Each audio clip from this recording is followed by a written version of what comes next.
Shut up. This is a speakeasy. Welcome into Night Shift, everybody. It's Puckett, the senior management. Well, they're off duty. They put me in tonight. We're going off the rails. It's getting dark. It's getting murky like this crummy apple. Look at this thing. It's cursed. It's filthy. Beautiful all at the same time. I love it. We've got new animations, new faces, some familiar foes like ZP and Uber on the show. What's up, everybody? Deadlock's going to be a great night. It's my first time watching the game. I haven't played the game, so we're going to learn a ton, and we got some of the biggest minds to teach me. ZP, what am I about to witness? Why did I have to come straight off the plane from Saudi Arabia onto this broadcast? Well, first off, you gotta be here at Deadlock with the brand new patch. The game has never looked better than it looks right now. The community is hyped, and the games are gonna be awesome. And look, I was not expecting the shades like Mitch. That just caught me off guard. Yeah, I mean, did us. Normally I like put them on at an opportune moment, but this guy doesn't mess around. Like, they have an actual purpose for this man, and you'll notice that if you look really closely, you can see hot anime girls reflected off them. So, yes. Yeah, always some fun to watch them. That's exactly why we're here. That's all I needed to know was there is a cute vampire chick who's in the game now and that she's got some new buffs. So we're going to be talking a little bit about the new patch notes in just a little bit. But first, we should tell folks the format because Deadlock has great players around the world. But we only focus on the ones from Europe and North America. Let's take a look here at our EU Challenger bracket. And that's the Abrahams, currently the best team. Is that going to be true at the end of the night, ZP? Honestly, it very well may be. We've had some roster changes going about, though, which may make things interesting. VP now has Hoot, arguably the best player in Abrahams last week. Abrahams picked up ABL, or maybe the best player from one-win team. So there's been a big roster shift in EU. But the one thing that we've seen over time here in the EU competitive scene is that VP is a team that adapts and comes back from their losses even stronger. And for Lotos, that's been an up-and-coming team. They may be heading into the meat grinder here tonight because going up against a VP that's looking to avenge a loss is always a difficult proposition. Yeah, but death is swift here. It's just a best of one. VP not coming out of their best of ones with all the success most recently. Mitch, what should we know about this squad? Because clearly in the chat, they're the favorites again. Is this the truth on all the games you work on? Yeah, I mean, it's funny, isn't it? Coming off the Rivals show, it's much the same thing. I mean, VP got involved very early on. They have a fantastic coach in Lightbringer and a lot of sort of legendary players from previous eras of like high intensity FPS games. So they're definitely a team you want to look out for. Really quite dangerous here. You might even recognize some of these games back from the Overwatch era. Honestly, Sharik, good to see you again. Yeah, exactly. Sharik. Yeah. And what about the Hoot name though? That's something I didn't study for. Little throwback, yeah. Hoot comes on to this team, obviously, really impressive player, is really like dominated on that Abraham side, basically took over their games. But, you know, if you want to see great sort of gameplay and more of a support context, I love Overkim, fantastic player, really dangerous on the Kelvin if he ever manages to get it. His mechanics are also really, really good. This team is stacked, and even though they're not starting in the King of the Hill game, I not only expect them to be there, but I think there's a good chance VP take it all this week. Also, this is the official disclaimer going into it right now. Hoot officially is subbing, which means when you're dealing with a professional org, it's not quite as in flux as all the other teams at Deadlock where they're here today, gone tomorrow. Like an NA, Valhalla had to drop out less than 24 hours before, replaced by Lil Troops. So, but when you have a real org, things take a little bit of time. So officially, so no one gets mad at me, Hoot is a substitute here today. Hoot is substituting for Virtus.pro. Yes. Understood. So it's not like a Hydra Nation situation where we expect him to be replaced by someone else next week, but it could happen. We're talking about their competition, though. What should I know about the challenger Lotos? Yeah, I think Lotos, they've been an up-and-coming team where they've had more and more appearances. Most notably, they came onto the scene as one of the teams like on the fringes within the one-win bombshell tournaments, but they haven't quite been able to crack into the top three. That being said, yeah, it was cross-continental competition, but they were able to pick up a win against Hydra Nation pretty recently in the Deadlock Deathmatch tournament held by the Dead Air guys over on their channel. And look, they've looked promising. And, you know, for me, I'm taking a look at this where I don't, you know, Cosmetical, we pushed him off to the side, but, you know, has been one of their key players here and there. And, yeah, I mean, it's a team that overall, do I think they're going to beat VP today? Probably not, but also, I mean, look, we get storylines of teams just sort of, you know, improving week after week, and I'm excited to see what they bring here today. We're already at 700 viewers, and we're in the pre-show. Is this normal on Deadlock? Yep. Yeah. We have we probably have the best community on Twitch in terms of esports. These guys crazy. They get behind us. And I think that, considering that we're sort of crowdfunded at the moment, Puckett, last week, everyone came up big. We were basically able to put out the prize pool that we've been able to do in recent, in the previous Deadlock tournament series that we ran, and even had some rollover to this week. So the sport's been fantastic. Oh, something about being in your 30s with that income that you can just share with others. It's community funded. I heard you guys raise some serious money last week. ZP, what is the goal this week for shift number 2? What does the general manager need to be hitting the people for? Well, right now we're trying to get to 2,000 total. The give teams 1,000 in each region. And before the day even began, we had Wick dropping a $300 donation at the start of the day. We just got another $50 donation, I think, right as we went live.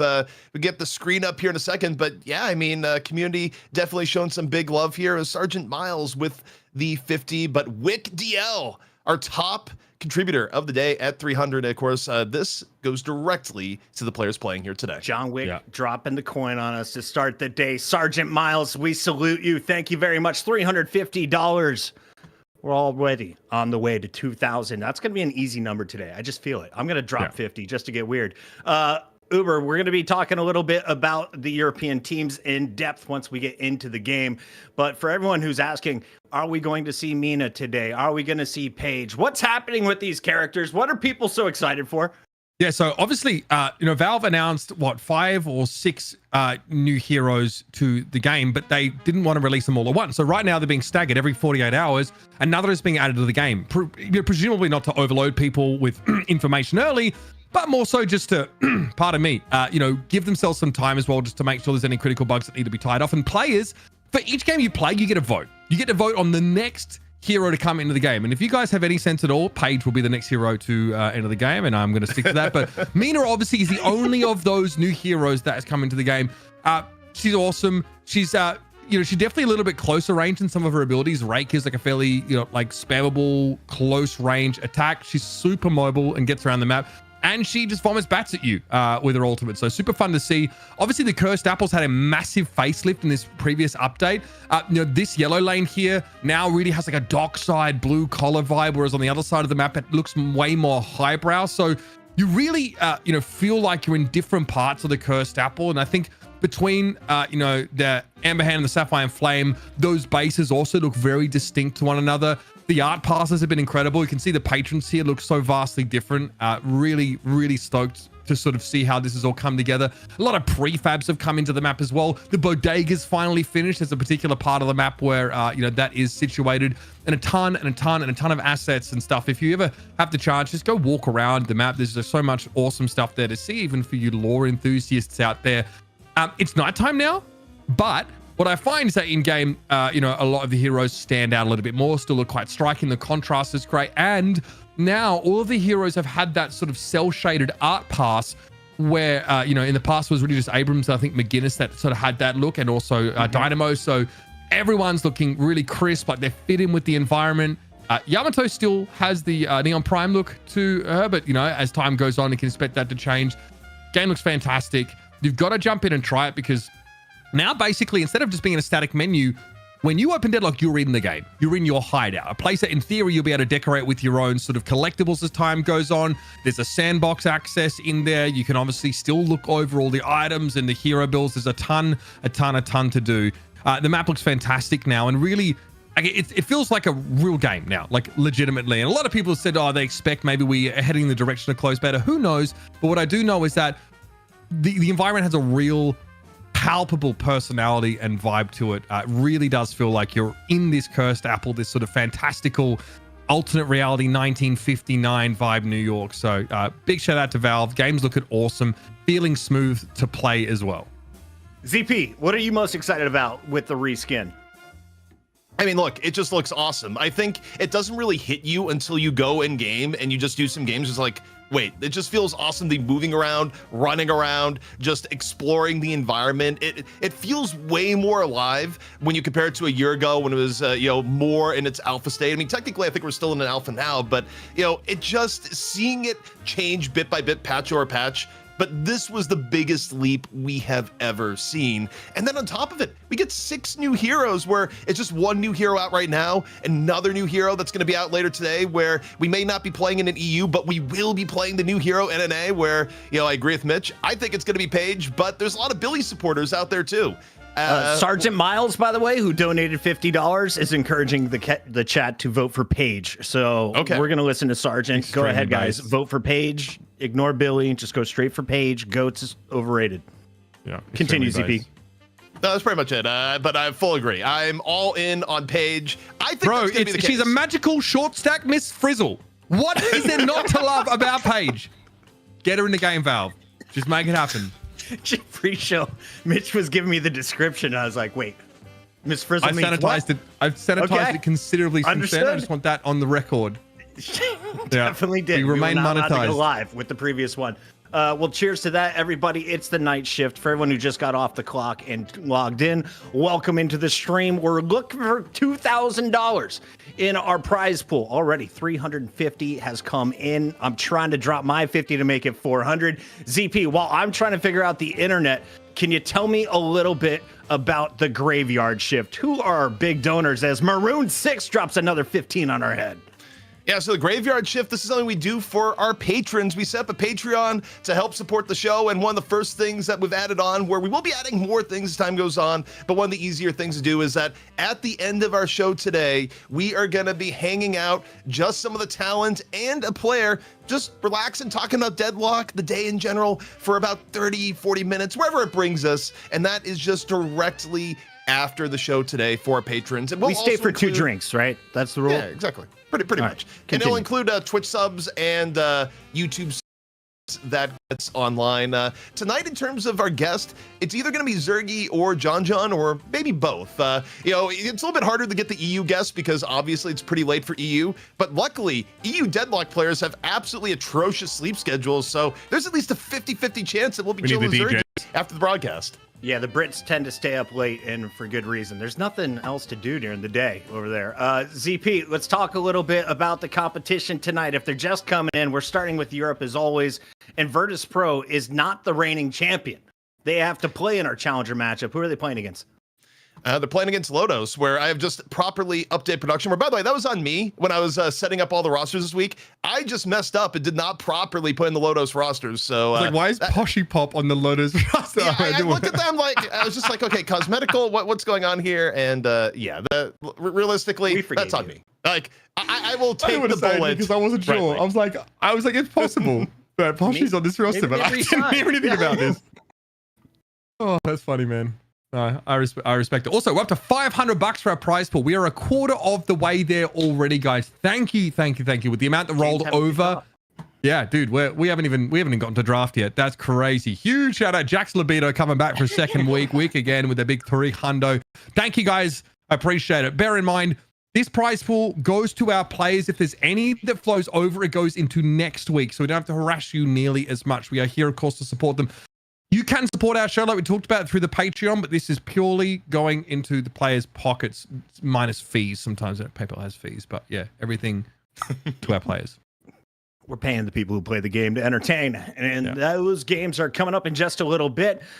ZP, if I am new to this game, you've got a whole bunch of characters. So this is a MOBA shooter with creeps and more. So how do you break it down for me? Who is going to be in the game? What will we see? And is Mo and Krill going to make it to the actual game or just for our 1v1s? Yeah, I mean, Moan Krill was picked a lot last week. Character, you can play him in the front line and also helps initiate. But we kick things off here with our Mo and Krill 1v1 to decide which team is going to get first pick. Welcome, Puckett, to the brawl. Okay, so Virtus.pro is in orange. Understood. Yep, that's Overkim. So obviously the winner of this gets like first pick in our draft, which is obviously pretty important, especially if you're trying to lock that Mina in early.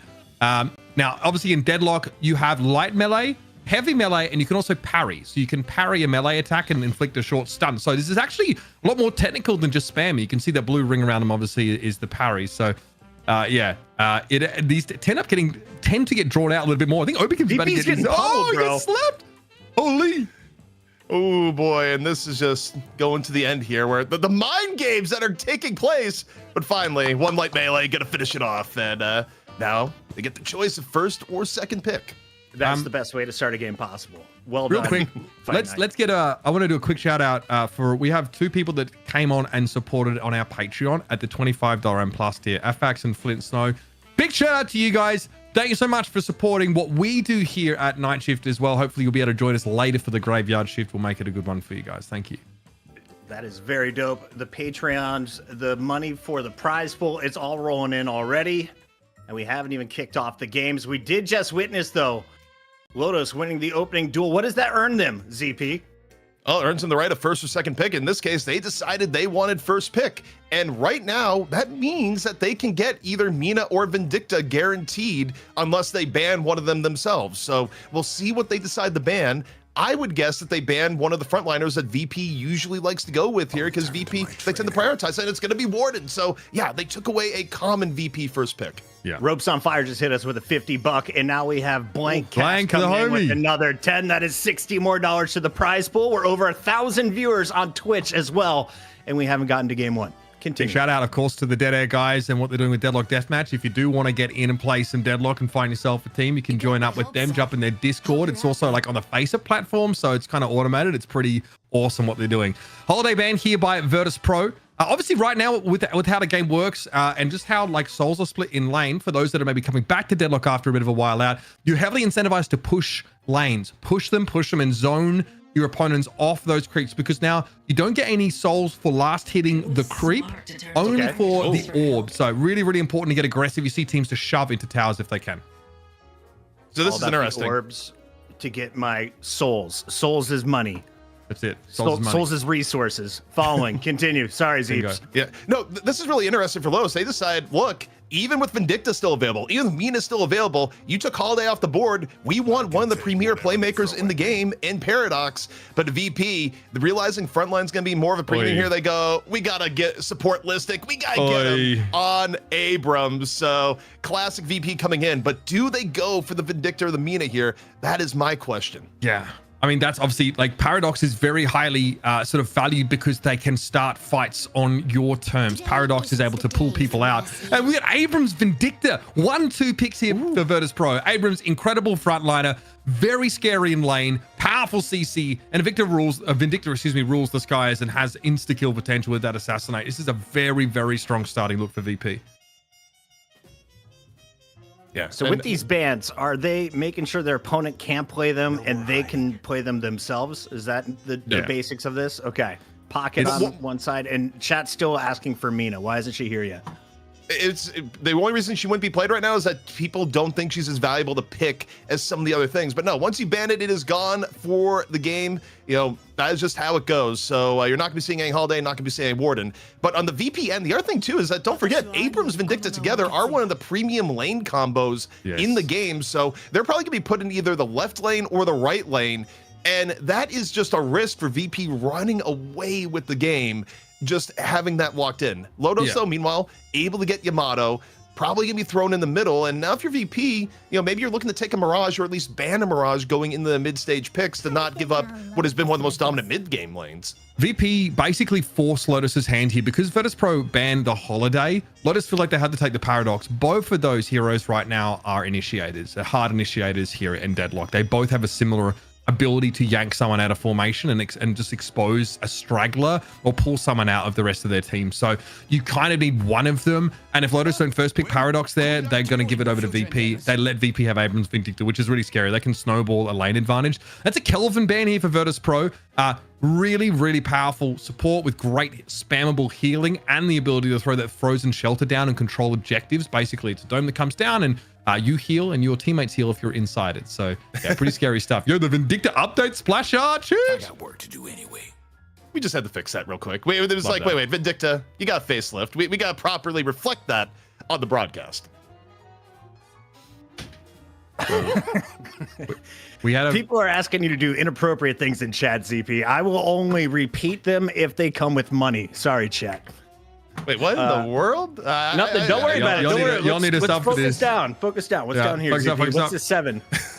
Okay, well, I'll go through Twitch chat later, but yeah, 7 coming on in. I mean, this makes sense. Infernus is taken down. VP needs more on the damage end. They tend to prioritize damage a little bit later in the draft. 7 coming in, probably going to be seeing Zergy on it, if anything.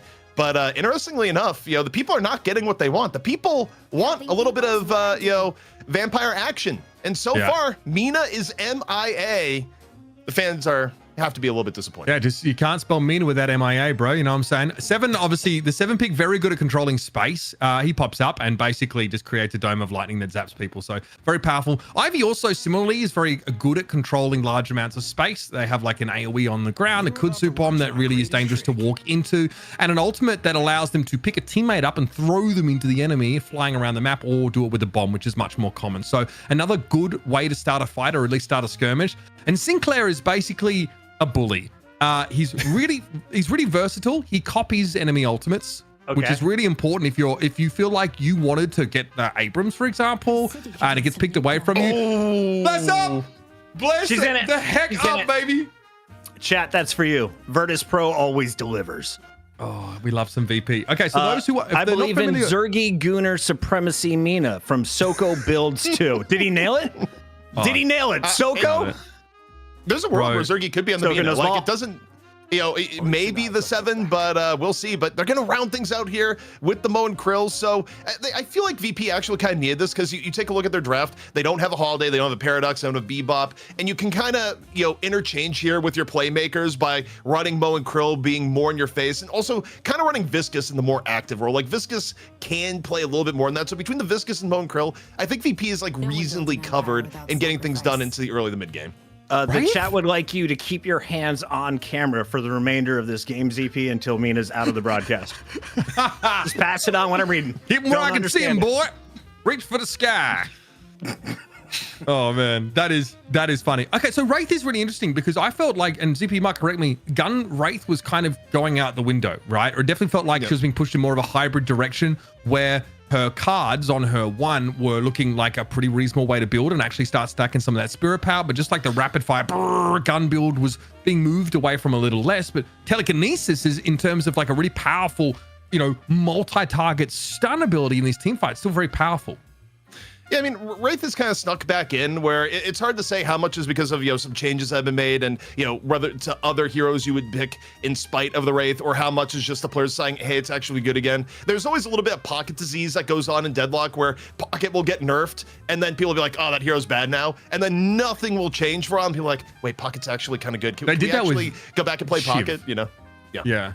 Shiv and I don't know what it is about those solo roamers, but everyone thinks they suck until someone starts playing them and dominating with them. But Mo and Krill gets picked here, has a very impactful lockdown ultimate, right? Just basically use that combo. Super mobile, can burrow around the map and is quite durable. So it's a fantastic frontliner. You have Abrams, Viscus, and Mo and Krill. You have a very good frontline, excuse me. And then Mina is like really good with sustained damage on individual targets. So great skirmisher, great at hunting people down, and also she's going to generate a lot of bat guano, which is quite valuable in the 1950s as a fertilizer. Guano. Very high in phosphorus. Very, very good for growing those tomatoes on your windowsill. Bat guano. Love guano here. Get yourself some. ZP, real quick, walk me through the roles in Deadlock. So if I'm brand new to this game, I assume people are supporting each other, tanking. Yeah. So I mean, it's not morally. Overall, there's nothing hard to find the game, but there are like trends in team development, right? Where, for example, you have characters that are generally seen as frontliners. So you look at the VP roster, right? You're going to have Abrams as a pretty hard frontliner, and Mo and Krill also in that role, but, a little bit more on the playmaking role as it goes into the end game. You'll usually have players that you want to funnel souls into on the damage end. So for VP, that would definitely be the 7. 7's going to be going around, like, taking advantage of camps and, getting really farmed to put out, high damage into the end game. And supports go here and there. Sometimes you'll run a Kelvin, which is more hard support, or other times you go, not actually needed. All right, gentlemen, game number 1. Shift 2 begins now. Oof, man. Also, very quickly, a very important announcement. If you go over to twitch.tv/DeathyDL for a moment, you'll notice that our boy Deathy is in a catsuit. This is not a drill. Get over there and show your support. And Deathy, I hope it fits well. I hope it's nice and snug and comfy, mate, because we're strapped in here for a big shift. Yeah, I mean, once you put up that goal, he's like only 100 subs to Catgirl. It's just like, Yeah, bro. dude, that's happening in like one day. It's like in this community with how well they support things, like, dude, you know, they'd almost do it for free. But we're getting into it here, Mitch. And interestingly enough, when you look at the lanes, VP decided they wanted to put the Abrams Vindicta lane straight up in middle. I mean, Usually see it left or right. Wait, is it? Wait for confirmation on this. This would make sense. Zerky on the 7, but Listic actually going to be on the Mina. So keep your eyes on that. And obviously having Hoot on the Abrams here is a very good choice. VP have multiple very good frontline players. So interesting lane matchup in mid, like you mentioned. It's the Pocket and the Paradox here sort of matching up against them. You can see here over on the sort of far left lane, that's that sort of very blue collar vibe you're seeing here. And Listic's trying to go in here, dueling a little bit, but you got to be careful. Coffin, we're going to call him, going up against that Sinclair is dangerous. The nuke potential is a problem, and Pyro gets in there. Listic getting a little too close to the sun. Quick Perry coming on in on the other side of the map here. Shriek looking to stay alive. Some of the pressure coming in from Pyro. And yeah, I was going to talk a little bit about Listic getting decent poke in with Mina's passive love bites, but also you can just get dove on, which happened there. So yeah, Listic perhaps a little bit of learning curve to be dealt with here on Mina, as she is quite new. Yeah, again, I mean, this is a pretty dangerous lane to play against. You've got two nukers, essentially, right? Yamato, there's power slashes, especially if there's investment early, can be really, really dangerous. I'm really curious how this mid lane plays out. This should not be a world where Lotos' setup actually gets them any value here, and this is the problem. Dimov on the chase here, Sai looking a little bit low. Over on the right side of the map here, this is, of course, that 7 combined with the Viscous in this lane. Obviously, 7 wants to try and get some of that farm later. Oh, what a kudzu bomb! That is massive! And a big stumble for Dimov. Mitch, that was 2 HP. That was 2 HP. Was Sai living there? I think Dimov realized that the position Dimov was in was probably going to be one where Dimov wasn't going to fully get away, but the idea was like, okay, let's make it a trade. And somehow, some way, Sai just able to live on the thinnest of margins. Does not get more close than that, but yeah, I mean, the Sinclair Yamato lane definitely not making things easy at all right now for VP. However, you take a look at the mid lane and seeing Abrams and Vindicta very pushed up pretty often. This is an oppressive lane for VP in the mid. Yeah, a lot of incentive to shove here as well. Shove and get clear. Obviously, at 2 minutes into the game, that's when the boxes spawn, so you can start to go and farm those a little bit more. And then 8 minutes, that's a key timing because that Sinner Sacrifice sort of becomes available. So if you're able to shove that lane up nice and early, you can obviously roam and try and control the enemy Sinners in that side of the jungle. Dangerous here for Zergy. Cube used, keeps him standing very quickly. Dimov's going to get back to the safety of his tower. Zergy might not be as lucky at the Kudzu Bomb from side to try and slow them up. But a stay of execution here for VP. Yeah, things looking very close right now. About to be 4 minutes into the game. Neither team with a big advantage here in the laning phase. Taking a look at the Guardians across the map, mostly at full HP. But Vindicta Abrams lane can be huge, and initiation coming on in. And Hoot, though, may have bit off more than they can chew. Pocket looking on the turn here, 140 HP for the Abrams, Mitch. They're just mildly out of position is the Vindicta and Juice. This Pocket is a problem. Couple clean shots on a Cosmetical might slow them up here, but Hoot has to get out. And this is valuable time you've lost. Rayek's able to find Overkim here. Dangerous. That's the one pick off here for Lotus, who honestly across the map are looking really good right now. And immediately, in the absence of the Abrams, they want to shove in as quickly as possible. Get some of this early Guardian damage. Abrams back in lane, of course. Hoot has returned. A little bit of health, of course, as he's got great sustain. Rayek, though, needs to step back here and consider a buy. Finally, though, Listic actually gets on the board here. This Mina obviously now has an ultimate. Was it Noctis available? Obviously, it's just a shower of bats, and the more of them you connect, the more subsequent bats there are in other ultimates. The longer its duration, rather. So is Mina just high DPS here? Sorry, guys. I'm wondering why the chat is obsessed other than the awesome umbrella. I mean, I think Mina's potential is untapped, and I think the fact that Mina is actually getting picked in a matchup like this when it's still relatively new, because there's so much in learning a hero and actually getting the most out of it, means that her actual level of power right now is probably quite high when played to a high ability. Understood. I mean, Listic already 4.1k souls, so able to get relatively fed. Early kills, early deaths in lane aren't too bad for you, really. They don't yield too many souls, and you can usually get back into lane and get going again pretty quickly. Conversely, though, if you're able to win like the 2v2 and take down both your opponents, you can just wait a couple of seconds and walk under the Guardian and die to that. You'll actually spawn back quicker and you won't be handing any souls over to your opponents. So a couple of little tricks you sort of see in lane, but it's only relevant in the situation where you have a full-on 2v2 fight. Rayek doesn't actually have this paradoxical swap available, so must have used it quite recently to start that fight off. And you'll notice that in this mid lane, Hoot and Obik are both looking worse for wear here. There's the combo on the Yamato. There's going to be a shadow transformation out in response. Nox Nostra used as Listic gets a safe distance and is able to put some damage down. Remember, as these shots start coming in from Mina, they can trigger a burst of damage with Love Bites. And yeah, it's tough to deal with. Pyro won't be allowed to get away. A full tower dive on this left side of the map. Yeah, I mean, and the reward that you get for it is that you get even more Guardian pressure going on. But you take a look at the overall map, the Vindicta Abrams lane off in middle, not quite as dominant as it would have been expected. First 2 picks here for VP, historically one of the best lanes you can have, and Rayek has done a phenomenal job on the Paradox to really limit the amount of pressure that can be done in mid. It's not going to be a breakout lane for VP, and if anything, it could be the first Guardian to go down against them. So to me, the fact that the Vindicta Abrams lane is getting bullied is who goes down, Mitch. This is actually an unreal story to me so far. Yeah, and probably the most surprising outcome, I think. Rayek's already up to 5.4. So, you know, nowadays, you definitely want to see more of that sort of spirit investment in a lot of your paradoxes, but this is a very, very good result. They are rolling that lane, and it creates some great roam pressure as well out of mid. All right, here's that Ivy ultimate, and looks like we are heading elsewhere. Sai forced away, would have been stunned were the Stone Idol not used, but the chase is on. Dimov looking to try and go after and the slide away, though. Some fancy footwork here for Sai, but they're going very, very low. And may eventually be caught here. Yeah, 7 right in their face. Zergy picks up an important kill.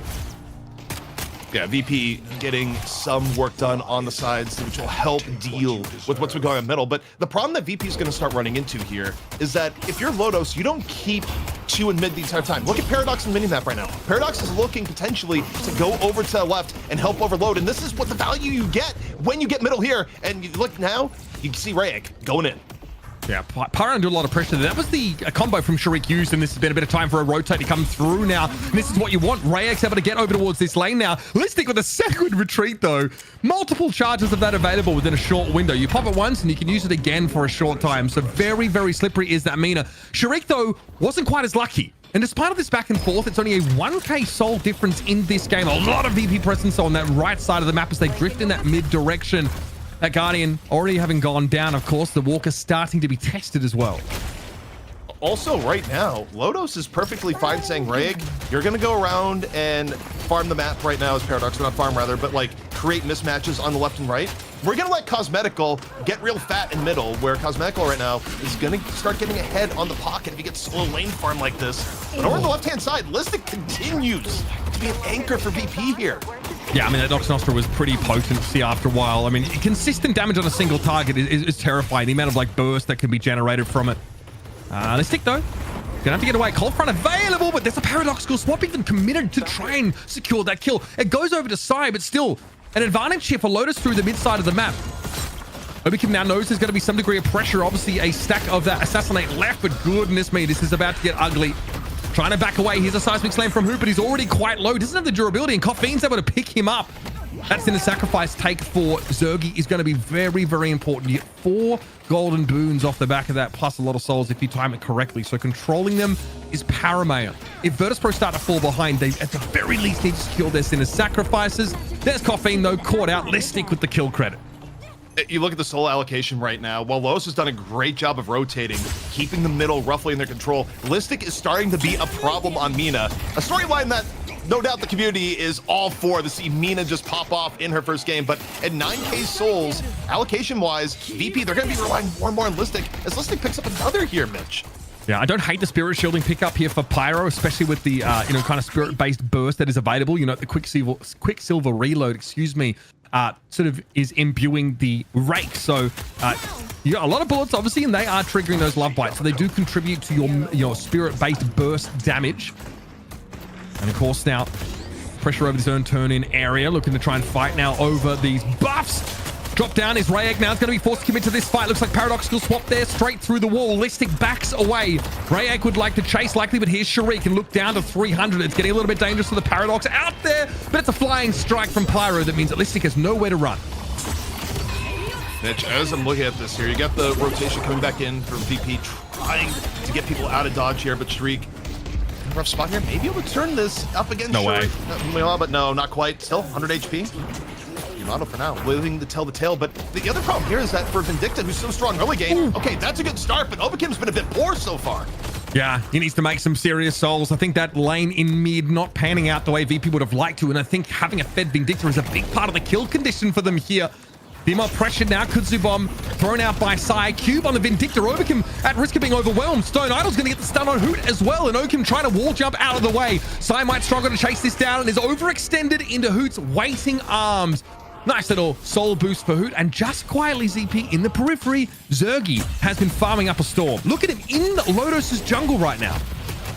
Yeah, I mean, Zergy right now, one main objective on the 7, get prepped for later in the game, be a threat, make sure you're actually getting the resources that you need. And I mean, overall, when you look at the aggregate, even though it's felt like VP has been on the losing end for a lot of this, Listic has pretty silently gotten quite a few kills as the game has gone on. Zergy has done his job at staying pretty well farmed. So even though you have some outliers here where it hasn't been the greatest game for the VP middle lane, on the whole, this is still very competitive, very in contest, and VP, they control the fate of the urn going in here, so they're gonna be able to dictate how to go into this urn fight and if it's what they want. But Mitch, they may just be going for the quick turn-in.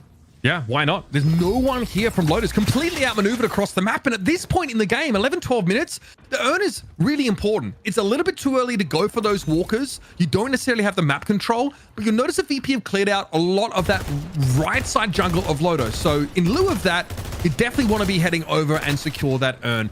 Gets them ahead by a couple of souls. That 2 to 3 soul swing is not insignificant. And it's going to be up to Lotus to try and catch them as they look to do this. Remember, when you're behind in souls, you get 1.25x the amount of souls as a catch-up mechanic. So VP can't just match Lotus's farming across the map. They've got to steal more neutral camps and more troopers away from Lotus. They've got to deny them as well as farm their own. That is tough. Stormcloud immediately popped, by the way. Zergy goes through the teleporter. Does get hit by the telekinesis now. Is forced to try and jockey back with this. This is very dangerous for him. And yeah, an easy pick-off. Maybe a little bit ill-advised because there wasn't exactly a whole lot of help waiting in the wings. I think Hoot was there. Sharik's at least able to find Sai, though. That's in that mid lane where VP are able to move in numbers. But again, not a real objective to challenge outside of Lotus's neutral camps. Also, something to note here, in the last bit of rotations, VP was able to pick up the 3rd Guardian, so they got the extra M-Slab online. But take a look at Listic right now. So slippery on the Mina, where you have the ability to just kind of get yourself out of these rough situations. And I mean, don't forget, with her 2 ability, the Sanguine Retreat, it also just makes you untargetable, so you can use it to get out of things like Bebop Bomb, Warden Jail, Lash Ult. Man, those things existed in this game, which they don't, but it's still...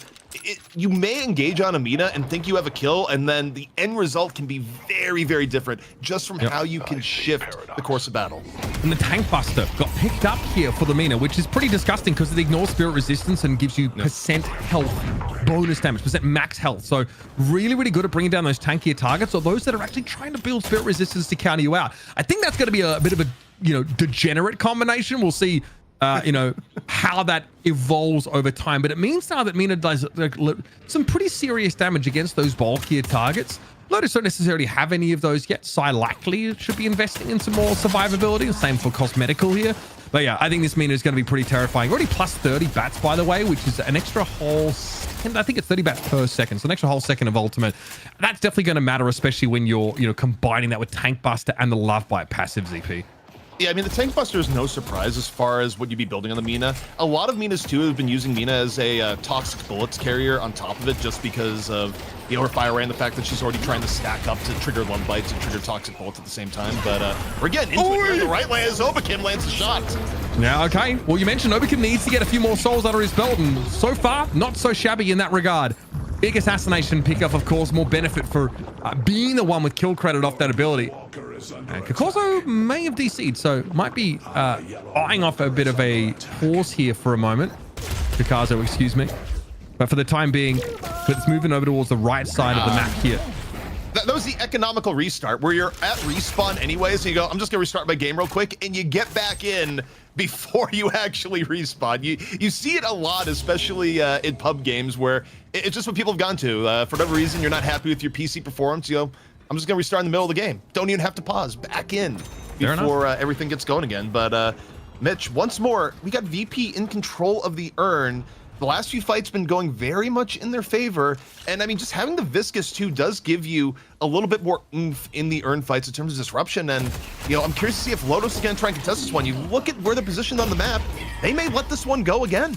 Yeah, there's no contest. I think without the Paradox now, with them being picked off, I don't think there's much of a contest. Vexing Bolt did come in there. Looked like an attempt to interrupt, but the timing isn't quite there. Overkim now. As we switch over towards the right lane after that urn turn in on the left is putting some serious pressure down on Sai. Another shot would do the job, waiting for Sai to emerge. Inside that supply drop ultimate. Oh, just a miss there. Still dangerous stuff. Kakazo, though, able to bring Listic to his knees, and now Overkim has to at least trade there, and he does so through the assassinate. So really starting to stack up those souls. Overkim's gone from 11 to 15k in the time it's taken Zerga to go from 16 to 18. So very good signs for a powerful late game Vindictor. It's been a nice comeback for Overkim. I mean, Overkim was broke. Overkim had creditors chasing him at spawn at the beginning after how poorly the mid lane went. But right now, look at Hoot. Hoot is in a bit of danger here. You got Clone Seismic Slam dropping in, Mitch. Okay, Coffin, yeah, going to copy that Seismic Slam. Looked to start a fight off, but maybe the only player on the side of Lotus that had that same idea. There is a lot of pressure going down on this Walker, but Pyro's been picked off underneath it. And this is where VP can start to make a power play, or at least shove this lane right on back up the left side. Lotus trying to respond here by maybe looking to test this mid Walker. Jeez, that Vexing Bolt is scary. Sinclair really is a nuker in this day and age, and the cube has to be used here for Dimop, but there is help on the way. Sai wants to try and chase it down, but there's a cold front by the looks of things out of Hoot in that situation. And Listic wants to chase Sai down, but needs to be mindful, of course, of the Paradox lingering. Also out there is the Sinclair. And Listic does not have that ultimate available.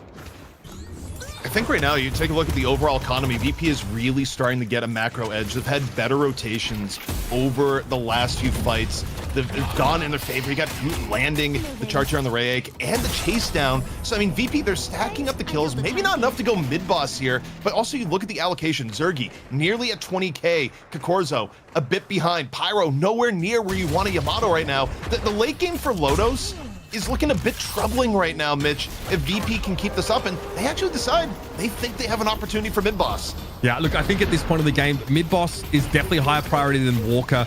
The rejuve credits, just the buff it gives you is pretty huge. It doesn't buff your minions anymore, but it does, of course, give 3 charges of a buff over the rest of your team. In terms of, I think, fire rate, max HP, it's very important to have.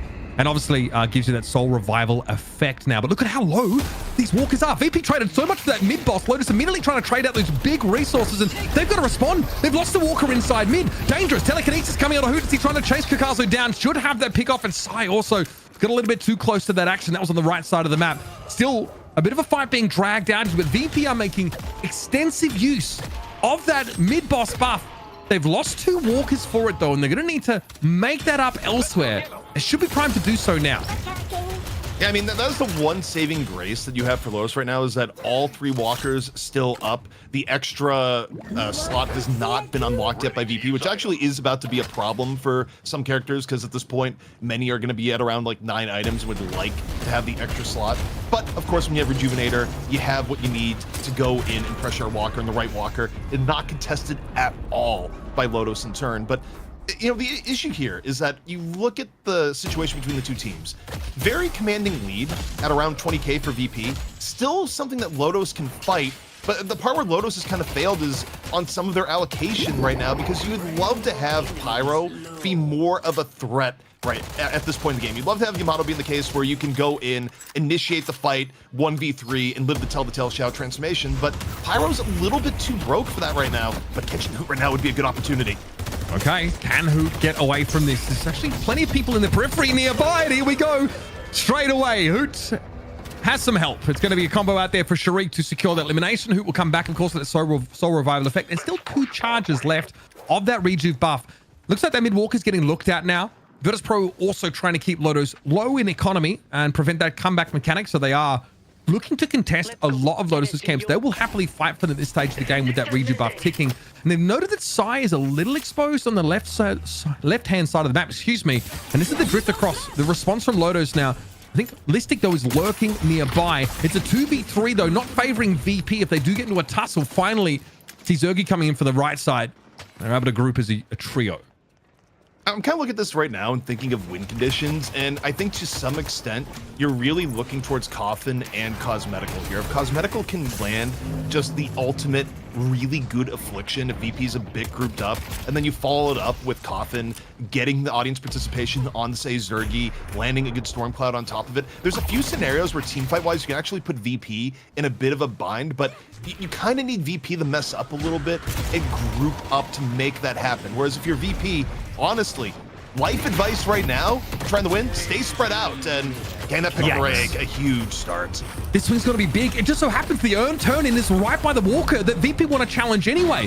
So they keep Lotos busy. They prevent them from contesting it by fighting for the Walker, and then they just sneak in and turn that in. Pyro's going to get blown up here. That is disgusting damage from the Nox Nostra from Listic, hitting very, very hard, and then still looking for more. That was Stormcloud that went up there from Zergia. Now Sai is going to get backstabbed. The Rake finishes off the kill, and this Mina is well and truly gotten out of hand. Debuff Reducer picked up a lot of great pursual items as well in terms of that, Frost Nova, and yeah, the backstab is doing a lot of work. Even a Cult Sack, so VP definitely want to get in, snatch up this Lotus style, neutral camps and pressure big objectives. Yeah, watching the item builds is kind of interesting too, where a lot of people think, oh, you grab Cult to Sacrifice early if you're going to do it because in theory you get more economic value, but players have actually decided you can grab it late and it's not a big deal. And Rake, again, just keeps running afoul of Hoot here, Mitch, trying to stay alive, get him down to 400 HP, and realizes that the cavalry is coming.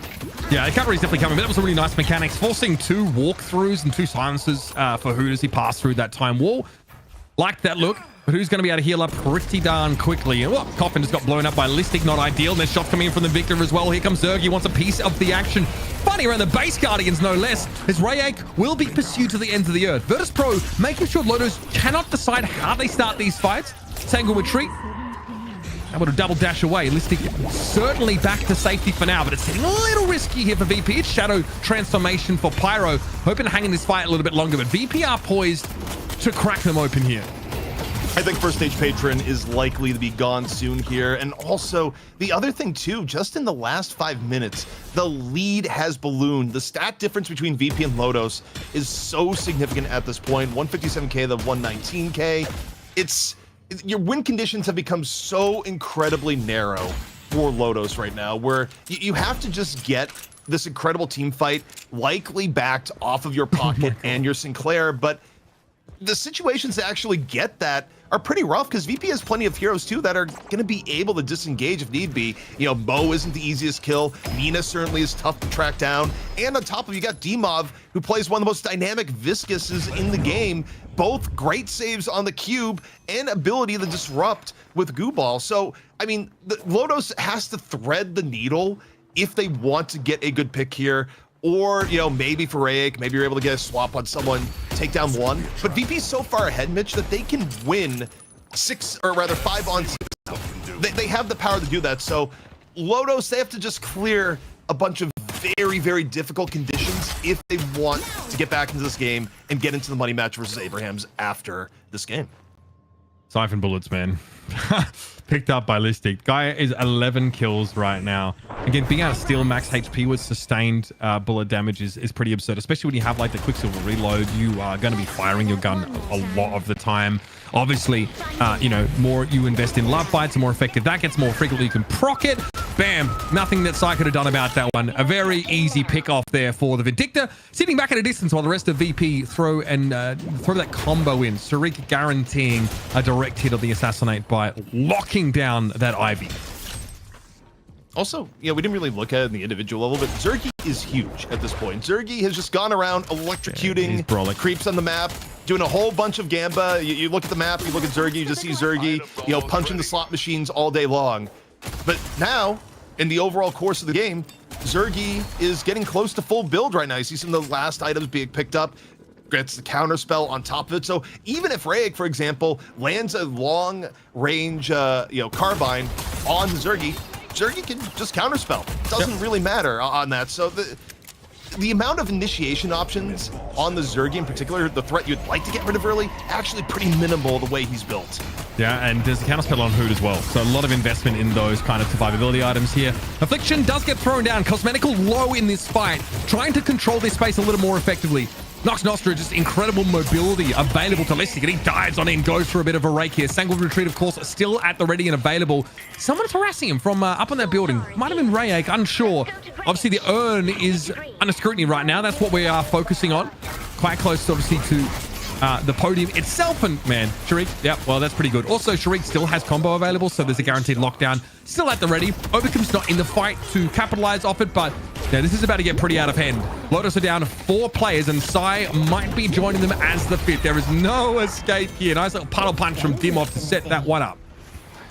The one thing I'm noticing here too for VP is that this is kind of the VP classic where you look at the scale of EU teams historically. Oh my God. One-win team in their previous incarnation, probably the most aggressive, Mitch, in terms of trying to end the game super quickly. VP, they are very willing to just secure advantages, add on to the lead, and put themselves in a spot where when they do finally go to end it, there is basically 0% chance for their opponents to do anything about it. And this is kind of the VP macro special where could they have ended the game by now? Likely, but would have been the safe maneuver? No. They're going for safety. And now How much of this bucks. is professionalism versus scumbaggery? It's safe. It's safe. I mean, VP, like, Lightbringer will probably, like, deny them food for the next week if they, like, over push, because this is the kind of game where the souls you gain from getting kills when you're behind is quite immense. And you just don't want to, you really need to choke your opponents out at some point in the game. That's why they've gone after the rejuve, because it gives them like individual buffs that just make it impossible to lose these fights. Also, ZP, there's 3 Phantom Strikes. Every member of VP's frontline has a Phantom Strike. Sharik, Dimov, and Hoot. So they are guaranteed to get their targets. They are guaranteed to hit them with a stun or some other form of crowd control and lock them down. Lotus probably don't have enough souls here to have built to counter this or to have like any sort of debuff reducer remover kind of effect. So really, it feels unwinnable if Lotus actually give VP a fair fight. If there's a 6v6, they're going to get absolutely dominated.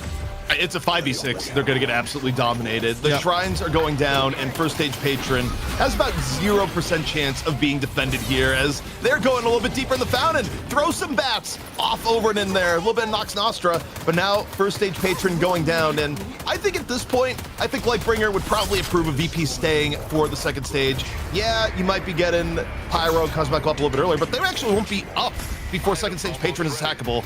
And I gotta tell you, Mitch, VP, they're not going anywhere. They're ready to end this here and now. Yeah, Sai's coming in for the backside, but it's probably not going to be more than just the Kudzu bomb and maybe come in with the dive bomb. Here we go. Stone Idol used there by Sai. The VP is still very, very healthy. Rayek just got picked up a second time. Sai ducks into base, picks up a Transcendent cooldown, and here is a Storm Cloud over the Patron.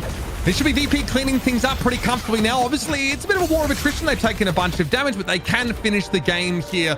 And so Virtus.pro will secure themselves another fated matchup versus Abrahams in our best of 3 money match. That was a lot of fun to watch, gentlemen. And first question I have for you, ZP, is the green guy, Viscous, the best character in the game? So good. Yeah, honestly, some people would say that. If Jake were on the broadcast here and didn't have his internet ripped off by the tenants that just left his new place, he'd be saying, you know what, Puckett? I think you may be right.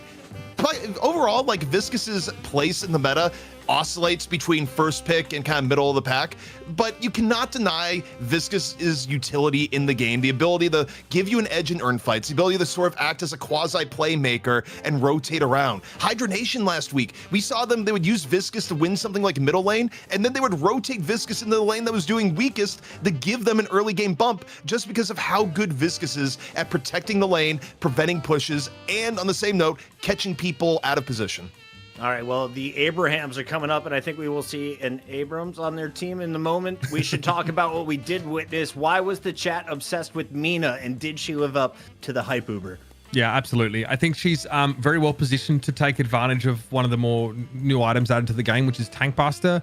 It gives you like a large amount of burst spirit damage that also ignores your opponent's spirit resist. So it's really hard to like itemize against it.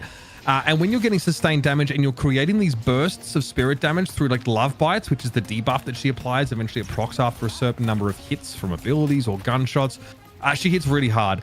In this game, movement and mobility is king. It is so important. And if you are playing a hero that has it baked into their kit, Mina has 2 abilities that have like significant mobility portions. So she's really hard to catch. Sanguine Retreat, excuse me, only gets better as you invest points into it, in that you can dash further with it, you have it available more frequently. And Nox Nostra is just, pretty disgusting, especially if you're in like a 1v1 kind of situation. It's such a fast moving game that, her kit is really valuable. And yeah, you have souls that are getting sort of, I think Listic is a secondary, priority for those souls. Zergy is definitely more important because he just has that wombo combo potential to end fights. And Obicum obviously is just amazing at assassinating from very safe distances.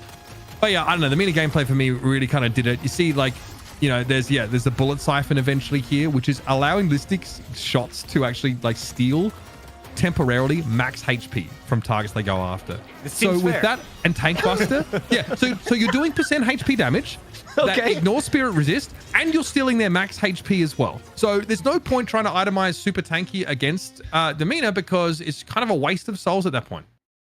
We're already over 1,500 viewers, and that is just on Twitch. Thank you for all the support. We also hit $650.69. Huge. Nice. ZP, we're crushing it just one game through, and we're about to have a best of 3. How does your finals work here on the night shift? Well, the finals, quite simply, we have our winner from the challenger match. You go on, you play in a best of 3, and we give the challenger a bit of an advantage. There's no Mo and Krill 1v1 that decide first pick. Nope, that just goes over to VP in this case, because we like seeing a little bit of change here and there. But Abrahams is going to be a tough matchup. Abrahams has looked incredibly good over the last month, and even though VP was able to take the last 1-win bombshell over Abrahams, that came after a long period of having to get better and better over the course of the tournament. Abrahams was the favorite back then about a month and a half ago, and Abrahams is still looking really good today. There is going to be the shift up, of course, where Hoot is now on VP and Abrahams has brought in ABL, and obviously Hoot being on Abrahams for a long period of time probably knows how Abrahams operates in terms of how they're going to be rotating. So VP, they do get a little bit of an intel edge going into this next fight, but honestly, I think it's going to be remarkably close between both teams. It's going to be great, and we're going to try and stall out the discussion for 4 more minutes, says the chat.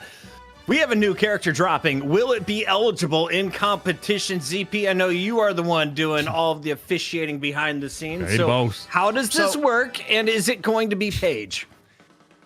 First off, I do think it's going to be Paige. Second off, it was a request from the teams who went back and forth, but for the EU finals, the second character, no. But for NA players have got about an hour to look at the new character. By that point, maybe 2. It's going to be playable. So the new character, whoever wins the vote, is going to be playable as we go into NA. For EU, it's just going to be Mina. And who knows what we're going to see, because I think if you're Abrahams, you actually have some interesting problems going into the draft here, where you could first ban the Mina, for example, but VP, they're probably going to be able to get the Vindicta in turn if you do that. So the draft is kind of fraught with complexity. Big shout out to all of the Gooners in the chat. Anti-Spirit says, hello, my dear Uber. You are looking ravishing today. Almost jumped at my monitor. Got a little too excited. Haha, exclamation point. I'm so swollen. Shout out going to the gym. All right. Everybody's Yeah, getting you should buffed try it. here Just on the pop night shift. Pop an ice pack on that and you'll be Gucci. Thank you for the kind words. All Ice good. never works. ZP's got some solutions. We'll talk about those during the break. Anything else for reducing we need to hit turgidity from game number 1?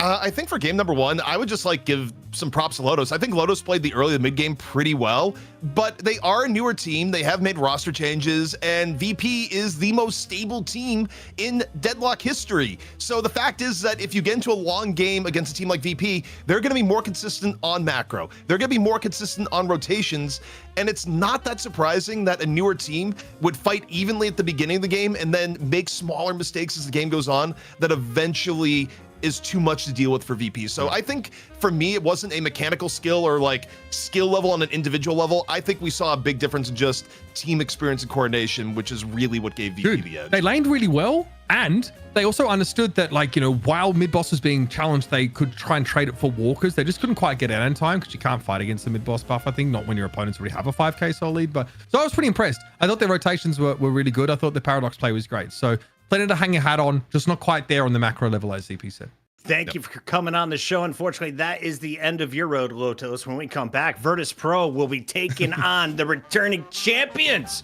EU's getting weird. Stay tuned with us. Night shift.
The votes are in, ladies and gentlemen. No pages today. It's all about Billy.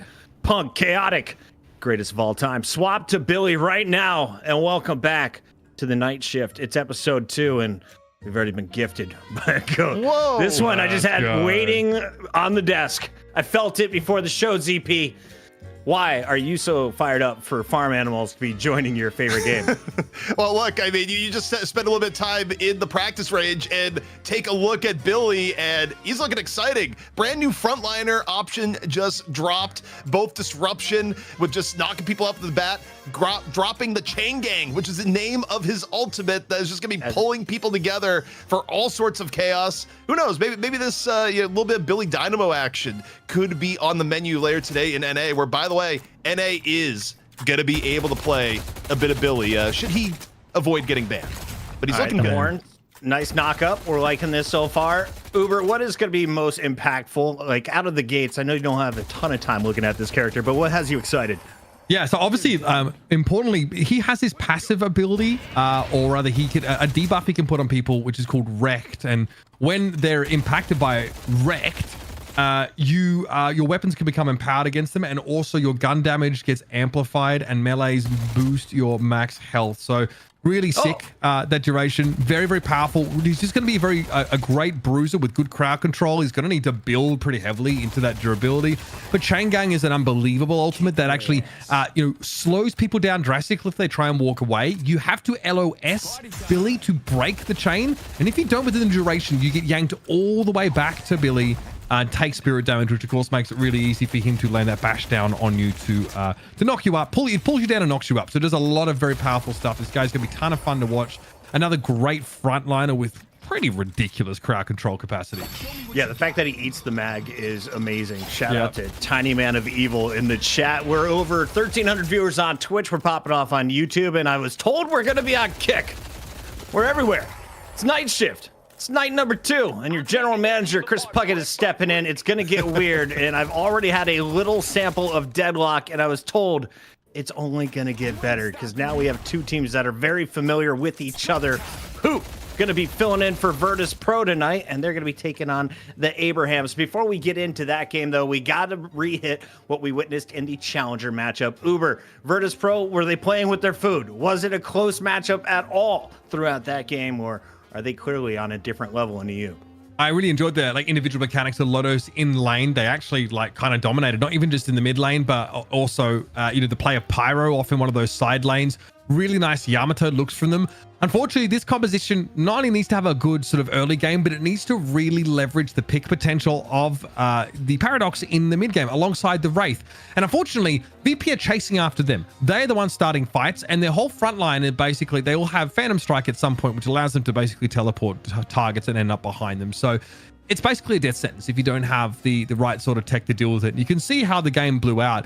It was really competitive. I love the lane pressure Lotus was putting down, but as soon as VP got to move around the map and sort of make these little plays in 2s and 3s and go after objectives, yeah, it was pretty cooked. VP lost their, I think 2 or maybe even all of their walkers first, and it still didn't matter. They were so far ahead in souls, and the biggest thing for them, Puckett, was they walked into Lotus' jungle and they stole it up. Lotus were not able to farm their neutral camps at all, and that is a significant part of your money. Look at Zergy, 40k total souls, 30% of that is from neutrals. So he's living in the jungle, not just he's taking it away from Lotus, where at most what Lotus have 16% of 29k. So they really got choked out in that aspect of the game. Who's your early MVP, Mr. ZP? Well, so far from VP right now, I'd probably go towards Demov. As cool as it was to see Listic coming on in on the Mina and making it look good, I just feel like Demov is the glue behind VP when they get ahead in the mid to late game. Especially when playing heroes like Viscous. Demov is doing a lot of heavy lifting, both in disruption and just keeping the team alive. But I will say, as I look back on the match and perhaps weaknesses towards the Lotos end, I think the fact that Pyro wasn't able to get ahead souls-wise really hurt them, because they were a little bit lacking in frontline. When you take a look at their overall lineup, their main frontliner was Yamato, and as a result of Pyro being a bit behind, or at least not as far ahead as you'd want Yamato to be, I don't think Cosmetical really was given too many opportunities to be opportunistic on the pocket, come on in and make things happen. And wait a second, I'm getting into mixed things here. We say Demov, but it's Listic, but it's also a Viscous. And also though, that MVP screen looks amazing. Production did some work. Yeah, it looks awesome. Listic popping off throughout that game. Will we see Mina in the next one, Uber? I think that I know the GOAT's not going to be there, but can we see more Batgirl? Yeah, I think Mina will be contested. I think ZP made a really interesting point. Right now, a lot of teams are banning Holiday, and Warden is something that you ban against VP quite often. Like, you don't want to deal with that. So the fact that we've just injected a new hero that's really dangerous into the mix can really drastically change the draft strategy.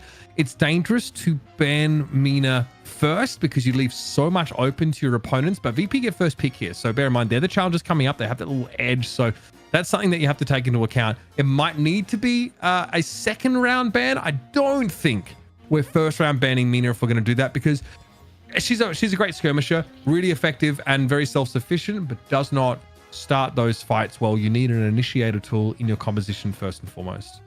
Chat's asking, wait, did Billy get released? Yes, Billy is here.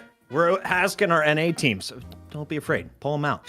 But right now, it's time for your EU final. We're going into picks and bans, and I was the noob on this first one. ZP, walk me through the thoughts. Who gets the advantage? It's Virtus.pro with the edge, right?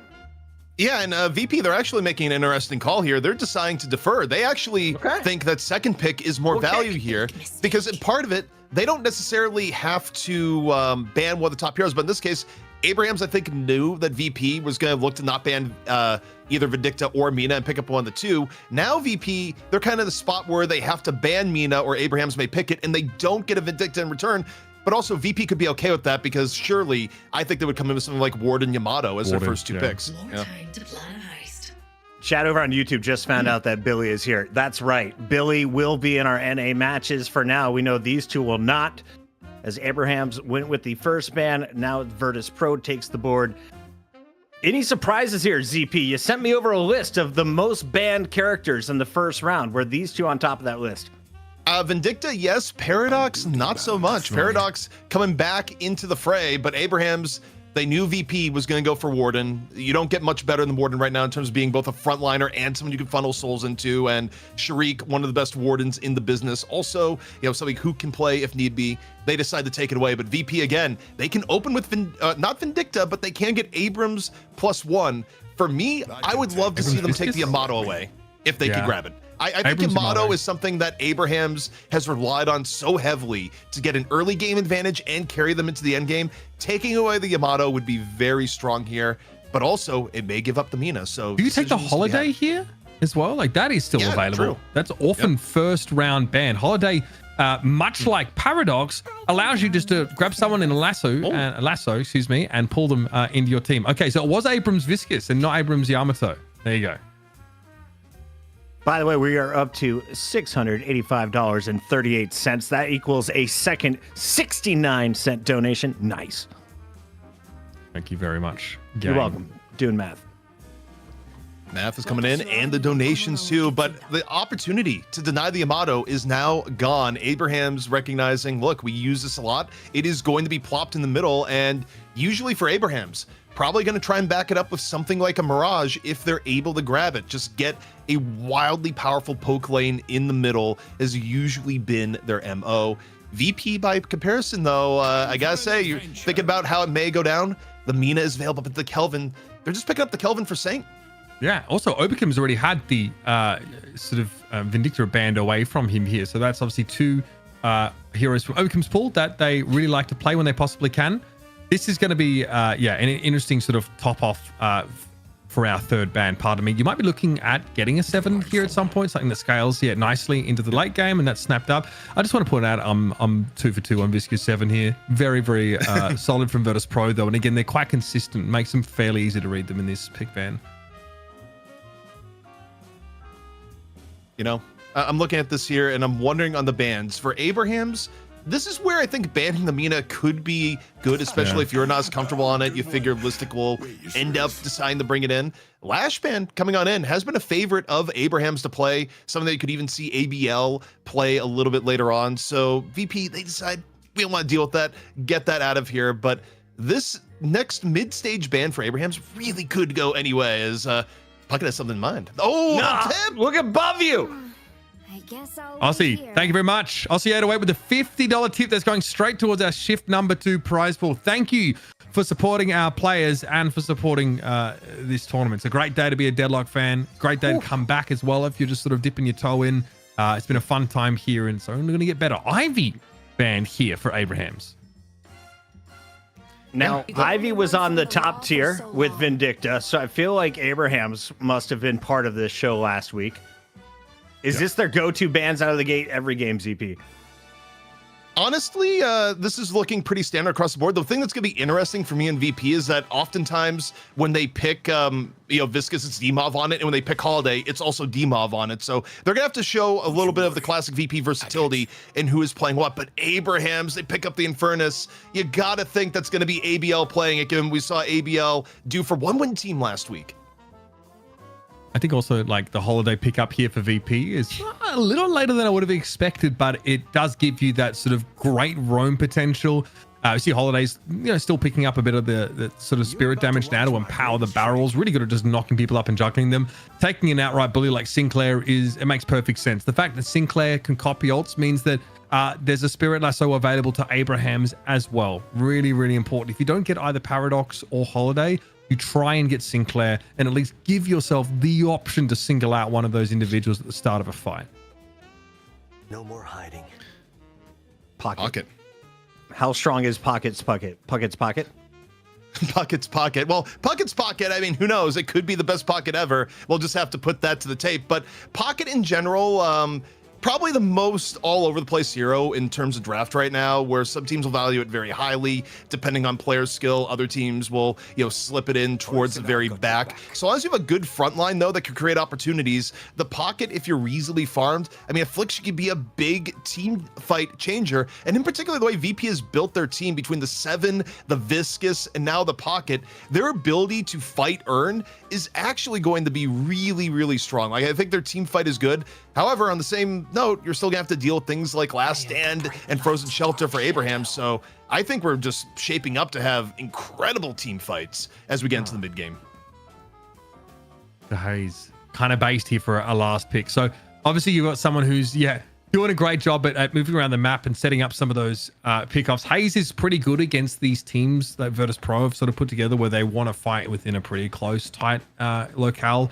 Viscous, 7, and Pocket all have very powerful AoE ultimates that really skew things in your favor if your opponents don't sort of disengage and find another way to come back in.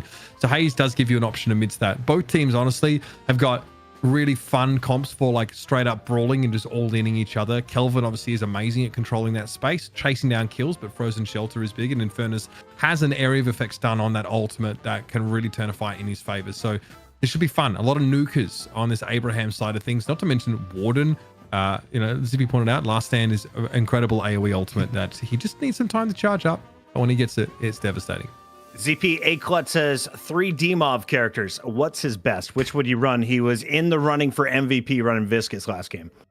Honestly, between the 3, I think there is maybe a world where we see Obakim. Actually, I think it's still Demov on the Viscous and Obakim goes to Holiday. Yeah, because Obakim did have a streak where he was playing Holiday a lot. It kind of went to the wayside where Demov was playing a bit more. But yeah, at VP, they're going to have to flex out of their zone because, as you mentioned, it's multiple Demov characters that have been picked this time around. But also, it could be Obakim on the Mo and Krill if you're thinking about things Obakim can play. But I think it will be Demov on the Viscous once again, but who knows? We're always willing to be surprised here at the Night Shift.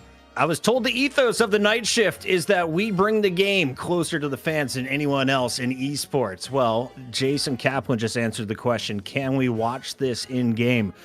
The answer was, we do not hide the match ID. So I think that means donate, and then you can do it guilt-free. Watch as deep in the game as you want to go, as we're just over $730 in the prize pool. Goal is to hit 2,000 at the end of the show. That'll be 1,000 for EU, 1,000 for NA. Anything over that, it goes to next show as we go into shift number 3.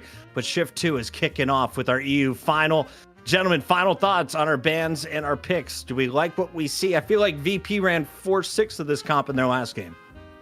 I think when I look at VP here, I think their comp is a little bit more tilted towards the early game. I think Abraham's has some absolutely devastating options if it goes late, particularly in terms of who they can funnel the souls to. So I think if you're looking at VP here, while they can be competitive late and it's not that hard of a divide between the two, I do think Abraham's is going to be very difficult to deal with if they come out of the early mid game even or better.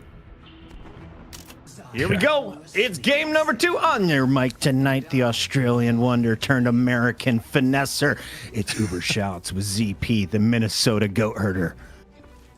Honestly, Very much. I'll take it, Mitch. I'll take it. You know what? That's fine. I'm good with that. Yeah, I think you're touching on something that's really important, is that Abraham's team composition scales quite nastily into the late game. Obviously, Warden alongside this Yamato are very scary in that sense. Also Infernus. So Virtus.pro want to flex their macro muscles to try and end this game sub 25, I think sub 30 if they can do that. And it requires them to be absolute headaches in the lane. But Abraham's have some options of their own, right? Our Chemical Flask spam, very powerful for Warden. Obviously, that Frost Grenade from Saint, who's getting some scrutiny from Zergy right now, means that the lane can become quite a nuisance. And also the Sinclair lane with Vexing Bolt is a pain in the neck. A lot of damage available. So there's by no means a clear path here for Virtus.pro. A lot of it's going to come down to how effective their macro is. And I think this is a comp CP that actually lets them showcase that. Yeah, and also just a quick note on the lanes. I mean, the middle lane is star against star. I mean, on one hand, you got Holiday Viscous, which is probably one of the stronger lanes you can make, and it's up against Sinclair Yamato. Both teams decided we're going to fight with mid lane with the absolute best that we can do, but already Shriek in danger again, chased on down, and it's Jamside on the Infernus, not ABL this time around. Yeah, a bit of a mix up there. Obviously, I think this comp is pretty filthy. Saint and Jamside alongside each other with the slowing of the the ice beam and the ticking damage that Jamside can provide. Infernus still an absolute pain in the neck to lane against and really makes it hard to have that level of sustain. I said a power slash there coming forward together. Definitely happy to get a little bit aggressive towards this Holiday Viscous lane, which has really good poke. It's a bit of a nuisance. Crack shot, the passive, of course, on Holiday makes those connections really quite satisfying after a brief charge period. And so far, Abraham's trying to shove up 3 lanes simultaneously. VP pushed onto their tower in mid for now. That Guardian is sort of shielding them to some degree, but they could be losing out on some souls.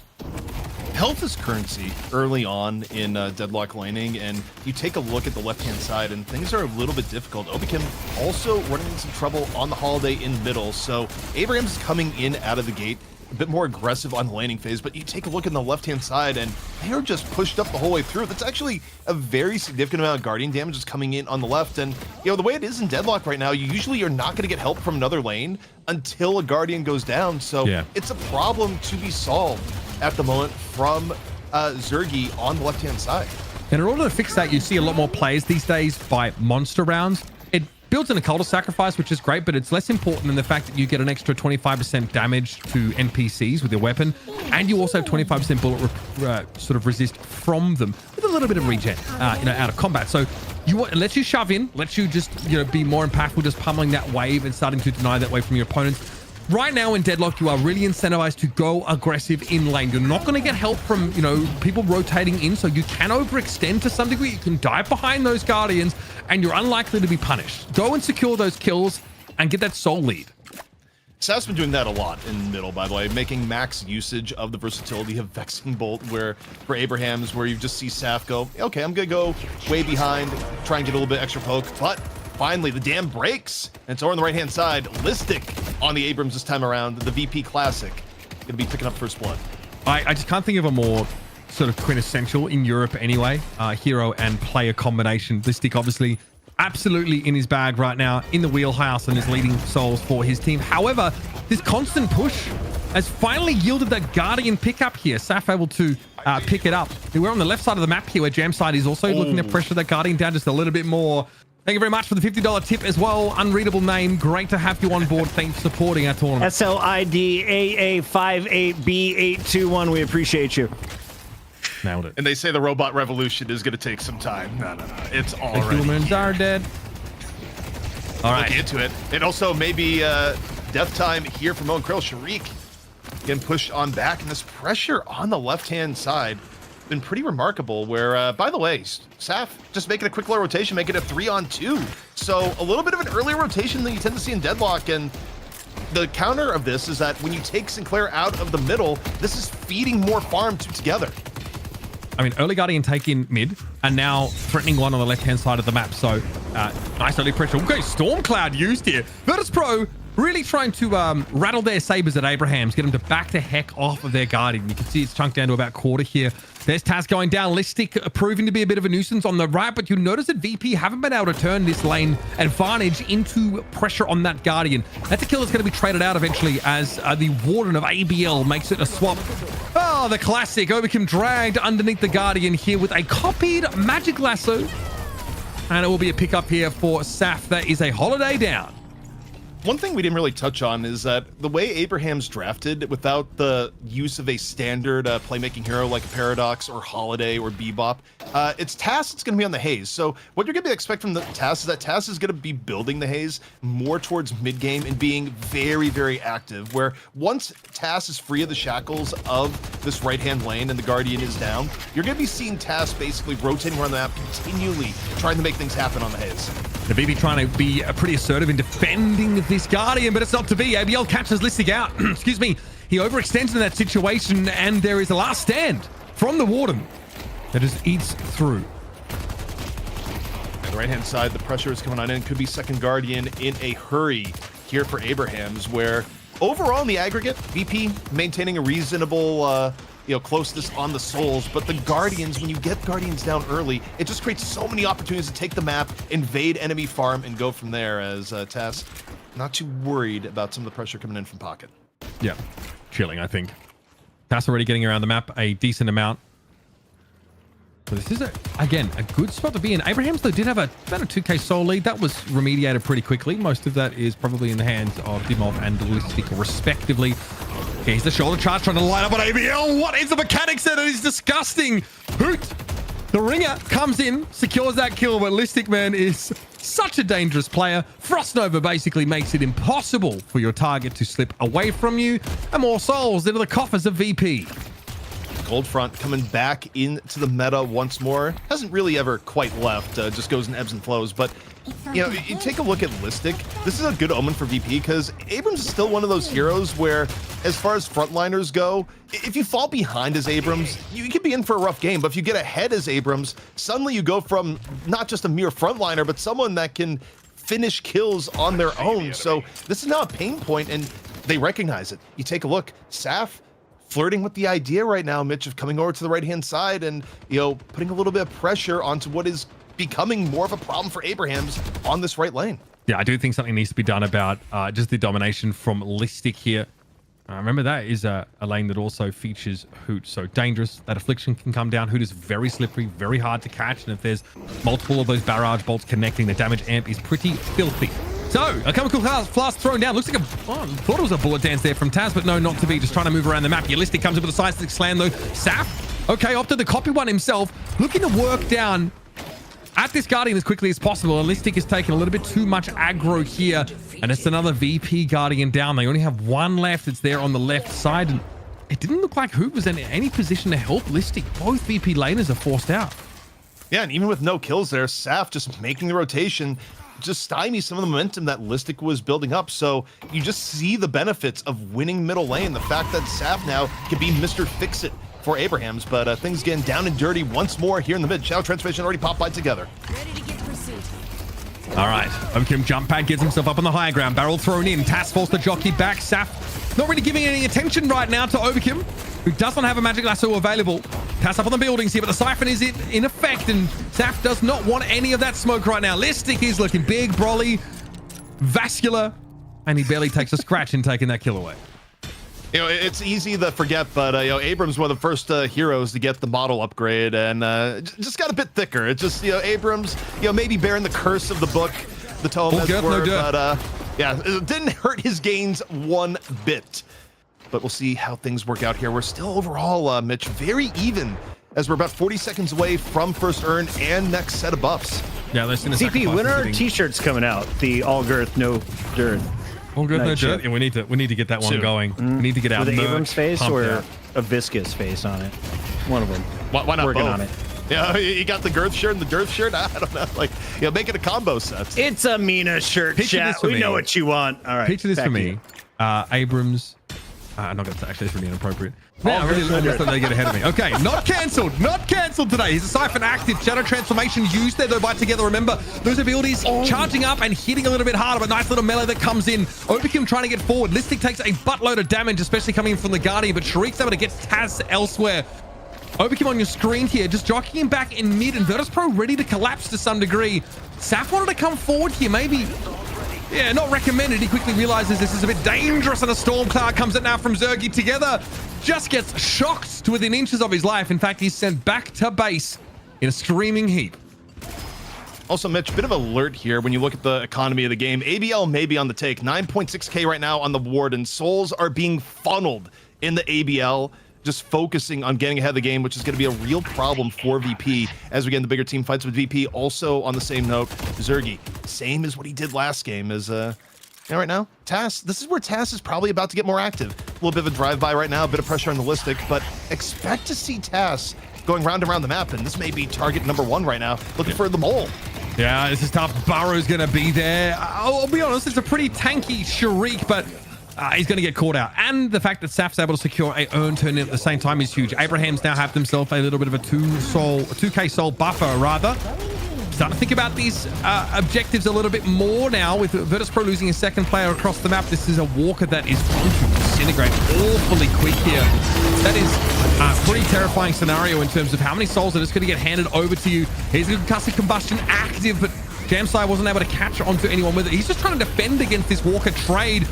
But that's a lasso catch from Overkim, and it should be an easy pickup. They've got themselves a Walker. Both teams trade them out. This keeps Abrahams ahead, though, by a nose. Both teams really smart on the macro, where I think Abrahams took a look at the map, realized they weren't going to be able to contest VP without it just being a huge loss in overall map presence. Decided, look, you guys are going for a walker, we're going to go for a walker. And at the end of it, both teams, even on objectives for the walkers and even on farm, but Listic right now doing a little bit of Gamba, but decides Yamato, not quite the place to be, but also doesn't want to stay there. Yeah, doesn't want to fully commit. I think Shariq had the same idea. Even though he had that combo available, Mystic probably wasn't feeling great without Seismic Slam, also without any of their damage dealers in position. Who was on his way there. And again, we're doing Zergy watch here midway through the game. He's up to 12k, so is able to pick up some farm. Those storm clouds have been good, and you see that last fight it nabbed together pretty much instantly. A decent catch here though. Yep, Frost Nova came out. ABL hit with a shoulder charge, trying to jump on away. Doesn't look like that majestic leap is at his disposal, and so it's just a free and easy clean pickup. Now eyes over towards the Guardian, but there's going to be a bit of an extended fight over it. As we saw together jump on in a power slash trying to ward away VP. Looks like it's worked for now. That was a really nice timing window to go for ABL. They were aware that Last Stand was about to come back up, and if you can jump on Warden without Last Stand, he is a different hero, so really well timed by Listic. And looking at that, and skirmishing still taking place here on the rooftops. Overkim real low. You see Sinclair in hot pursuit. Surely Overkim doesn't get away, but trying to be slippery all the while. Still, has Saf overextended in order to do this? They do have, of course, an audience participation, so can be duplicating an ultimate. And just sit up here as a shadow transformation comes in. That's scary, even for Listic. He's not quite healthy enough, and Seismic Slam will have to be used for him to get on out.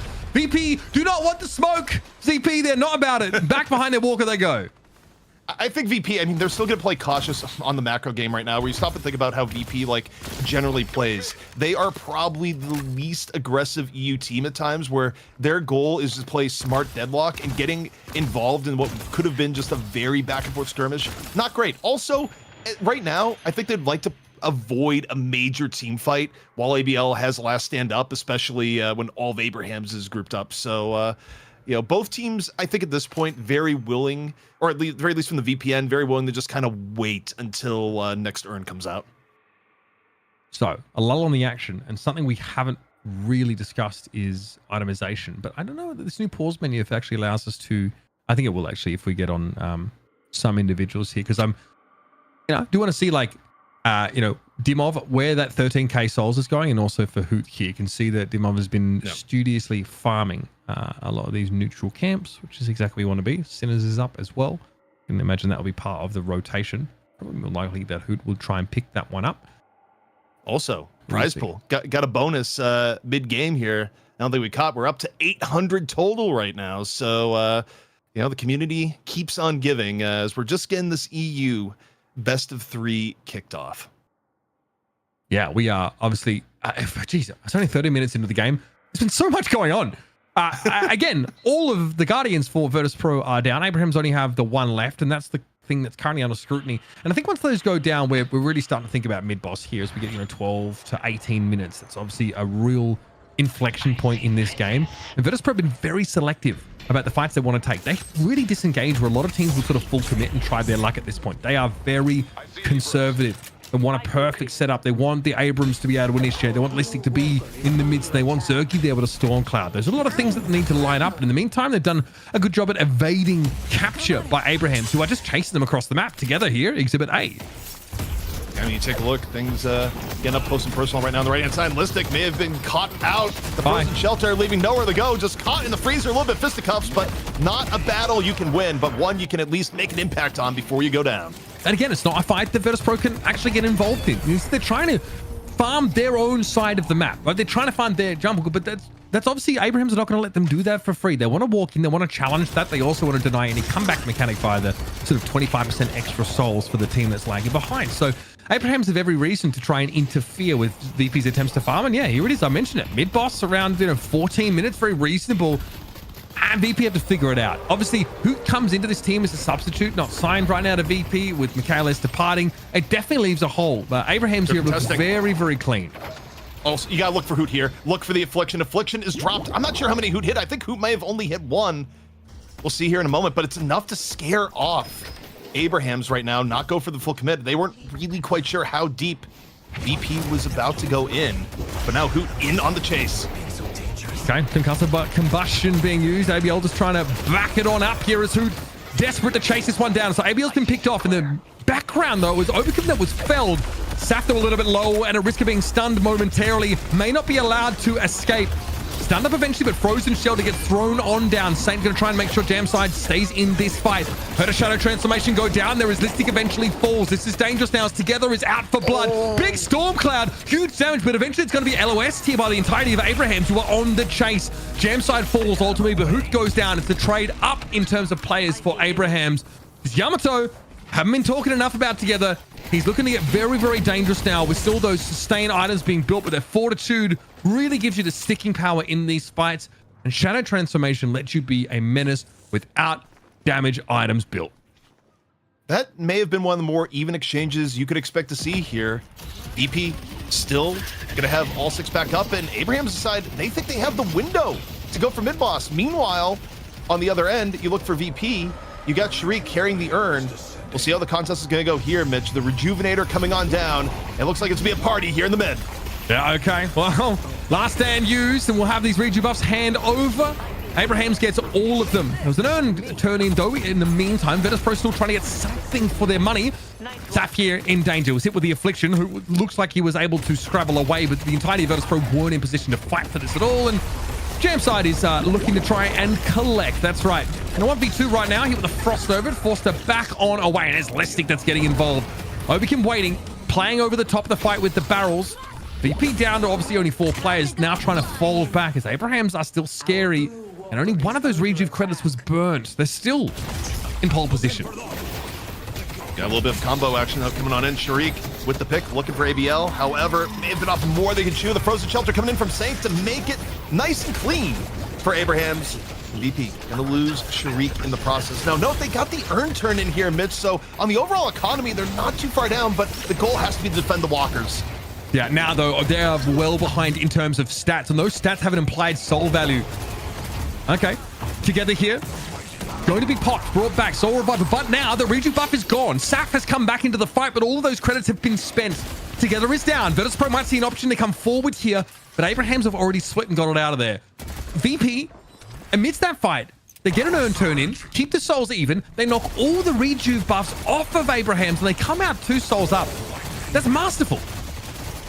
It's rare to see. I think any other team in Deadlock, NA or EU, you put in that situation where that you lose mid-boss, you don't usually come out ahead. And it really was two things, is that, yes, they lost the mid boss, but they made sure to send Sharik to grab the urn, get the turn in, and basically equalize on souls from that, where they had a little bit of room to give up a kill or two and not fall significantly far behind. And you look at the state of the game, it is 2 walkers to 2 walkers. It is still remarkably even as we hit close to the 19-minute mark. So you think about last week, Mitch, where it was very much a shorter day.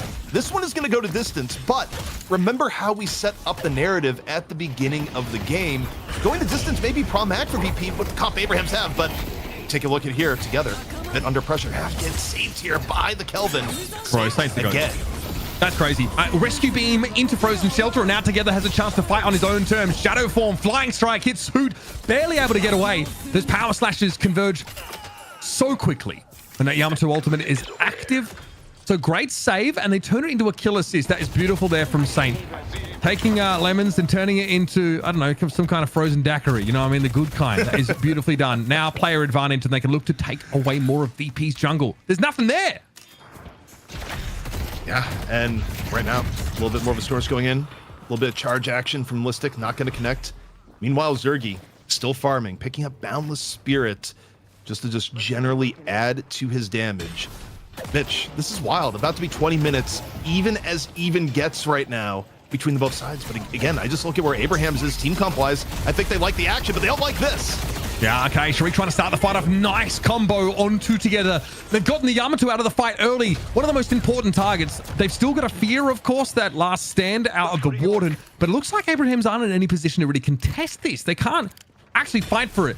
Buff's coming back in a few seconds, though, so that's definitely a neutral objective that VP want to try and collect on here. You can see they're already headed up to the high ground, and a survival buff on Listic is exactly where you want to be. There was a slick knife that came in, but again, I don't know if it's going to be more than a token attempt. Shoulder charge is going to give some distance for Listic. He has a Frost Nova if they try and dive on him. Not to mention, he would have been able to ult for safety, which he did. And so he gets away. Here's an earn pickup, though. There's something in the air for this player. I do think VP is starting now to assert themselves. VP been taking absolute care to get urn control ASAP. However, I don't think Abrahams is going to make this next urn fight easy on them. It's going to be in neutral territory. Getting the urn is definitely going to put you a bit ahead soul-wise here. And you take a look at the positioning that we're seeing come out. VP going over to the right side, but Abrahams, they are swarming on the right-hand side. They are ready to take this fight. However, it may be Sands and Furnace. You mentioned, though, Virtus.pro's comp is very good at fighting for the urn, and it looks like Abrahams agree because they do not contest. They just back away. And now it's an 8k solely to VP, who have surely got to be behind in terms of kill count overall for this game. They have not been dominating when it's come to these all-in fights, but you see they found another way to get equity in this matchup, and Together gets caught out a second consecutive time.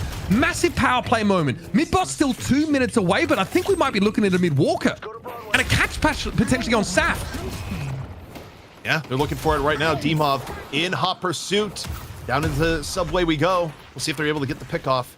Saint super low at the moment. And, you know, for Abrahams, these constant pickoffs on the Together are really starting to hurt, where Together falling behind where you need to be as the Yamato in this game. And for Abrahams, who does in theory have the better late game, that only applies if Together is able to keep a similar level of farm. So the fact that Together has been the, you know, target that keeps getting isolated by VP is giving VP more favorable options as the game goes on. And now, of course, still working with what is nearly a 15k lead. Okay, for those at home as well, I've been referring to Cold Front as Frost Nova for the last 10 minutes. I correct myself there. That's the active ability with the radiating ring of frost that slows people down. We've seen it on Listic side of things. And there's one in D-Mob's infantry as well, alongside a Warp Stone. So making sure, of course, that D-Mob can get to his intended target and pummel them. Phantom Strike coming online for Listic. So Listic's ability to engage going to be far better. And I feel like if you're Listic here, you would love to get the early engage on the ABL before last stand. And speaking of early engages right now, combo in the charge. This is brutal fisticuffs, Mitch, and a good pickoff that sets the way now for VP to try and go for a little bit more. Oh yeah, they're going for more, 100%. I mean, the pickoff is set up by Listic. The guy's just a genius. And there's going to be a storm cloud in the middle of the map. It's ABL going down. Together still lurking in the wings, but Abrahams are down to 4 players. Surely, you've got to start pushing these objectives now. Sinner Sacrifice has been looked at. Those on Abraham's side of the map here. I think Sharik has gone and picked that up. Passed by the shop and got himself that Divine Barrier, which is obviously going to be pretty crucial in some of these hard engagements. But right now, VP don't have a whole lot to play for except a mid-boss in 4 seconds, and that's where they want to start things off. Mid-boss is down. VP looking to take advantage of the 2 pickoffs. Does Abrahams want to go in? They can slow it down with the Frozen Shelter, but they're running out of time to get into the middle. We'll see. Do they dive on in? I think they're sliding down the staircase right now, Mitch, and it is happening. Let's see how it goes. Okay, straight on the rejuve it goes. Frozen Shelter's going to lock it up for the time being, so that's a stalemate for now. On the outside, looking in at Virtus.pro, they are not inside that aura. And here it is, Bullet Dance from the high ground now. Drop down, Saint together, get one. Durgi's going to get the other. It's a clean split of rejuve bust, but Virtus.pro still have one to work with. Well, everyone's going to come back into the fight. Saf Jam side, Listic now return to the fray. Hoot also going to join them. Saint, though, is out of the fight. He cannot return. ABL's found Sharik. Cube had to be used there on Dimov now. It's getting hot and heavy in these close quarters, but together is eventually brought to heel. Shoulder charge came on in there. There was a Rabbit Hex even thrown into the fight as the chase is on for Jam side, but Dimov isn't quite healthy enough. Eventually, Taz and Listic go down. This is Abrahams and VP now with 2 and 3 players up respectively. It's a VP close edge out in this fight, and it's a soul lead that continues to increase. A very late last stand here for AVL with no real use case. Unfortunate. Both teams beat each other black and blue and head back for a breather. I think one of the interesting parts about VP making the calculus to go mid is that they were aware that ABL was just slightly off the last stand. If Abrahams was actually able to go in and have last stand off cooldown, I think that ends up being a very different fight. So you kind of see there part of the decision making going, wait, your Warden doesn't have what is a key part of his existence? Yeah, we should probably go in and go for it. But still, the contest from Abrahams wasn't without merit. They're still able to steal 2 out of 3 Rejuvenators. They don't have to deal with VP pushing the advantage of the Rejuvenators. And overall, going to the fight, it was still about a 15k edge for VP at the time. It is still about a 15k edge now. So I think to an extent for Abrahams, that's about as successful as a contest that you're going to get. Very cheeky from Saf. Earn pick up there, almost interrupted, but of course the turn-in is across the map in approximately neutral territory. So it is going to be the next staging ground for an encounter between these 2 teams. Again, these walkers need looking at if you're Virtus.pro, because you still have 2 up, as do Abrahams. That's another sort of source of souls here.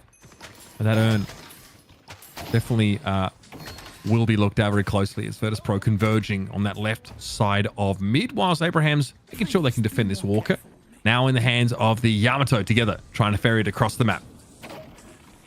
Next Earn, of course, if Abrahams was able to get the Earn in, that would essentially erase the soul deficit that you are now dealing with. But you take a look at how VP's positioning. They're trying to get a favorable pickoff before it gets to a full team fight. I actually think if it goes to a full team fight, there's a few ways it breaks down that could be really good for Abrahams, not the least of which is that you still have Kelvin. You can still drop a shelter and use that to help secure the turn-in. But right now, VP, they are very much swarmed over the turn-in. So Abrahams, they have earned control. They're taking their time in this instance because they're at that point in Deadlock now where they can still fight evenly, but if they lose another fight, decisively, they won't be able to, and a little bit of pressure coming in mid. Now Abrahams are playing a cat and mouse about it. Step forward here with a concussive combustion from Jamside, who's almost at 30k souls. And looks like Obercom got a little bit too close to the sun. Last stand also there, thrown in by that fight, and Virtus.pro might feel like they can still fight this. Frozen Shelter comes down instantly, and the Shadow Transformation looks a little silly in the context of that Kelvin ultimate. Eventually, Together's going to be able to break out, actually start this fight. Dash in on towards Listic, decent damage, caught by the Spirit Lasso, or was the combo unclear? Lockdown for a time, and here it comes, the Yamato with plenty of souls to their name. It's a sting of beauty. Jamside finds yet another kill in this fight, and Zergi's going to back away. It looks like there was never a good chance to make use of Storm Cloud, and no real fight to be had here for VP. They're down 2 players, and that Earn is looking dangerous. Hoot is actually able to turn it in, though. So behind this, VP still keep themselves head above water in terms of that soul economy. And Jamside will reposition. Now, Abrahams know they need to pressure this mid walk and try and get something for that Earn. It's kind of tragic for Abrahams. They have an incredible team fight, in large part backed up by Saint just arguably being the GOAT to Kelvin. Yeah, we may have just added the GOAT character, literally, but when you talk about Kelvin players, Saint has to be your number 1. Just great rescue beams, Frozen Shelter to keep people alive, Listic getting picked off now in middle. But VP, they turn what was a losing fight into advantage because the urn is actually a greater aggregate hit. So they come out ahead on the macro here, Mitch.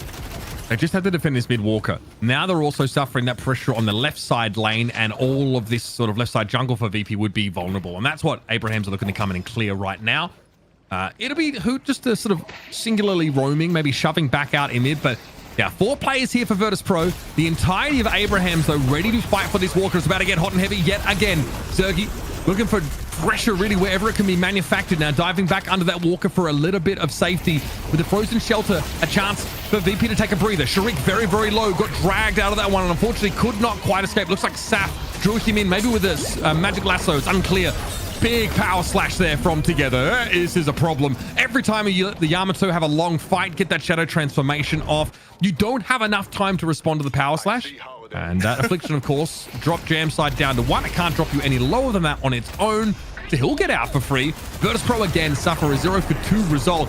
Big storm cloud. Zergy trying to make the play. Saint gets caught out. Maybe just couldn't quite escape from the damage. And that's something at least for VP to work with. They want to keep chasing this ZP. VP would love to turn this into advantage, especially when you take a look. Minboss is back up in 15 seconds. If they can get another pick on the Abrahams, they could actually force Minboss.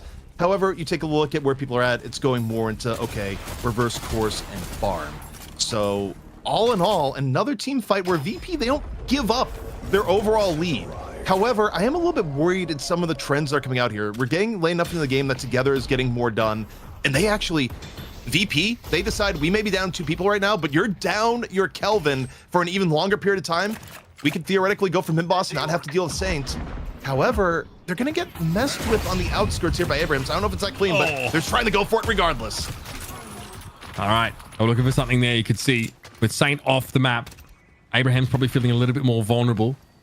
Yeah. Saf was able to get out, though, so no harm, no foul. And another survival buff going over towards Listic. So again, going to be pretty bloody hard to kill. We mentioned it earlier on, but those Phantom Strikes are in hand for many of our tankier characters here. And I'm seeing some pretty terrifying items make their way into the inventory for our 7. Leech has been picked up there. We see Boundless Spirit, Mercurial Magnum in the hands of AVL. Playing the track now as the urn will spawn in Abraham's territory, but VP are going to step up and try and fight them right there. All ultimates just about up on both sides. Zergy about to get the Stormcloud back up, so all teams essentially at max battle power. The problem, of course, the urn being enemy territory, but here we go. Lasso in from Obakim. Is it going to be enough to take down Sinclair? Oh, the combo trade is huge. Oh, it's massive. That's exactly what they were looking for, ZP. Now, of course, mid-boss becomes so much more viable. Yeah, it was a simple, quick hit. Abraham's a little bit out of position. You lose both your Kelvin and your Sinclair. 2 of the most important heroes, by the way, at contesting mid-boss between the Rabbit Hex and the Frozen Shelter. Oh, they're coming. And wait, if they're coming 4v6, this is ridiculous. Do they actually commit and drop on down? We'll have to see. Last stand coming in straight away from ABL. They've got to try and control him. And again, he gets CC'd out of it. Great goo ball used there from Dimov. Knows what he's going to do. And again, we split the Reju buffs 2 and 2. The Storm Cloud in this pit is a terrifying prospect, and all of Abrahams have to split pretty damn quick.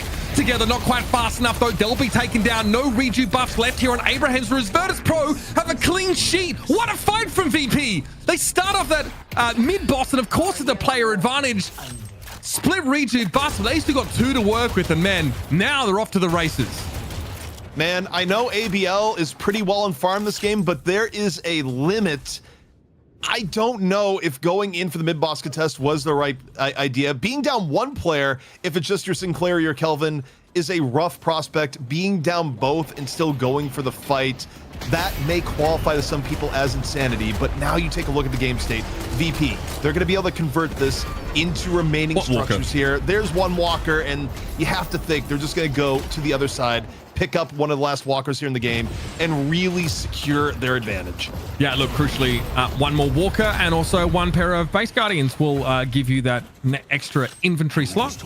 So quickly, you snapped up a couple of those base guardians and you're good to go. Eyes over here, of course, and there's an urn turn in by the Abraham's walker. So everything now is falling in place for Virtus.pro. Walker down, an easy urn turn in, something that Abraham still can't hope to contest because they're 3 players down for the time being.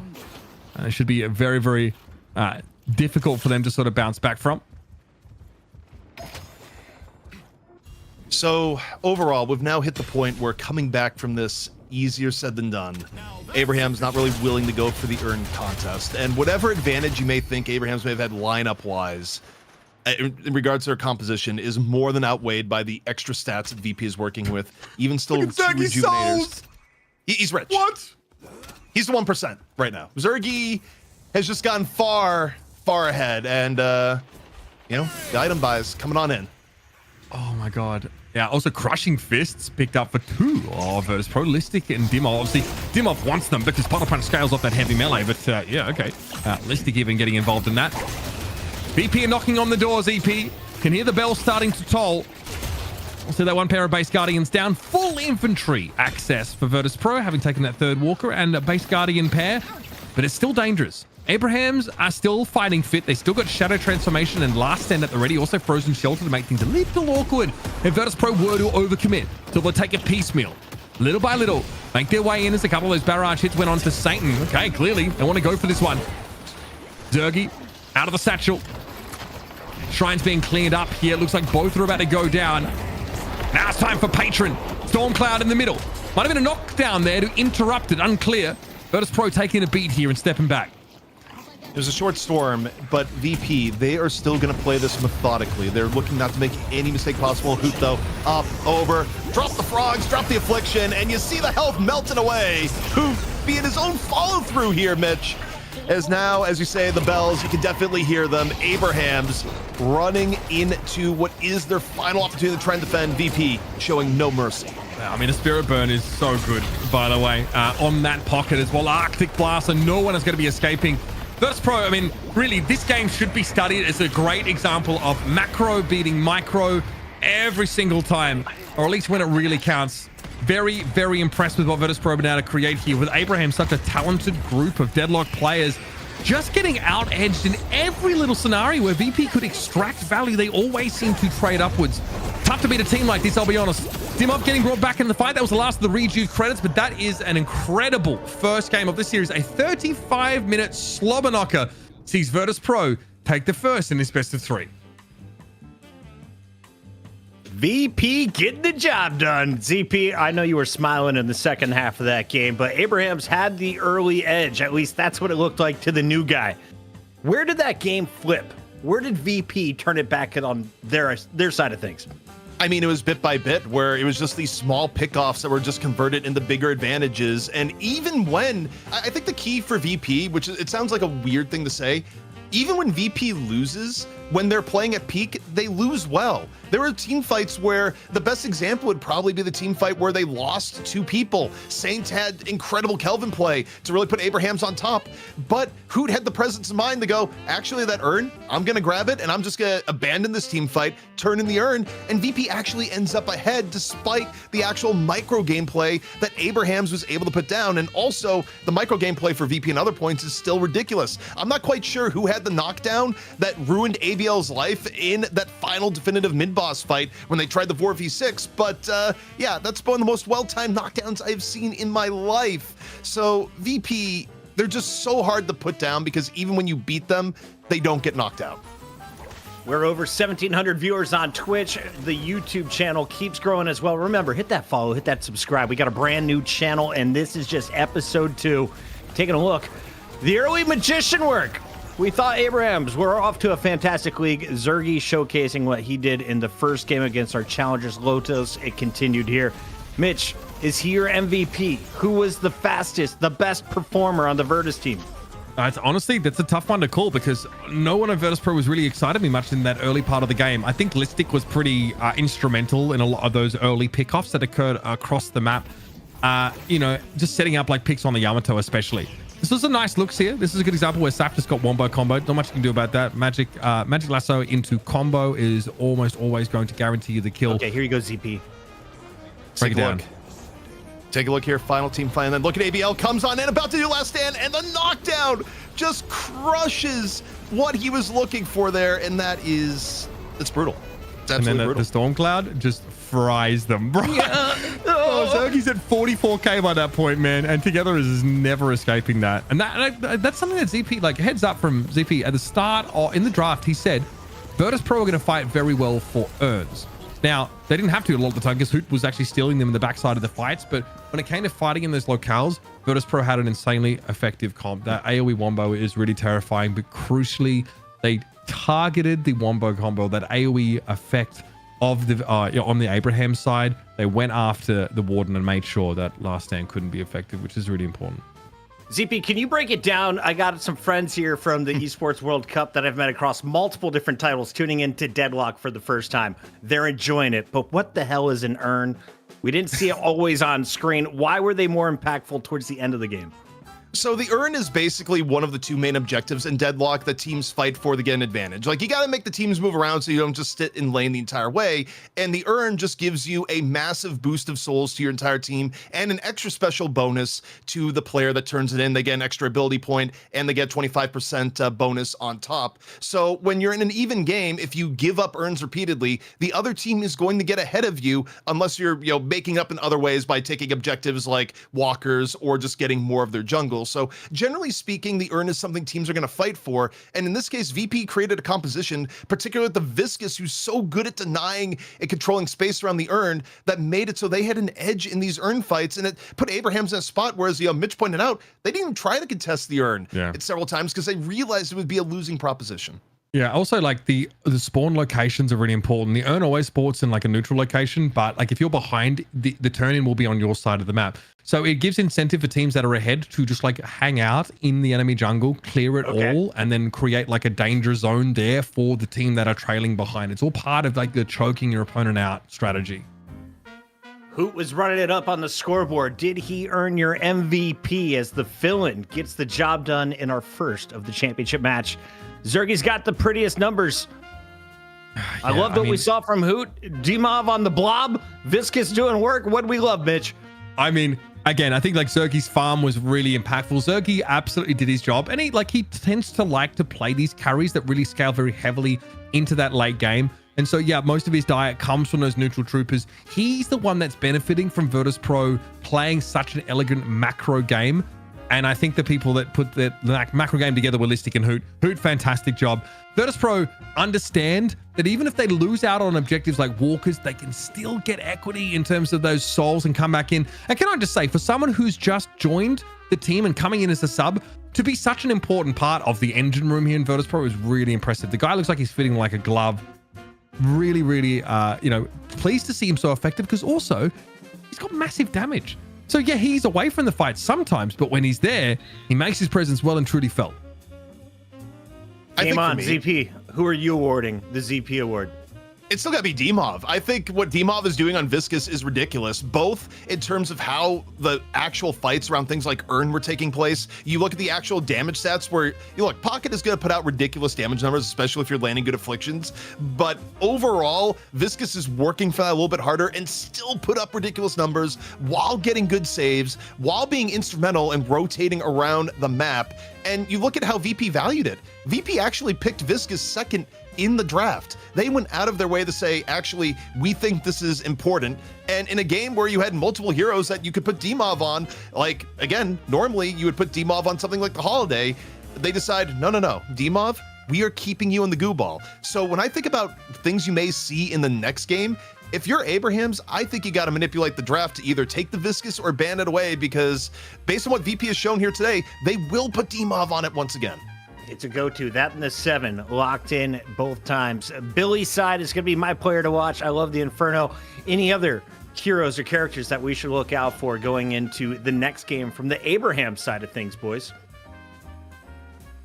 I want to see if they attempt to, contest that paradox now. That was like a ban out from Virtus.pro who deferred their ban, which is obviously kind of an odd decision. So Abraham still get to pick first. And honestly, this is probably one of the most frustrating situations to try and work your way out of as a team who just lost that map, because you didn't do a whole lot wrong in the early stages of the game. I really do think that Virtus.pro, I don't think they capitalized on Abraham's mistakes.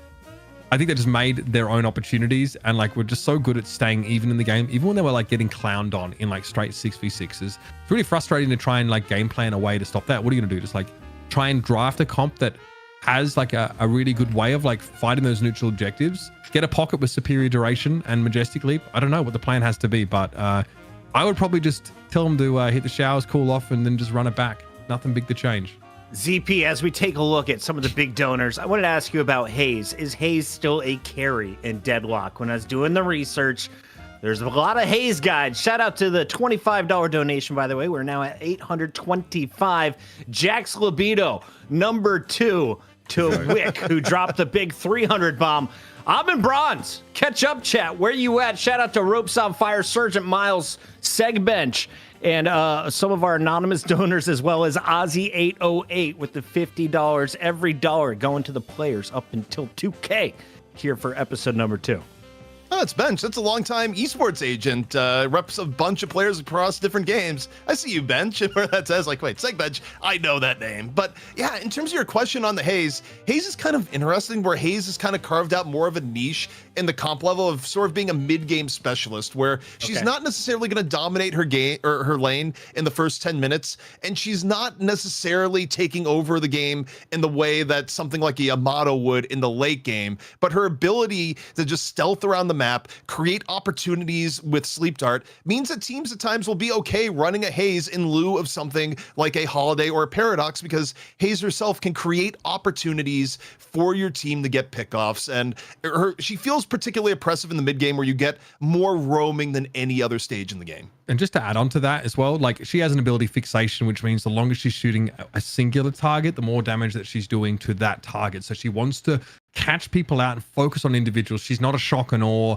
wombo combo hero, despite, you know, Bullet Dance having that feel. Bam. ZP, we're going into a game number 2. Do we do breaks here on Night Shift?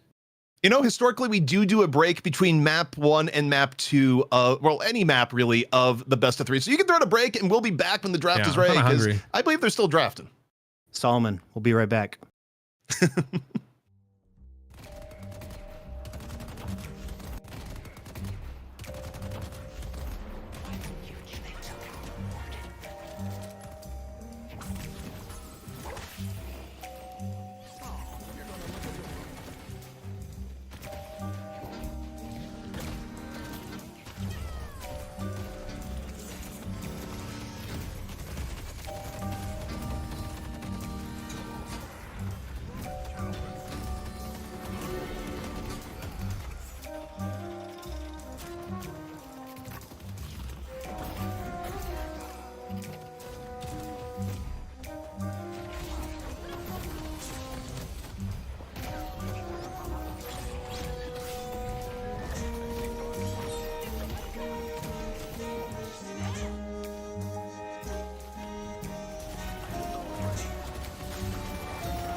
What do you think are the biggest like edges that even the best teams just across both regions aren't getting right now? Like, what's the next? What's the next thing to focus on? Like, what aren't teams doing perfectly that's like that you can see right now? In my opinion, I think the game is. Oh, I gotta set up straight for this one. I think the game in general right now is pretty solved, at least from the EU side. And I think NA, like Hydra Nation, at least like our team, we've come to kind of like mimic and solve it as well. But the difficulty of playing the game correctly comes in when you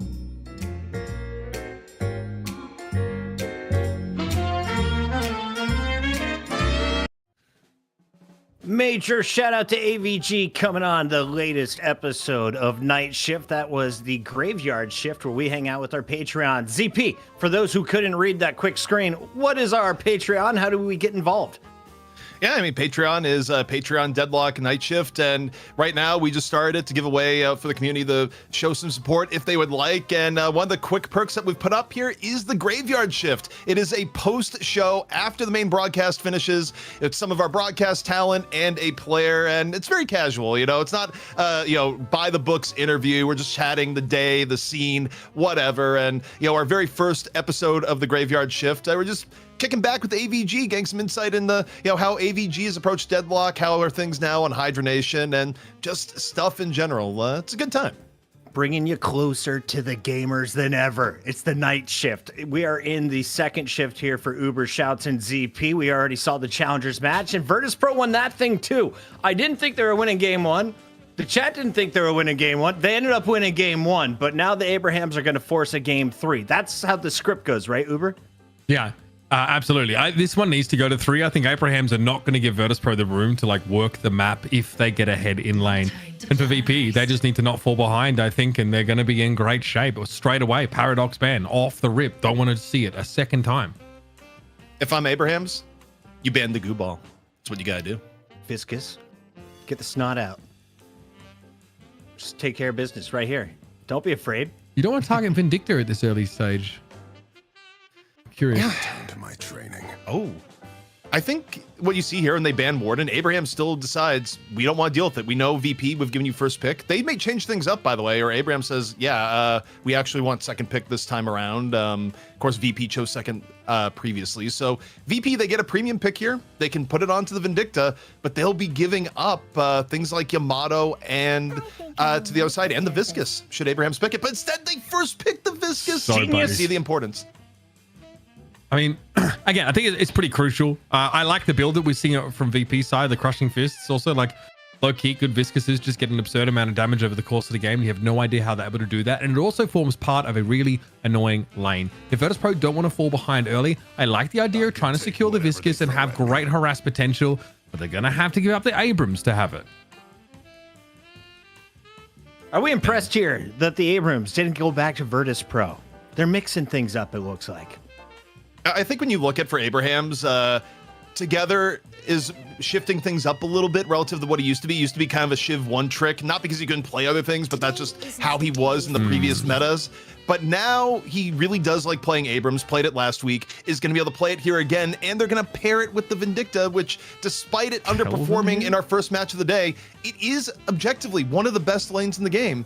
If you're VP, I think in response here, the one thing you do need to do, I do think you need to take away the Yamato because Abrahams has two very strong Yamato players. That even if Together isn't playing the Yamato, they can have ABL play the Yamato. I think leaving it up may be a risk, but VP, they decide, Zergy, we like how you've been getting farmed the entire time. Take the 7 once more. High priority on the 7. I mean, it's really interesting to see it so like deep into the draft because Zergy can also play Infernus quite well. I think that like there's a difference between having a sick ultimate that zaps people to death and having to like actively work your way through a fight, stay alive, not get CC'd, build very tanky. So it can be tough. We've seen 7 builds also like look a little tankier. But Hoot for Pocket rather for Hoot again potentially means that Virtus.pro always going to have this loose end roaming capacity. It looks like they're just getting their same squad as last game. ZP, while we're waiting on more of these picks to come in, real quick, the Patreon, does that go to the prize pool? How does our Patreon work and our donations towards the prizes each shift work? So the donations directly on stream that show up right now go directly to the prize pool. The Patreon goes the general show overall. So production, casters, getting it all We out. pay the is where we're people. at. Yes. Yeah. Genius. Shouts to Ray Jecki. I haven't seen Puckett since Halo 3. Brother, that was 15 plus years ago. That's been a minute. This is my that long first ago? time working on Deadlock, and I'm loving it so far. I'm picking up who's pretty powerful and who's really good in Europe. And it seems that when it comes to just mechanical skill, is this an even matchup? You got my hopes up. VP just has the better macro. Is that what we witnessed in game number one? so. How would you I mean, break I this think down? that like Abraham's like won some lanes that maybe even shouldn't have been able to snowball as well as they did. I would even say they were mechanically or just in that early phase of the game were better. That's what got them ahead, and VPs were able to wrest the game back. If I'm Abraham's, I'm molding about that. It shouldn't happen, but that's kind of what makes this matchup so sick, is that these teams are strongest in different phases of the game. And as we see the Kelvin get locked in, you guys mentioned you don't want to see the Yamato go to the Abrahams. That'll be too powerful. Well, Kelvin didn't seem to have that huge of an impact. Lots of healing compared to the rest of the characters, but is it better to have someone focused on heals over just 6 players dealing damage? When it's Saint, I think so. I actually think when you talk about mid-stage bans for VP, yeah, they took out the Holiday probably because they're not intending to play it with their comp. They're going to go for the Mo and Krill and Viscus being active. I actually think Abraham's looks significantly worse in terms of their team fighting when you rip the Kelvin away from Saint. Saint is a good player. He's not like bad if he's not in the Kelvin, but the Kelvin is probably the one pick that you almost see Abraham's never play without. So the fact that they're able to lock it in, I think is good for them. And, VP draft wise, maybe they should have tried to take it away. Boom. Okay, I really like this Ivy pick. It makes for strong lanes, is great sustain. And also it has omnipresence across the map because your ultimate makes you just fly. Really, really good. I think it's kind of insane with Pocket and 7. Again, Virtus.pro investing in being very good in a local area, fighting for those objectives, which is, if we recall, how they got back into the game. So, I don't know to what degree they're sort of sacking their lane matchups, but you have Abrams Vindicta. VP had to take Mo and Krill away from Abrahams. You can't give them the Mo and Krill Vindicta lane. I do think Abrahams are a little scary. Again, in that early phase of the game, I don't want to deal Here with them. she is, chat. You've been waiting for the lady, guys. She's arrived. Bro. Yeah, actually, we haven't talked too much about it, but Geist was pretty highly picked last week and was the top pick in the meta before. It's a little bit weird that Geist has been a bit undervalued today, but I think this is really good for Abrams. I mean, they have a ridiculous front line. They have a clear funnel target in the Infernus into the late game. And yeah, okay, VP picking up the Mina is a bit of a wild card, but on paper, when I look at the compositions, the Abraham's early laning is going to be out of this world. You stack one lane with Abrams Vindicta. You stack another lane with Yamato Geist. And, I mean, Kelvin is no Kelvin slouch with Infernus? Infernus. Yeah. It's the Fire busted. Nice. Yeah. It's busted. It's a very, very 3 powerful lanes. Oy, oy. Whereas Virtus.pro, not so much off the rip, right? Mo and Krill before he gets ultimate. 7 also takes some time to build up. Pocket conditioning can be quite strong, but again, really very much a get in, get out type of hero. I think we're still waiting to see where the consensus is on Mina. I think maybe if you invest, I don't know if you invest AP into Love Bites, maybe you are a bit of a nuisance here, but yeah, Virtus.pro can work the map. Wow, I don't like their laning. Sorry, Chad. I was told the players will not start the game until we get another $25 donation to get us up to $850 here on Night Shift Round 2. I'm just the general manager. I don't make the laws. I just enforce them. ZP, as we get into this, true or false, Virtus.pro had the better pick and ban selection. I'd say false right now from looking. I mean, I think what VP is doing can work. They do have options, and that Viscus is still the ultimate fixer. Ivy does give you extra mobility around the map. Maybe Abraham should win something like a Mirage at the very end, arguably. But I do think on paper, from what we know about Deadlock, I think Abraham's knocked this draft out of the park. I think VP may be fighting a little bit uphill this time around. If you like vampires, donate $25. It'll go directly to Listic if he wins this matchup. They are playing for half the lion's share here as we split it between EU and NA, and we are not even halfway through the show. And Mitch doesn't think halfway through this series. We're going to a game 3, but if that's true, the Abrahams got to clutch up right now. On the mic, it's Uber Shouts and ZP, the guy from Minnesota who has goats. You have goats, CP? You know, it may. I can't confirm or deny. I think I just heard him in the background. Yeah, You heard him in the house? Look, Puckett, or rather, Mitch, I do have a confession. You know that me and Jason played, or rather casted, the very first game of GOATs in Overwatch? Like, we were at ground zero before, like, it spread. It was to your the entire fucking fault. Yeah. Yeah, that explains like your consummate levels of mental stability between the two of you. Yeah, I'm very. works out. Yep. No, you guys have done well. You've seen it all. You're the gif of that guy who looks like he's PTSD ridden from war. Let's jump into the game. So we have the Kelvin and Furnace side lane here. We have Yamato Geist in the mid, and yeah, Abrams Vindicta here for Abrahams. A very nice looking draft. So we issue the challenge to Virtus.pro to sort of fight their way out of this one. And again, we've noticed in this game, even strong lanes can lose out. The problem is that I think it was VP that had strong lanes in that challenges game and still lost them. So no shortage of talent out here in EU. No guarantee the strong lanes, as I use air quotes, are going to win out, but keep an eye on those hotspots across the map. I mean, Abrams have definitely positioned the lanes a little bit more traditionally. You put Abrams Vindicta in the side lane. Middle was kind of a choice by VP that was... I mean, there's no reason why it couldn't have worked, but it usually wasn't where you saw the lane get played. Meanwhile, in the middle, to no one's surprise, you stack it with your Geist and Yamato, which just gives you really high poking. And I mean, it's usually where you see Yamato get placed anyways, the way teams have been kind of organizing lanes. And then in Furnace Kelvin, the goal there isn't necessarily lane domination, but it's also a difficult lane to actually lose. Like pinning down in Furnace Kelvin and making them have a bad lane is difficult. So, you know, for VP, the question here is, where do they get ahead in the first 10 minutes? And I think to an extent, you have to hope that there's some misplays out of Abrahams. Yeah, I mean, and in that previous game, I don't think that they left any huge gaping, orifices which to sort of, exploit. I think that Abrahams actually were fairly clean, just kind of got out rotated, out maneuvered by Virtus.pro. So will those unforced errors crop up at this level between the two best teams right now in Europe? Seems, questionable, bordering on unlikely. Someone in the chat said that Mina was not a listic hero. Fair enough. I can kind of see that idea, but clearly they've taken a shine to young Mina, who, again, the more of those love bites triggers that you get, the more bats you get from your Nox Nostra. So a lot of value in trying to hit those rakes, get that gun damage in, but you can see just how scary this Infernus Kelvin lane is.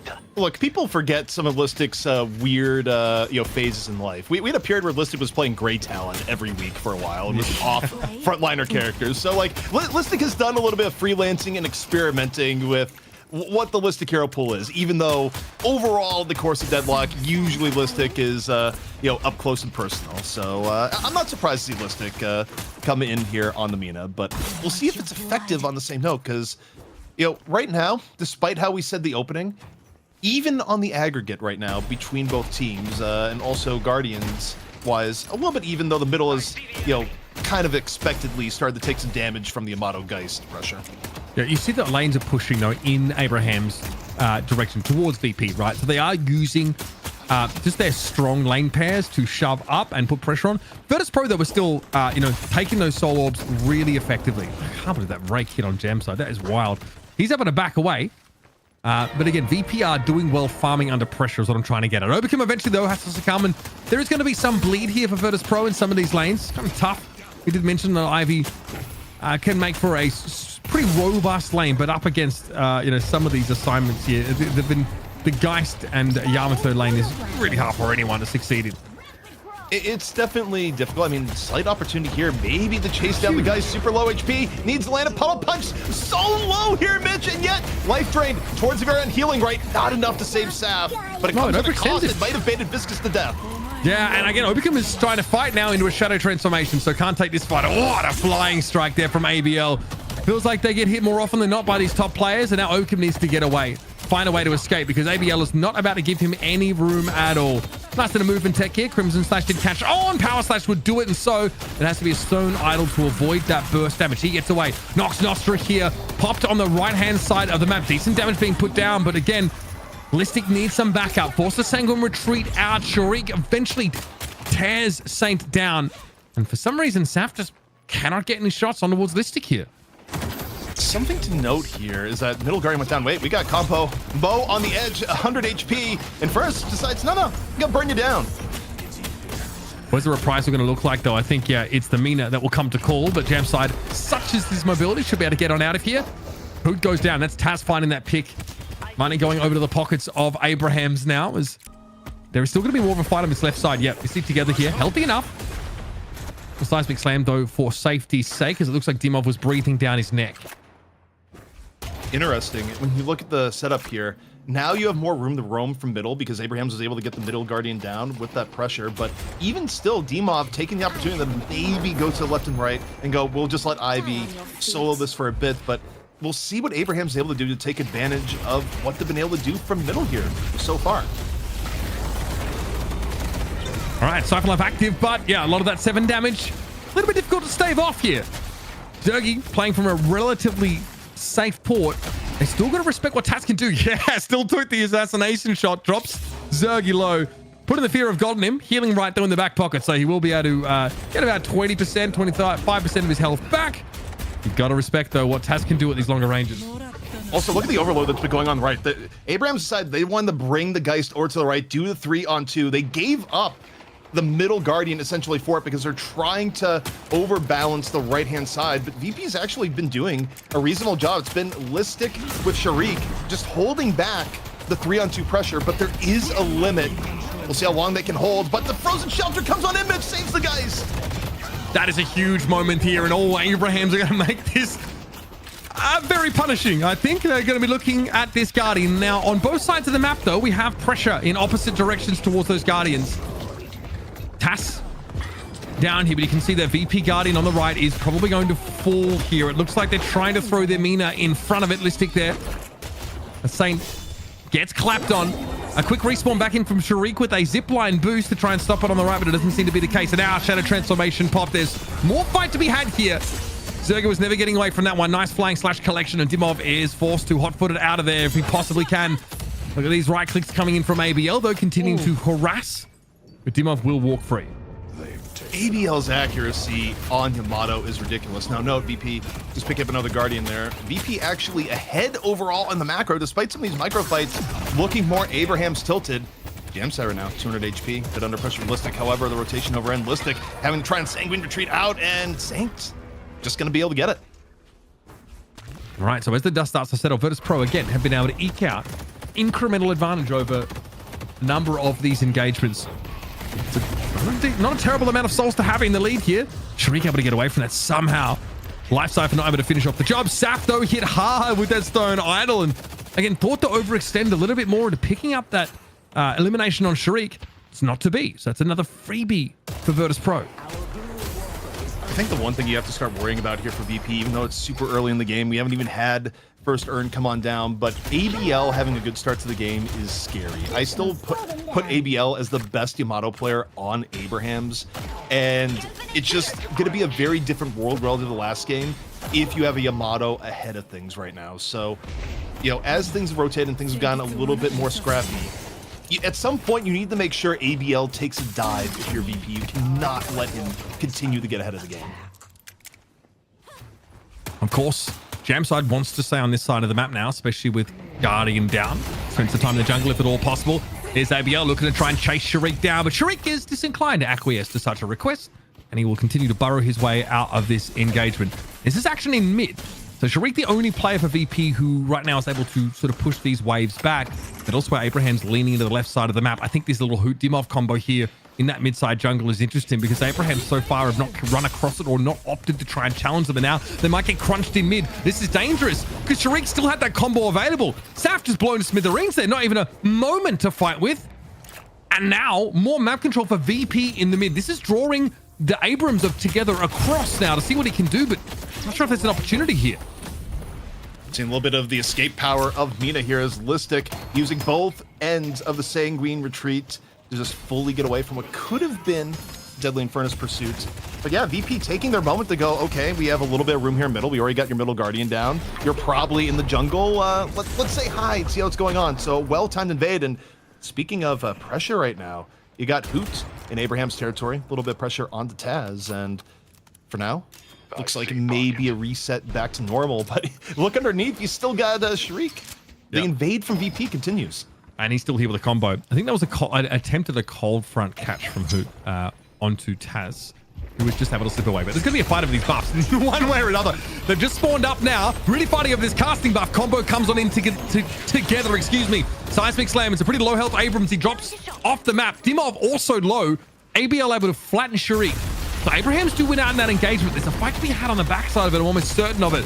Hoot blown up. Stun eventually does tick off onto Saf, and nobody's there for a soul exchange. Healing Bright has to be used. Saf, no use in a fight for now, but Zergy was not able to chase the Geist. Meanwhile, fight still taking place more on the right-hand side. The Nox Nostra coming out here from Listic. Under pressure, though, 200 HP, and that escape ability about to be put to the test here. Up and round we go. 3 more seconds to another Sanguine, and may have escaped the pressure this time, but you take a look at the overall state of the game. The Urn is going to be run by Abrahams this time. A bigger focus on the Urn than the last game, and they are swarming over it with seemingly no real VP presence here, Mitch. Yeah, I just don't think there's any intervention here from Virtus.pro. They've got eyes elsewhere, looking to get themselves a Guardian and sort of try and stay in the game. Now, again, Earn for Guardian, I mean, for Virtus.pro's purposes, the fact that it gives them access to that left side Abraham's jungle probably feels like a reasonable exchange. That was obviously where Zergy made most of his money in that previous game. What, like 30% of his income as a result of neutrals, which is pretty cracked. And I do think a big part of the VP's game plan, like you mentioned, is get out of lane intact and just have a ridiculous mid to late game with those very fed carries. I think the other thing, too, in the trade that also felt pretty good is that it also got them their last missing item slot, which at times you don't want to ever get in a spot where you're deeper into the game and somehow the other team's now turned the Guardian into an inflection point where you have to sacrifice to get it. So if you can finish that out, get your item slot for just the cost of an Urn, which overall economy-wise, it's like pretty reasonably well balanced. It's not a macro decision you hate, but once more, we've ended up in a situation that is relatively even across the board. I will say, though, in terms of scaling, I mean, maybe unless Zergy gets, like, turbo-fed, but the late game, I don't think is shaping up well for VP well at all right now, especially as ABL is ahead. But this is what they need to do. Catch these people out. Saint, heal with Frost Grenade, knows that any more investment is probably going to be a waste of time. Okay, Together turns up here over on Zergy. This is the left side of the map, and Dimov probably won't have much to say about this. There is a rotation coming in from Hoot, though. We had some big afflictions in the last game, 16k in one of those previous fights, which is pretty disgusting. So it looks like Hoot might try and link up here with Dimov and set up an elimination on Together, who's a little bit on the lower health side of things. It came in a little bit too slow. Together will be given a stay of execution. Couple too many of those for Abrahams in this game. There's some gun damage coming in from Hoot, who apparently just turned their attention on to a low health Saf, who was lingering a little too close to the sun, so to speak. So here comes Hoot. Affliction pops. Ain't going to be feeling the burn from that. The Frog Plague is going to cause him issues. Yeah, Saint's effectively taken out of the fight. Yeah, I can't do a thing about it. He's permanently 1 HP, or at least rather for the time being. So back to base with him. Need to sort of heal back up. And a decent amount of damage on the Walker, all things considered. Yeah, I mean, VP is still just very good about this, where even when things have been, pushed a little bit against them, the main goal, objectives, get pressure on to the Walker, go from there. A little bit of a skirmish here on top. Tass should be able to get away. Not something that you're going to see Hoot chase down here just yet. I think the next major fight, realistically, both teams are going to play it a little bit low until the next urn comes out. Maybe there's a world where Shriek finds someone, but as I say that, Together, nearly finding the charge. I can take up this Sinner Sacrifice. That in theory falls under Virtus.pro's side of the map. That might be contested. They're just so important to trying to get ahead. Yeah, we're contesting this 100%. So a boon here over to Hoot. Some of the souls there. Hey, at some point, clearly looking to try and chase down the Abrams. The other one's none of that. Also concerned probably about Sharik lingering nearby. That combo locking someone down could set VP up for a player advantage early in a big fight. I mean, still a little bit of opportunity for a bit of skirmishing here on the left-hand side. I think alt-wise, things are actually panning out pretty well for VP. You take a look at where Zergy and Hoot are. They're going to have both backed up for either earn contest or earn fight, but this is where ABL could just get a little bit into it, where, interestingly enough, the Sanguine Retreat actually broke the Yamato tether, the one thing that breaks the thing that goes through space and time. Yeah, that can't be right. That Yamato tether looked like it was a perfect connection. Still, Obicum in trouble. Together happy to fight here. Zergy, though, is getting involved. There should be a stun here on Together, but nobody in position. Shout out Bonus Bones 32 theme for the $25 addition to our prize pool. Puts us up to 850 as per Puckett's appeal earlier on. Now buffs are up. So I know Puckett's been to a lot of MLG events over time. He could actually just summon the air horn. That's how it goes. Bro does not need a soundboard. You saw just there, though, like the mobility from Hoot, which is what makes him so good at getting across the map and fighting for those objectives. So we have an earn take already here for Virtus.pro. They've really mastered this in the previous game. Here's the goo ball. Plenty of value to get down here by the shop. And ABL reeling somewhat from that, but it doesn't look like Dimov really wants to fight for it. Not at least until at least Sharik and maybe even Hoop get here. But Frozen Shells not going to give him any other choice. CP Shadow Transformation there for ABL, and that's the pick they were looking for. It's Sharik out of the game with combo in the back pocket. No chance to use it. An earn take as well could be massive here for Abrahams, excuse me, as they pick Hoot up as well. Mid boss has got to be on the table. Mitch, why not both potentially? Earn gonna be run on over. Potential to go for mid boss, and again, you got to give up for Saint, where Hoot goes in. I think Hoot landed what could have been a 2 or 3 man affliction there, and Saint was just there going, nope, Frozen Shelter gonna undo most of the damage your Frogs will do. However, the contest coming from VP, not looking to make things easier for Saint. Under the gun, 200 HP, being real slippery here though. With the ice path, may be able to get away. Sap though, giving their life a turn. Let's see Together going on in. Yeah, Together in trouble. Saw the cube used on Dimov. Couldn't quite catch him. Virtus.pro with the players back in the fight. Maybe some zipline boosts also got them in position to intervene. And the solo is theirs for the taking now. VP insist on fighting yet again after going 0 for 2 in trades. And they're going to be rewarded for it. ZP 92 plays 87k. And it's ultimately a clean earn take. In the long run anyway. Yeah, and I mean, I think for Abrahams, they just thought the run-in for Saint was a little bit more clear than it was in actuality. That being said, you know, looking at the game state here, I think things are a little bit rough for VP. They may be ahead in the aggregate, but ABL looks like terror incarnate at the moment. 18k Yamato, you look on the other side, and 18k 7, that's not equivalent. Between the two, 7 needs to be far further ahead to really take over relative to ABL, who effectively at this point right now, Mitch, ABL can target someone, dive on them, and there's not much they can do unless maybe it's a Mina who's gonna, you know, break the flying strike. But other than that, ABL can choose any target on VP and make their life pretty difficult. So when you're looking at the later team fights right now, I think VP is in a precarious position if they can't continue the manufacture it picks before the main fight. That was the quickest cube I've ever seen. Dimov saw ABL coming from, didn't want to get caught in the flying strike at all, which I completely understand. So Abraham's have priority in this part of the map. VP are, for the most part, trying to avoid them. Now, of course, it's a play around these walkers. Buffs are up in 2 minutes. Mid-boss is still active, and that right side neutral creep camps here is where Virtus.pro are trying to make most of their meal of. I think Jamside has just found that out the hard way, running into 3 or 4 players. I don't know how the Infernus is supposed to get out of this one. Concussive Combustion active, needs good connection on this, and needs those teammates to get there in time, but nobody on Abrahams is really attempting to intervene.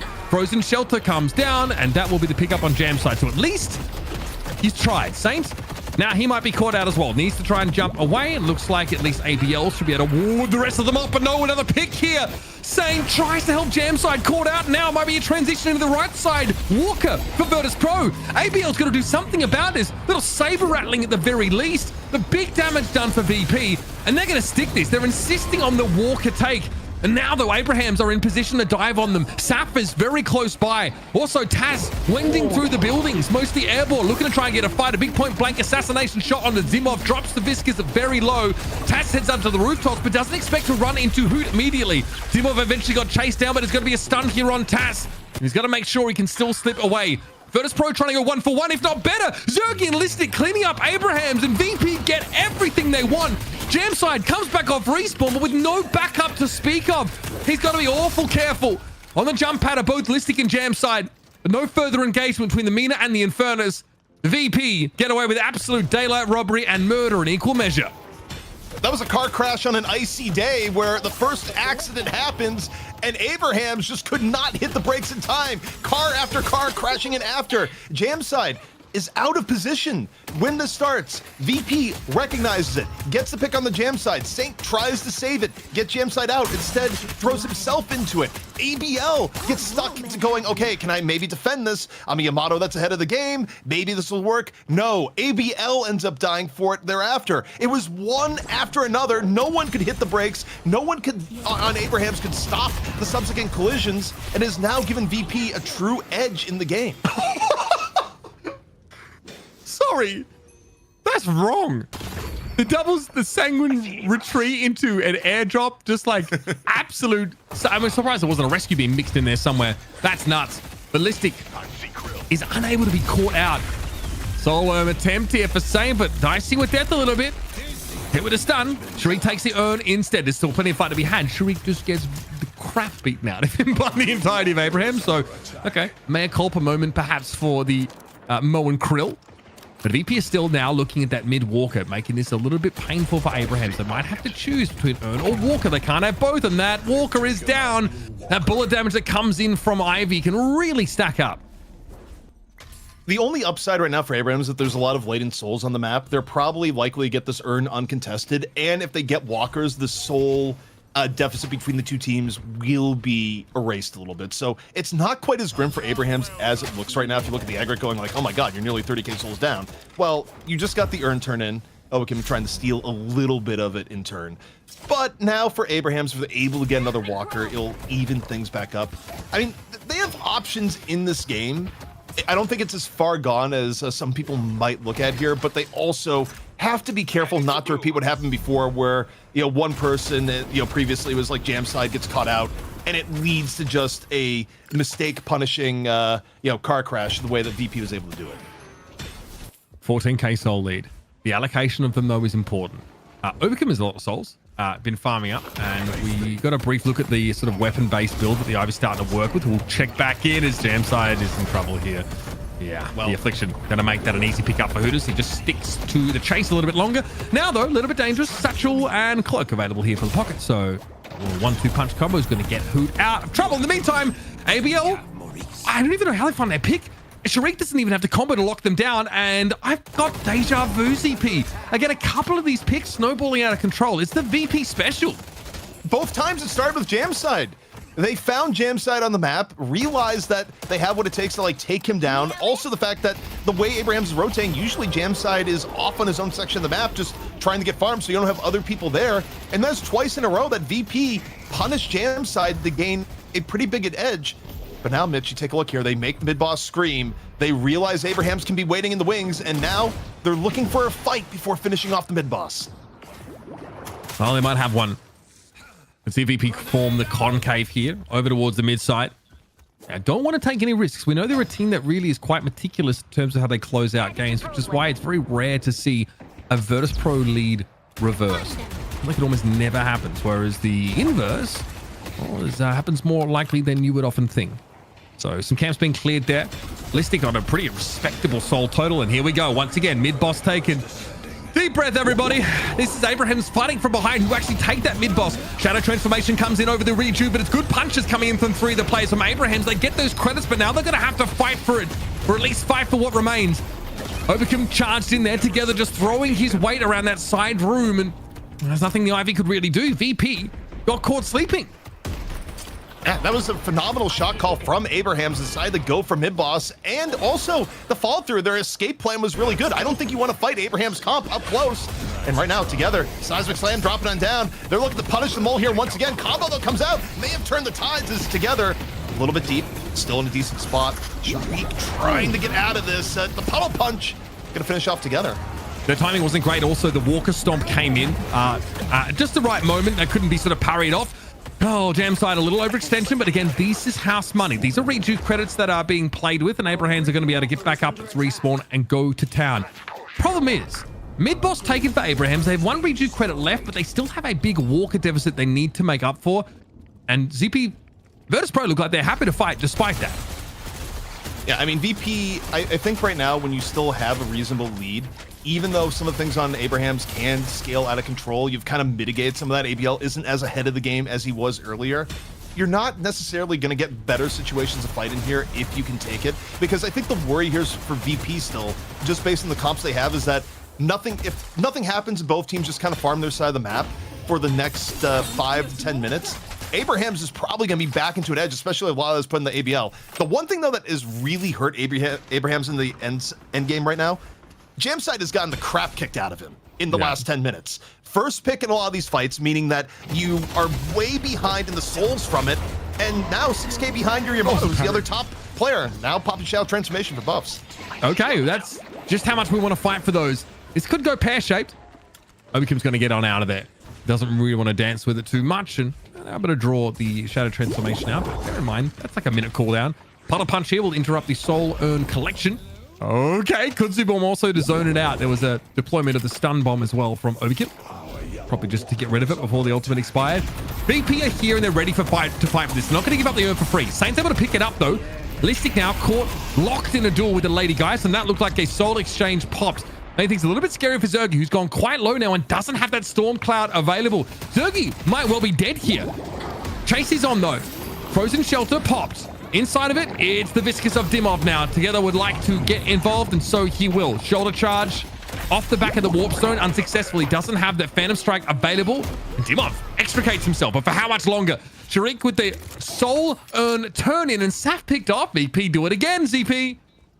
Oh, on a micro level, Dimov was by all rights dead, but just saw through the future, saw together going from the A lane, goes, nah, I'm going to parry that and get away. Dimov, the escape artist once more on the Viscous. And yeah, I mean, VP just manufacturing several good fights across the map there, extending their lead here against Abrahams. Now a truly significant lead at about 25k, a little bit over. And they're in a great spot right now. I think the way team fights can break down, Abraham still has some options, mostly because ABL is still quite fed on the Yamato, but at this point, it is more VP's game to lose, and they're going to try and angle this with their lead to make sure it's done around mid-boss and the next urn. And that's where Abrahams is going to have to try to find some sort of advantage ahead of time if they could get pickoff. But the problem is when there's been pickoffs in the neutral right now, for the most part, it's been against Abrahams, where if I'm Abrahams, I'm taking a look at Jamside and assigning him an adult, because so many times over the last 10 minutes, VP has started out the next objective by finding where Jamside is, pulling a few people over, killing Jamside, and turning that into a bigger advantage. We've been on board with Listic here.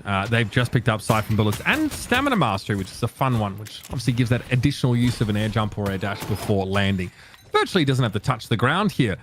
Now, of course, Sinner Sacrifices will be eaten up, but yeah, I mean, Listic has gotten pretty fed in terms of sort of where you want to be on this Mina. You'll notice, of course, that Tank Buster is a big part of it. Spirit Burn, added to the mix, and that Boundless Spirit. So hitting very, very hard in these fights. Zergy, of course, has also managed to get in towards that Boundless Spirit. So alongside that Surge of Power, very much threat level maximum here. And the Ethereal Shift picked up for that extra level of survivability. And you'll notice the Transcendent cooldown in the inventory, which is a 30% ability and item cooldown reduction. It is very, very potent. Dimov, though, might be caught. Power Slash comes through. Dimov on the goo ball, just trying to sow some discord and disarray. We'll just roll on out. Has he died this match? I don't even think maybe once or twice, but yeah, no more than that. Well, let's hit tab. Observers, we'll see. Yeah, if he has died, it hasn't been much. Okay, it's been twice. 2, but the only upside about that last exchange is that if you're Abrahams, you're able to get into a team fight next little bit, you at least force the goo ball off, but it's pretty short cooldown overall, so it's not one of those things where it's like, oh, a huge advantage to now plan a bigger play. And again, taking a look at timers, expect the next major engage really to take place in the next minute or so. And I mean, you look at how Abraham's position on the map. They are giving up a good amount of jungle right now, Mitch. It's a very defensive posture where they're aware that if they get picked off and it leads to another team fight against them, there's not going to be any coming back the next time. Yeah, it's what has turned us into a 40k soul lead. That is absurd. And much of that, it comes from just the pickup of the neutrals here over the last sort of 3 to 5 minutes. And obviously the control of the Sinner Sacrifices. That's it. That's all. It is kind of wild that is how, and that's why the macro game is so important. Obviously, still a lot of souls are stored in the 2 walkers that Virtus.pro still have standing that Abrahams could take. But doing so would obviously put them in a position where they lose mid-boss. So they have to win a fight and then try and transition to them. And the waves are pushed against Abraham's such that even a slip up here, positionally from Virtus.pro, kind of hard to punish. Take a look right now. Shriek might be the one they're going for. You see Abraham's all rotating over to the left. Shriek has been the one most picked off on the VP side, but Shriek also keeping their distance on the left. There was a brief moment, I was like, maybe it's the time. Not quite yet. So I think it was a crippling headshot for Obicum picked up.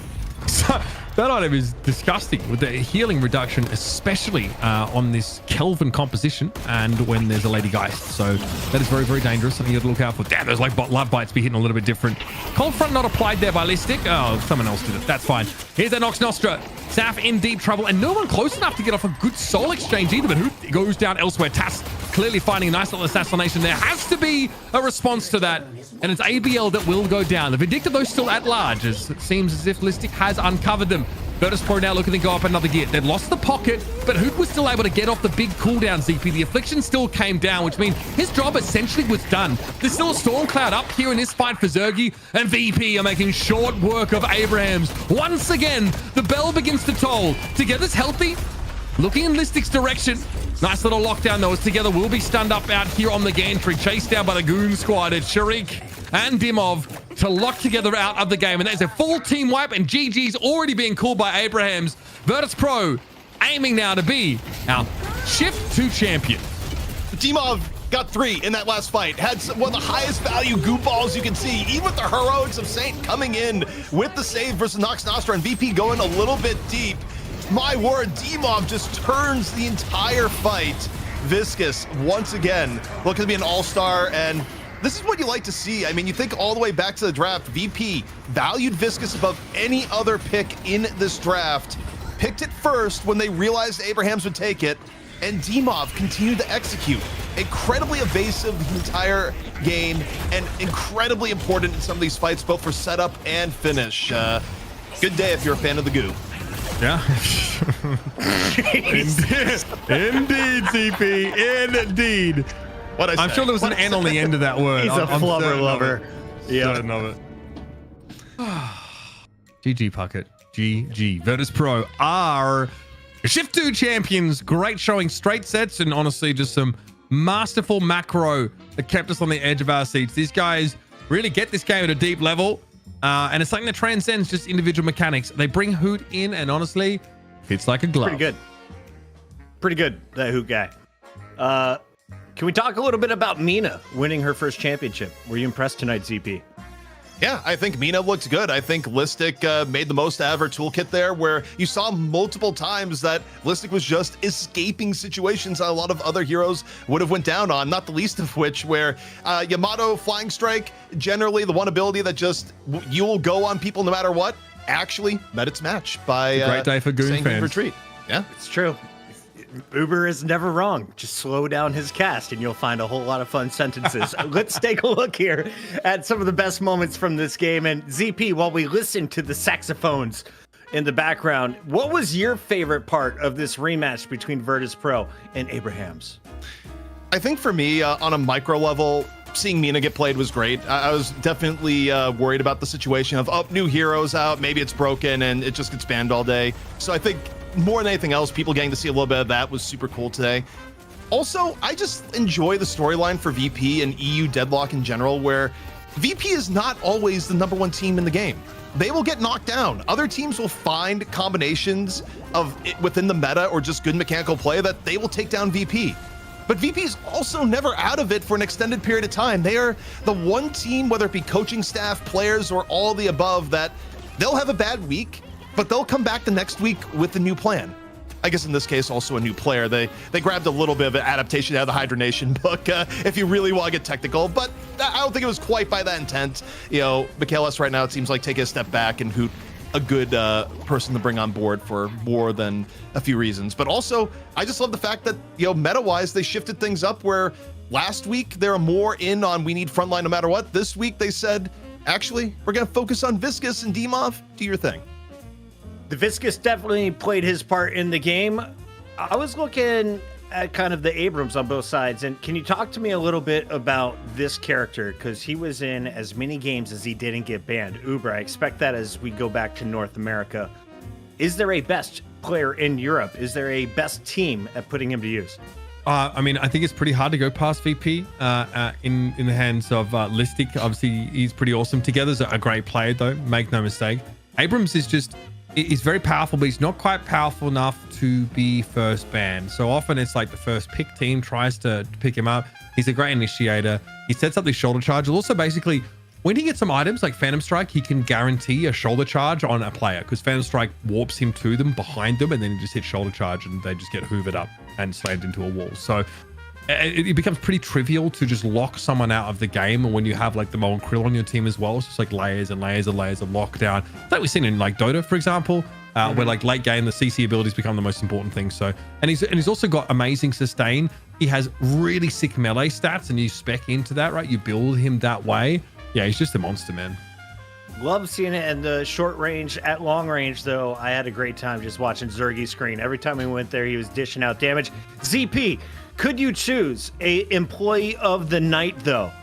Who is your MVP from our EU final? It's got to be Dimov. Was put in overtime. All VP, they banked their draft strategy around Dimov, and you're just not going to get better Viscous play than what we saw here today. Sure, you could go give it to Listic because Listic was on Mina, but no, we got to recognize who was really bringing it to bear, and for me, it was Dimov. Yeah. Chat, what is the best nickname you have seen in game other than the Goo and the Goo Lovers? Yeah, I've seen Flubber, I've seen the Blob, I've seen Snot. What do you got, ZP? Any other? You know, I'm trying to think. I had one at one point. I just know that there was also the part where people are campaigning for a white Viscous skin, and we'll just leave that one alone. I mean, people just have all sorts of ideas, you know? I mean, we all saw Torbjorn in an away skin for the first time in Overwatch, and it was quite an iconic moment at that World Cup stop. I'm pretty sure ZP and I were casting that game on network television. Anyway, here's your player of the match. It is Dimov from Virtus.pro, and I agree. Look, ZP, someone who was like, the VP were really prioritizing this hero, and sometimes it's in the background that, you know, Viscous is doing a lot of their work here, but like you can see great sustained damage coming down. The Goo Ball is very, very effective, and honestly, like doing sick damage. Look at controlling the buffs here. Puddle Punch, obviously something that scales off your melee stat. Initially, it's light melee. Later on, it's heavy. So you can you can invest early in like powerful melee stats to be really like a Abrams level brawler in those lanes. Really impressed with what Dimov was able to provide. So solid, so consistent, and very dependable. I asked chat, does Mina have the best mobility? And they're like, no. It's this man right here, Viscous. Yeah. Able to get around the map so quickly, in and out. Some of the best escapes. Dimov showcasing them throughout this game. Virtus.pro, a clean night. As they get the job done in just 3 games, they will take home half of our overall prize pool. ZP, if you want to contribute to Dimov's check, knowing that he is an employee of the night, how do you get involved?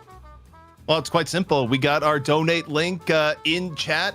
You can do, I think there's an exclamation point command for it, or it's just on the Twitch page itself. I think we got links over on YouTube. And yeah, it's just simple.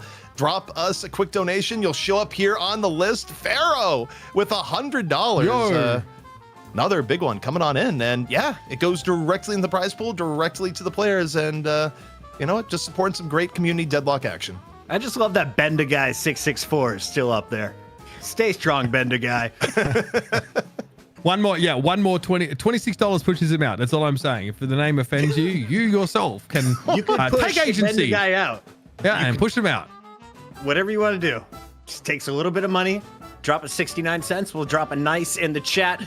Big thank you to everyone who hit the follow button as well. We're up to 2,400 followers with about 1,400 viewers on Twitch. That's a pretty nice conversion rate over on YouTube. Much love to everyone who argued whether or not we should have our next tournament in Saudi Arabia. Saf, is he the kid from Fortnite or not? That was a big discussion.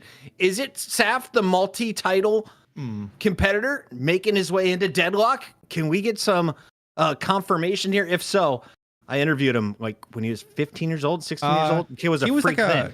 He's gonna be a monster. He's a Fortnite player on Cyber Legacy.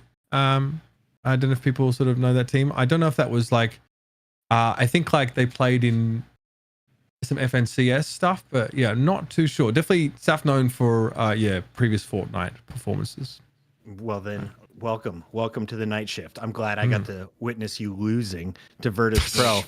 just kidding, Saf. Much love, bud. You know what else we get to witness? We got Itlistic with an interview, the Mina player, as it were. Thank God ZP's on this show to reel us back in. Listic! Thank you for showcasing the character. The chat was very excited to witness tonight.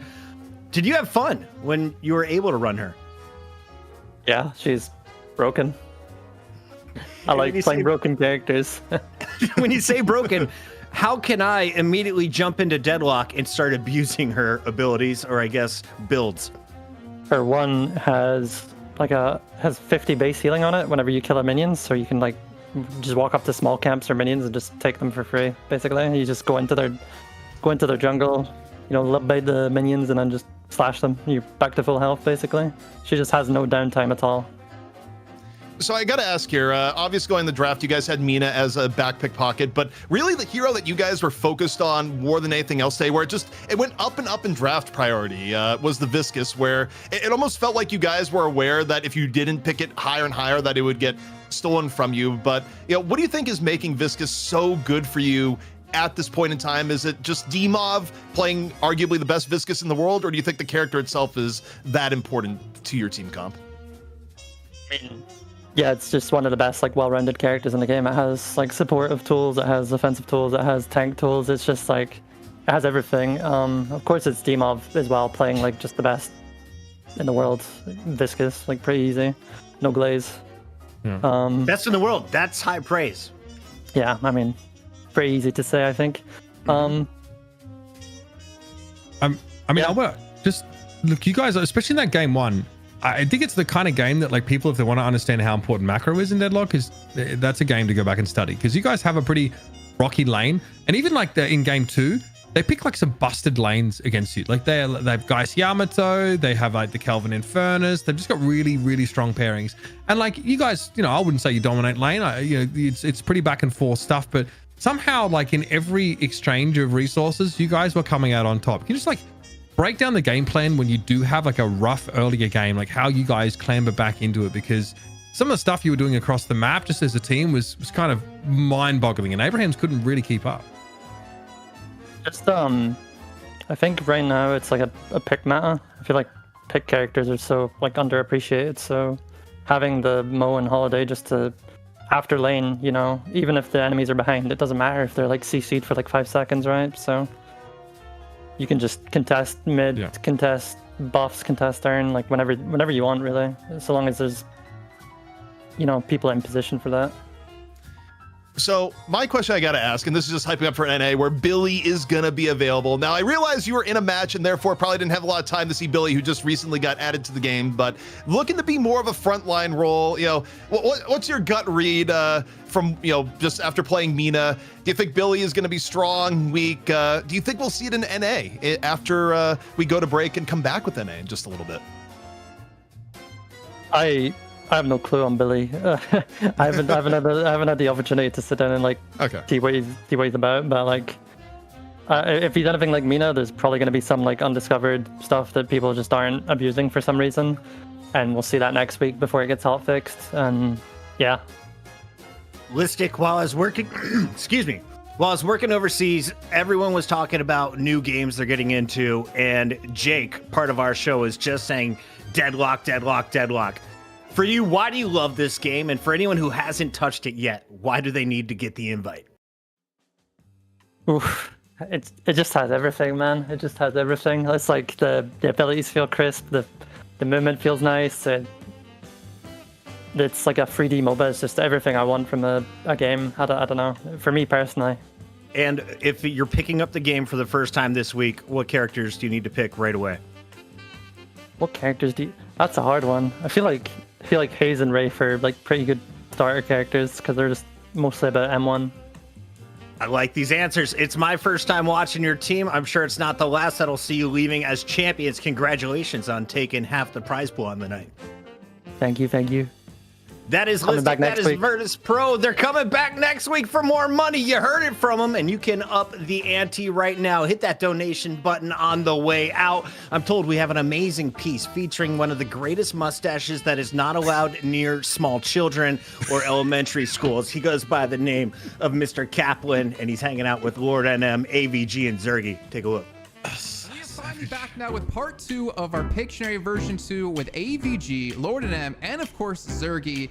As we did have things round out in the first iteration, it was Lord and M leading at 2 points with Zergy right behind him at 1, and AVG, well, someone has to be last, and unfortunately it is you yet again. But you know what? I have faith in you this time, AVG. We're moving on to hero weapons, and there is 2 points to win per chance here. And we're kicking things off once again with Lord and M.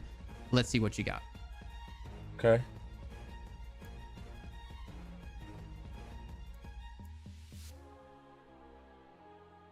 Great talent, but Great talent. No. Okay. I'm just double checking on my side. Okay. Yeah, that's pretty good. That's pretty decent. what the goddamn hell is that? What do you want me to do? It's actually pretty good. What is that? Yeah, it's pretty good. It's pretty good. Okay, I'm not one to judge. But I mean, I saw your Ivy, Zergy. I don't think you can judge. Hey, if they got that within like the first 2 or 3 seconds, it worked. Without any colors as well, by the Do way. I draw Without any more? colours. I feel like I'm done. I think If we you feel need. like you're I think done, we need a little we bit can more. give them both a chance to guess, and if they're both wrong, then you can continue to draw. Okay. I think I'm done. This is a It's gun, a right? hero Guess weapon, right? first. It's their like M1 weapon. You can guess first, Zergy. Yeah. No, I can guess you first? got No, it. you man. can- Okay, you can go I got it. first. Okay, You I go got it. Yeah, I'm not gonna lie to you. I don't have a clue. Is there something out there like Yamato? Oh, Boy, he got it. are you Oh, messing that's with us, actually good. Mr. Like I don't Yeah. know what it is. Well, I mean, it They looks got it. like a sword, so like I don't know. It but is a sword. So okay, no, AVG, you got 1 point, right? You guessed the hero correctly. okay. Do you know the name of this weapon? Bro. Like Blade of the Moon or some like who? No, no way. You just looked that up. Wait, okay, you're lying. Nah, Yeah, he's you're lying. cheating. That was not. Yeah, okay, I Yeah. thought so. Yeah, that's not even close. Like what? This guy lied to me. Okay, yeah, I got no idea. Is it Do you have a Brothers guess, Zergy? Lament? Mm. Brothers Lament. But that's actually a Okay. good guess. Oh, I try. feel like I have to give you a half point. It's No, Sister's no. Lament. You got Lament right. Half point. I think I should get. You I said think I'm Brothers getting Lament. You're half. not. That's not even like Nobody what. knows Yamato's Okay, no, weapon. give. Oh, That's Sisters too late, Lament. too late, Sisters too Lament. Too late. Give That's him half a nothing. point. It's one of the Half other. a point. Okay. I mean, I don't know. I think I should get a whole point because To be fair, I do hear like step brother I'm stuck, not step sister I'm stuck. So I'll let you guys make the decision on that. Half point or no point? Democracy, half Okay, point. we can give him half a point. Half point? Okay. Zergy, you get half a point.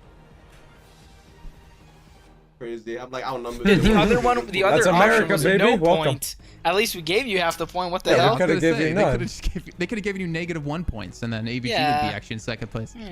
We should have. They should have been -1 point. welcome as to well. America. It's fine. That's okay. We're gonna move on to number 2, and it's going to be AVG drawing. I have a vision of what this is supposed to look like, but I have no idea. I mean, if your Ivy looked like a calico, I'm a little bit worried for these guys when it comes to your It weapon. wasn't an IV. Vindicta. Vindicta. That's I a think hot since you dog. both guess at the same time, you can both guess again. Okay. That's a hot dog. That should be pretty hot dogs that's strapped to a gun. I mean, he's Canadian, so.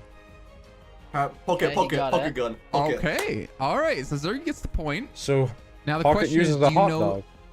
Okay. Okay. Pretty He's got good. a hot dog strapped to the gun. Do you know the name of his weapon, Zergy?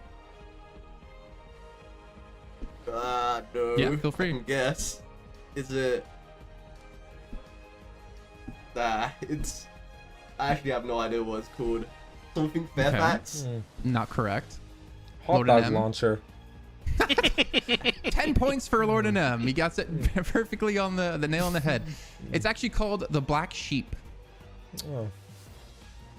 The Black Yeah. Sheep. Okay, that's a cool Not name. sure I why, kinda get that. but that is the name. So currently we have Zergy leading at 2.5 points, Lord and M on 2, and AVG on 1. But it is Zergy's time to draw, which means AVG, you could tie and pass Lord and M and actually go from last place to first place if you can guess these both correctly. Zergy, what do you got? This one's actually going to be kind of difficult because I don't really know how to do this one. I need to bring up the image actually. Hang on. Yeah, just don't show it on your screen share. Nah, it's fine. It's strapped to my paint. Okay. Nah, this one's actually hard to do. It's a hamburger launcher. Another one. I got a slinky. I got a slinky. I got a slinky Oh, launcher. that's your guess. You gotta wait now.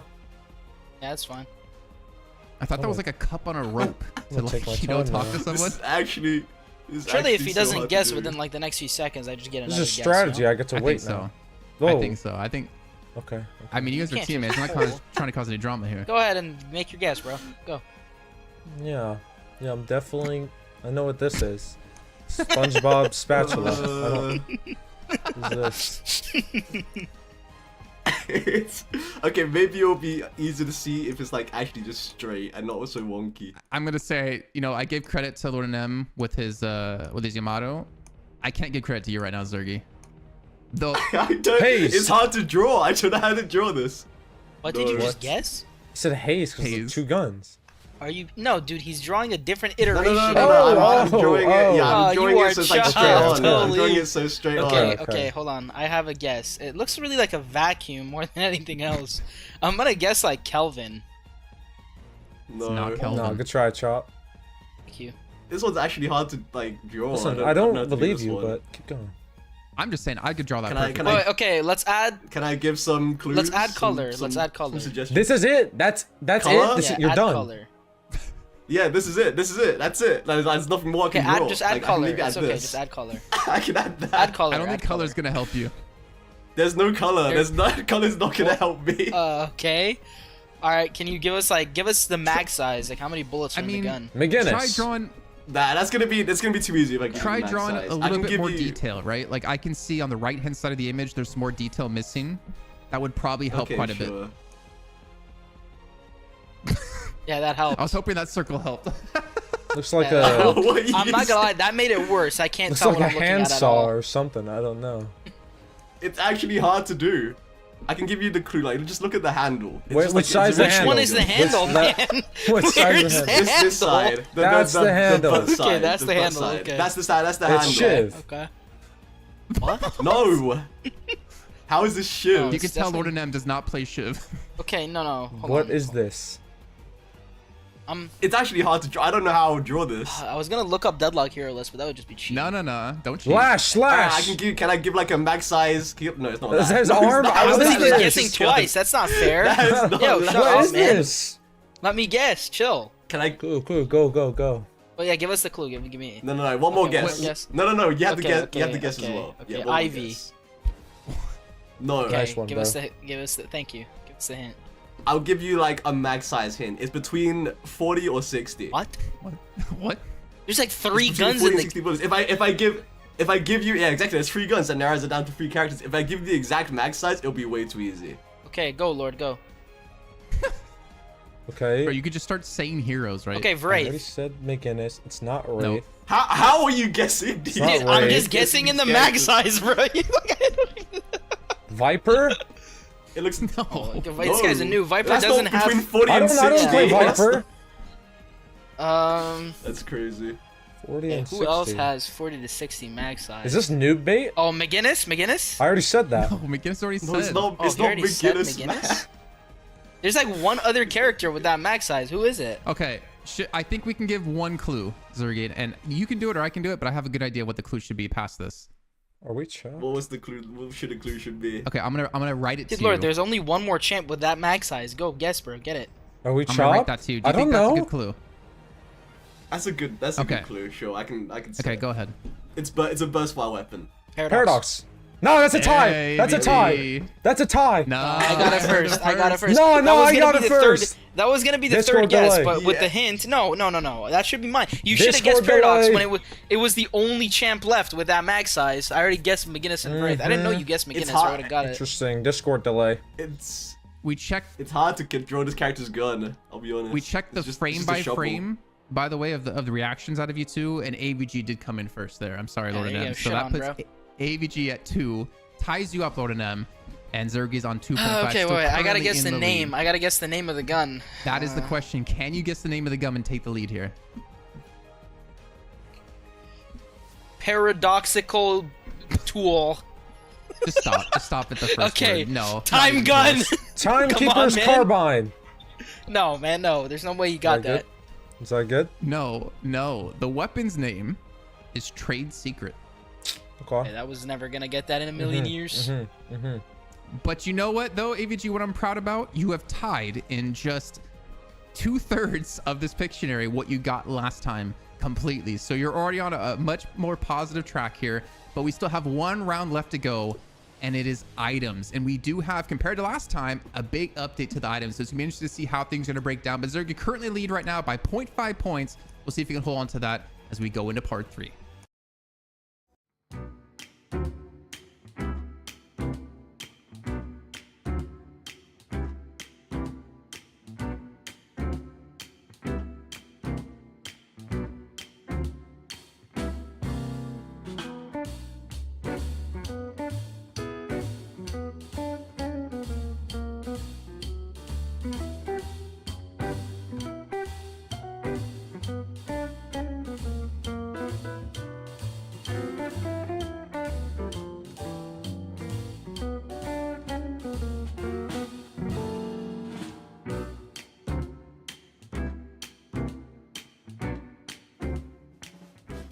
Hello, everybody, and welcome back. It's Night Shift, shift number 2, and we brought in DDK to spice up this series. Mitch was making everyone feel like their forehead was small, and Dan, we needed to change that. How are we feeling?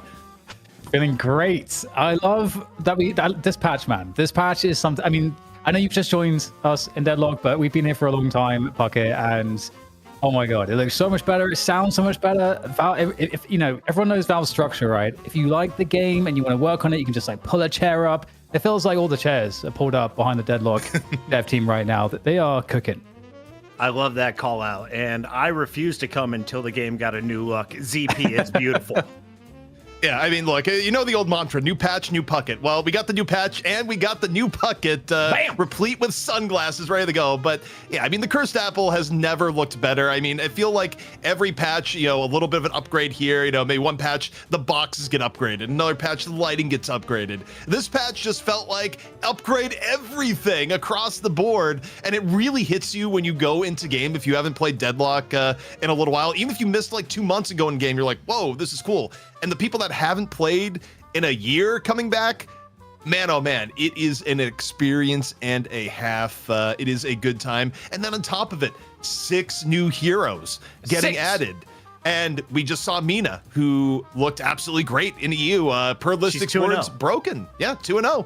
And Billy is going to be available for draft for the NA teams here. If he gets through, draft will be another reason, but I'm hoping to see some GOAT with a baseball bat and chain just rock on in. It's going to be a good time. All right, we got more goats on this stream than I can handle, but can we take a look here at the Billy? Because DDK, this is a frontline character. He was all skinny. I was kind of questioning the toughness of a Billy goat, but I guess that's where he belongs. Yeah, definitely a brawler. You know, he gets more damage for the more health that he has, or for some of his abilities. And I love the focus on the melee as well. And it's also because obviously the parry mechanics being adjusted a little bit, but it's really cool that the character is going to be built around melee, because we've got a bunch of melee builds in the past on the Yamato and the Shiv, which are also like somewhat bruiserish character types. But this feels like more pure, more like in your face. I love it. And the fact that he's got the baseball bat too. Right. Man, so eating sick. the mag is a special attribute. I take a look at the PKP logo though.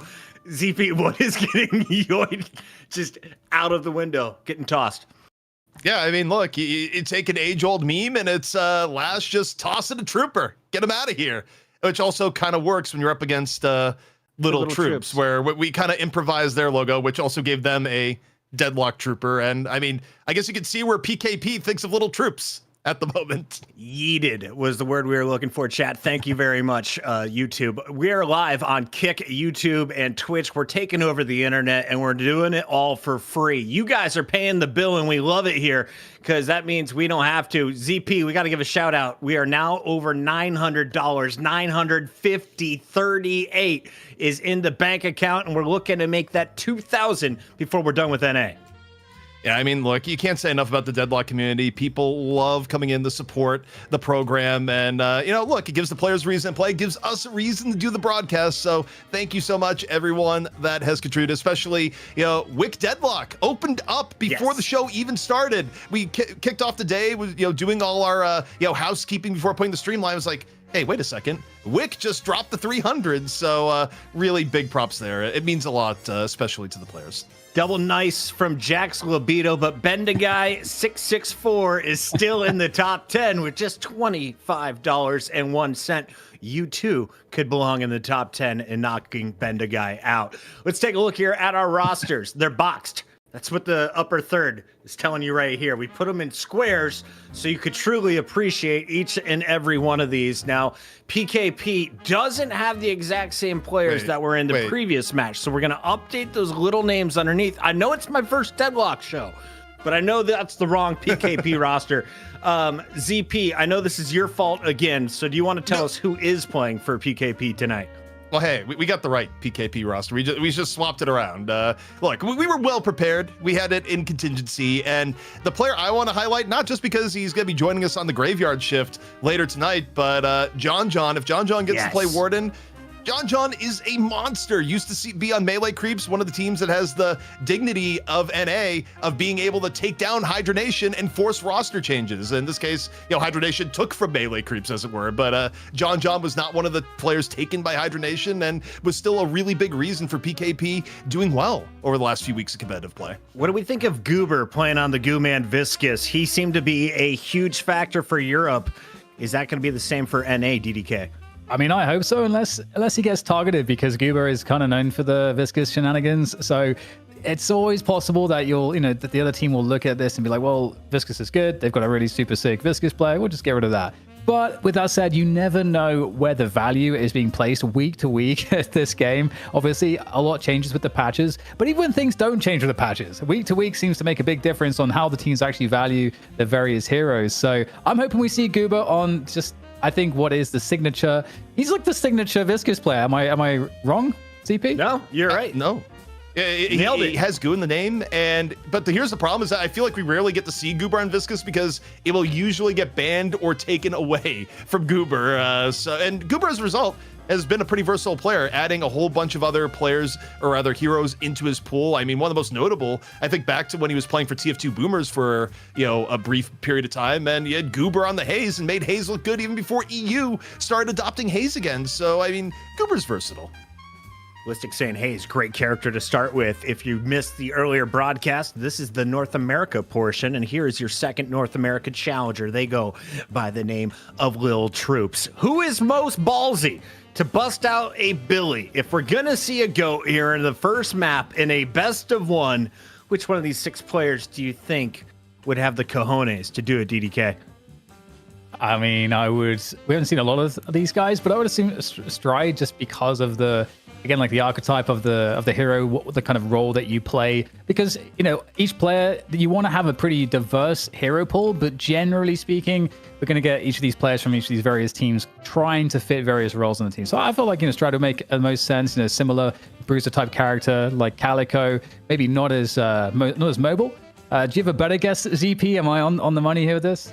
It would be my guess too. I mean, obviously we're working with less information. Also, I just love the we're just guessing the pipeline of being. So Poshy Pop used to be, also with Melee Creeps, and now was supposed to be a coach for Little Troops, and then very quickly became a player. He was on the Crimzo path, if you remember, where Crimzo back in Rivals was coaching Sentinels. That pays money, by the way. Yeah. And then he's actually, I'm going to be a player again. So Poshy Pop had a very brief coach stint, now back to being a player, so far as I can surmise. So good to see Poshy back in it, and drop Mina as a signature hero here. So we'll see if Poshy is going to be also an early Mina adopter. Should be exciting. I would love to see more Mina. She was very fun to watch and very unfair for the opposing team. If you listen to Listic, who won our MVP award, well, at least the most entertaining player of the night. I want to see some Billy. We want to see some Mina and ZP. You mentioned 6 characters are coming out here in the new Deadlock patch. Will we get any more tonight, or is it just going to be 2 after this evening? It's only 2, but it does mean that I think everything will be out, or at least 5 out of 6 will be out by night shift number 3. So next week is going to be where it gets real wild and crazy. But even now, we've added an extra wrinkle, having Billy be playable. Now, strategy-wise, I think you run to the interesting thing of, okay, maybe if you're a second pick, you just ban Billy because it's an X factor, right? People don't have experience on the character. But some teams may decide to roll with him and be like, hey, new hero must be broken. Go for it. It's the night shift. There's a better place to do it. I don't think it exists. Here we go, though. It's time for some 1v1s. Talk to me about these fat moles. TDK, what are we witnessing? It's basically rock, paper, scissors, man. It's rock, paper, scissors. Who's going to parry? Who's going to get the heavy melee in? And I don't think these guys are even interested in parrying, from what I've seen. This is kind of a fast 1v1. Usually these go kind of a lot slower. Players take it really seriously. NA don't block. I respect it. I mean, now that they're both low on HP, they're like, oh my god, now I should probably try to win. A lot of mind games going in. The double parry.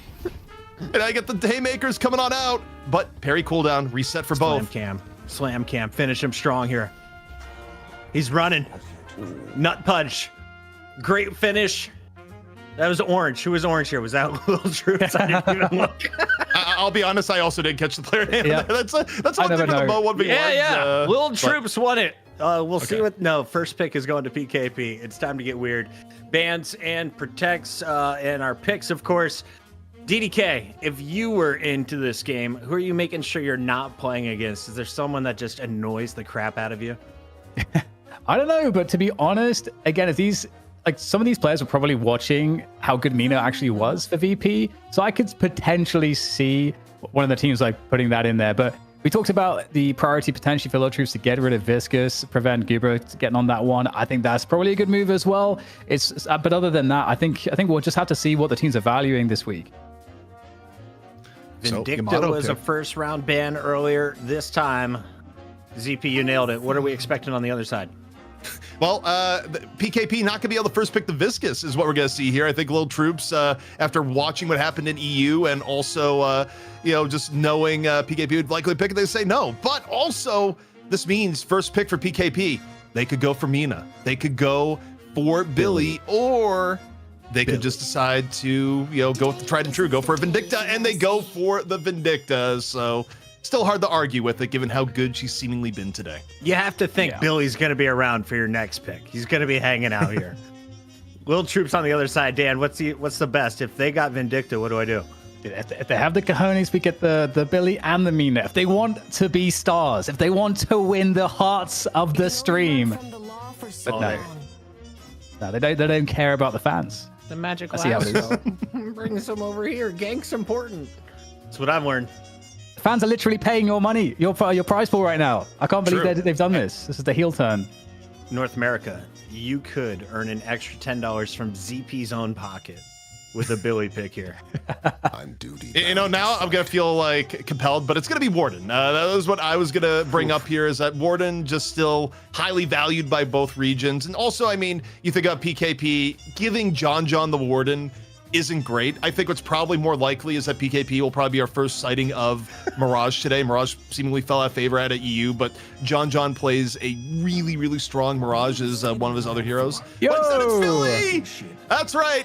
First competitive $10 from ZP is going to PKP's potential prize pool. Say that 5 times fast. Also, shout out to Flaws and Goober in the chat. Goober, after getting his Viscous ban, says, frick you.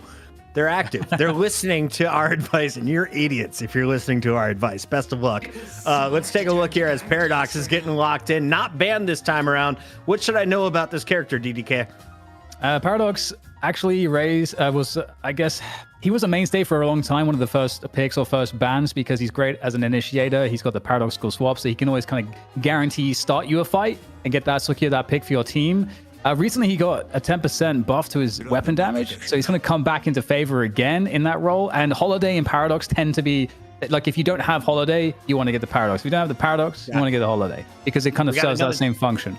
$10. ZP's good for his word. Well done, it was Zeepers. your word. I was kind of forced into it, but you know what? Yeah. Bullying is what I do. I don't back down. I don't back down. Chat, and neither do you. You have $40 more before this game kicks off. I feel we are going to hit 4 figures for NA's first battle. This is the challenger fight to see who is going to move on and play Hydration squad that he just chooses which roster he wants to run each week. We'll see what he brings to the table as Mirage is going to be locked in by the Lil Troops. We see our second round of bans coming through, and even though the model gets improved, the amount of gameplay will not tonight. What's going on here, ZP? 2569, by the way, just came ahead from Strokelhoma. Great. I love the name. Truly, These usernames the ultimate name that we're getting on here. But okay, think about here. Okay, Geist gets taken down mid-stage bans. Not too surprising. Lil Troops, I mean, at this point, you think you probably want Infernus, 7, but they're going to go Kelvin, so they're going to leave the damage end a little bit more to the back. I mean, Mirage is still good as far as lane goes. The interesting thing here, too, of course, is that you're not going to be able to pair the Mirage with something like Yamato, which was also banned a little bit early on. But I look at holes for Lil Troops right now. Definitely think something along the lines of Infernus or 7 is coming on through, but also could be the same for PKP. PKP also could go with another frontliner here. Abrams is still available, and okay, as I said, Abrams comes on in. So you got Abrams, which we know is a good frontliner, and we got Billy, who is probably a frontliner, but we haven't seen get played yet. So in theory, could be quite good for PKP. Yeah, and Axe is not going to be getting that Kelvin, unfortunately. So I wonder if we'll see an Ivy or if they'll just ignore the kind of more hard support in general. There's that Infernus that you mentioned. I wouldn't expect them to necessarily go Wraith here, but I feel like they could go a lot of different directions. They've got Disable already with Vindicta. I think that's one of the reasons why Vindicta is so good right now, because you can get so much spirit damage. You can expand the radius of the stake, so it's actually catching just the entire team very easily. So I don't know if a Sinclair might be on the cards for PKP. I feel like Sinclair's a bit underrated. It's hard to say, but the Shiv comes out for that Shiv Kelvin combo, which we haven't seen in a while. I was looking at these characters, and I am brand new to this, but is this kind of ground heavy forces? Is anyone vertically enabled that we should keep our eyes out for? Yeah, I mean, for PKP on their end, Vindicta is going to be in the skies. Billy, probably not, but who knows? He's knocking people into the skies. So, Mina is, okay. But Mina, of course, with the Nox Nostra and just using her Sanguine Retreat, you'll catch her in the skies for sure. Can we ignore my dumb question and celebrate the fact that we have Billy and Mina in the game, the first from NA? If you are enjoying what you're watching right now, hit that donate button. It doesn't go to me. It doesn't go to DDK. It doesn't go to ZP. It goes to the players' pockets. They're putting on a show for us. Bebop, the last one locked in. DDK, ZP, who won our bans and our selections? DDK, kick it off.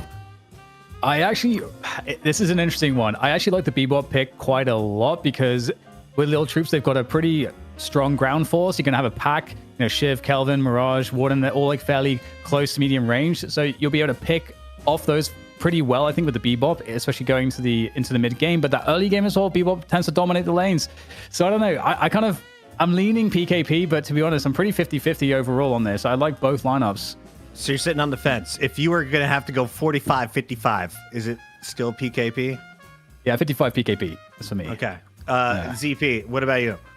I'm looking at, I do really like a lot of the Lil Troops draft, with the exception maybe of the Shiv towards the end. I think Shiv can still be really good if you have a great early to mid game. But overall frontliner strength, I'm not sure how he's going to match up overall. I mean, the wild card is Billy, right? If Billy ends up being busted, then I probably favor PKP if Bebop's able to have a good game. Bebop is just one of those characters where if a Bebop is doing well, it will win lane. It will be just the scariest character on the map.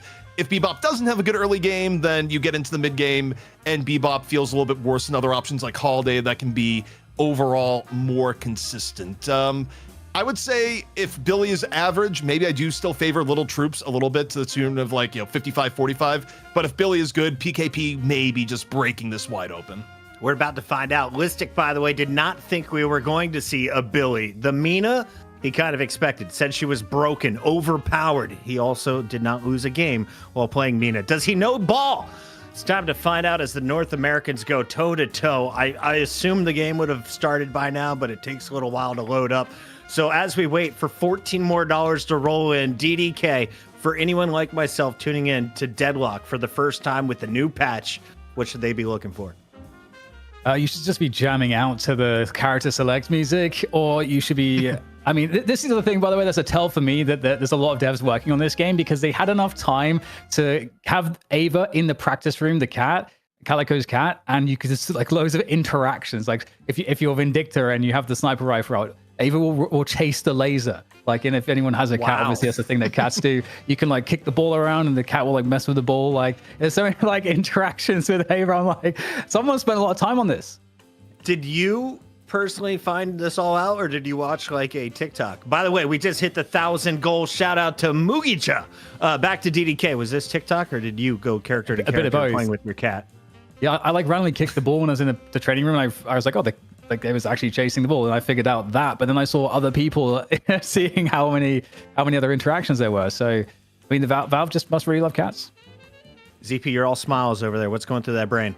Well, it's also they love owls too. If you shoot the owl that is like just flying above, the owl will multiply. Like you would think you would reduce the amount of owls, but no, you could just flood your hideout with owls if you continue to shoot the owls. They actually just reject being removed quite emphatically. So yeah, I mean, there's cool little bits of polish like that.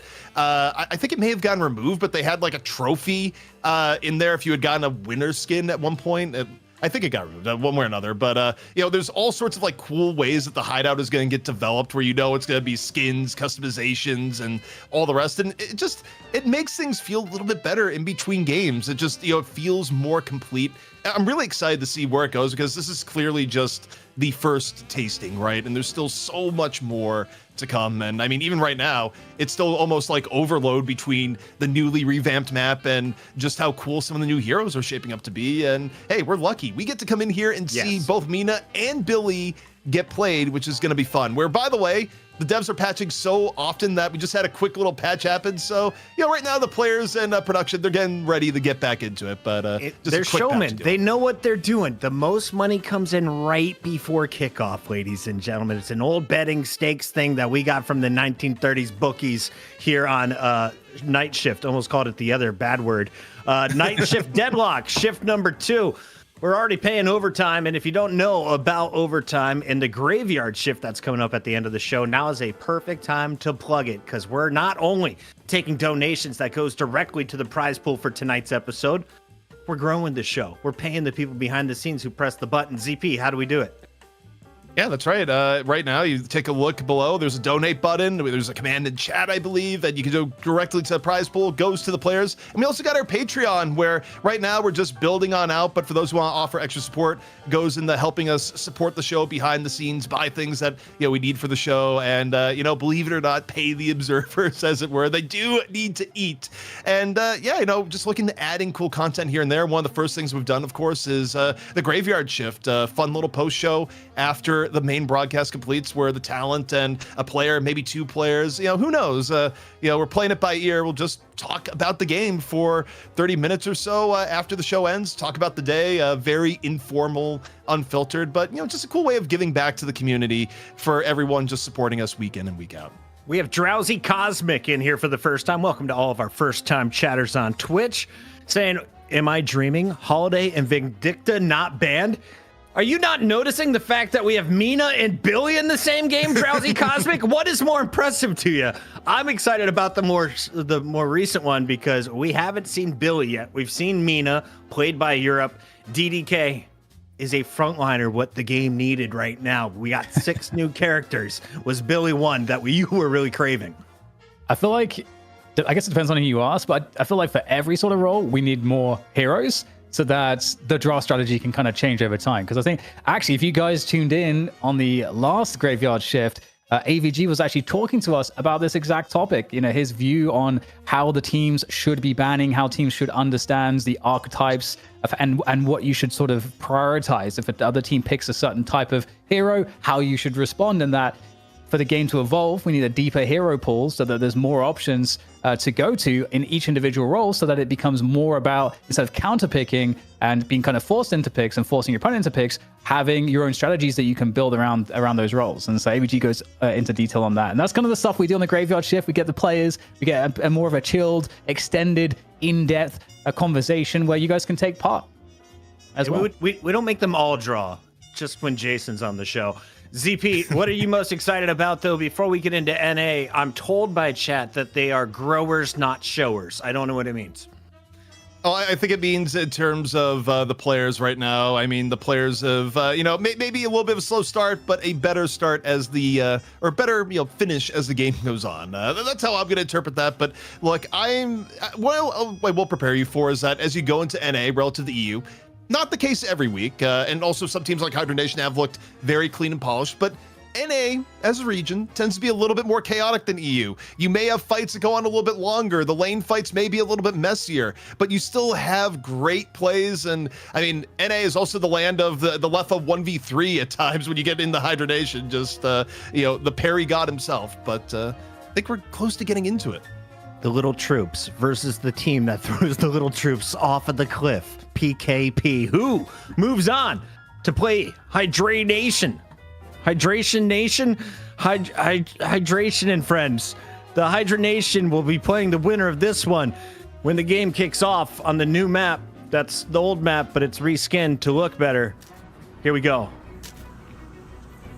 Well, Dan, we're into it. And that is the throw. And everything said was, in fact, accurate. Winner here going up against Hydra Nation, and the nap has never looked better. But also, observers, you're holding out on me. Need some Billy Goat. And it's going to be Axe playing it. Yeah, that's interesting. That is very interesting. Well, he didn't have the Kelvin to play, so, I mean, what are you going to do? And the thing is, I'm not super surprised to see Billy, because just from what I saw of the abilities, it just, was recently added during the show, it's all really straightforward. It's like there's no too complex mechanics.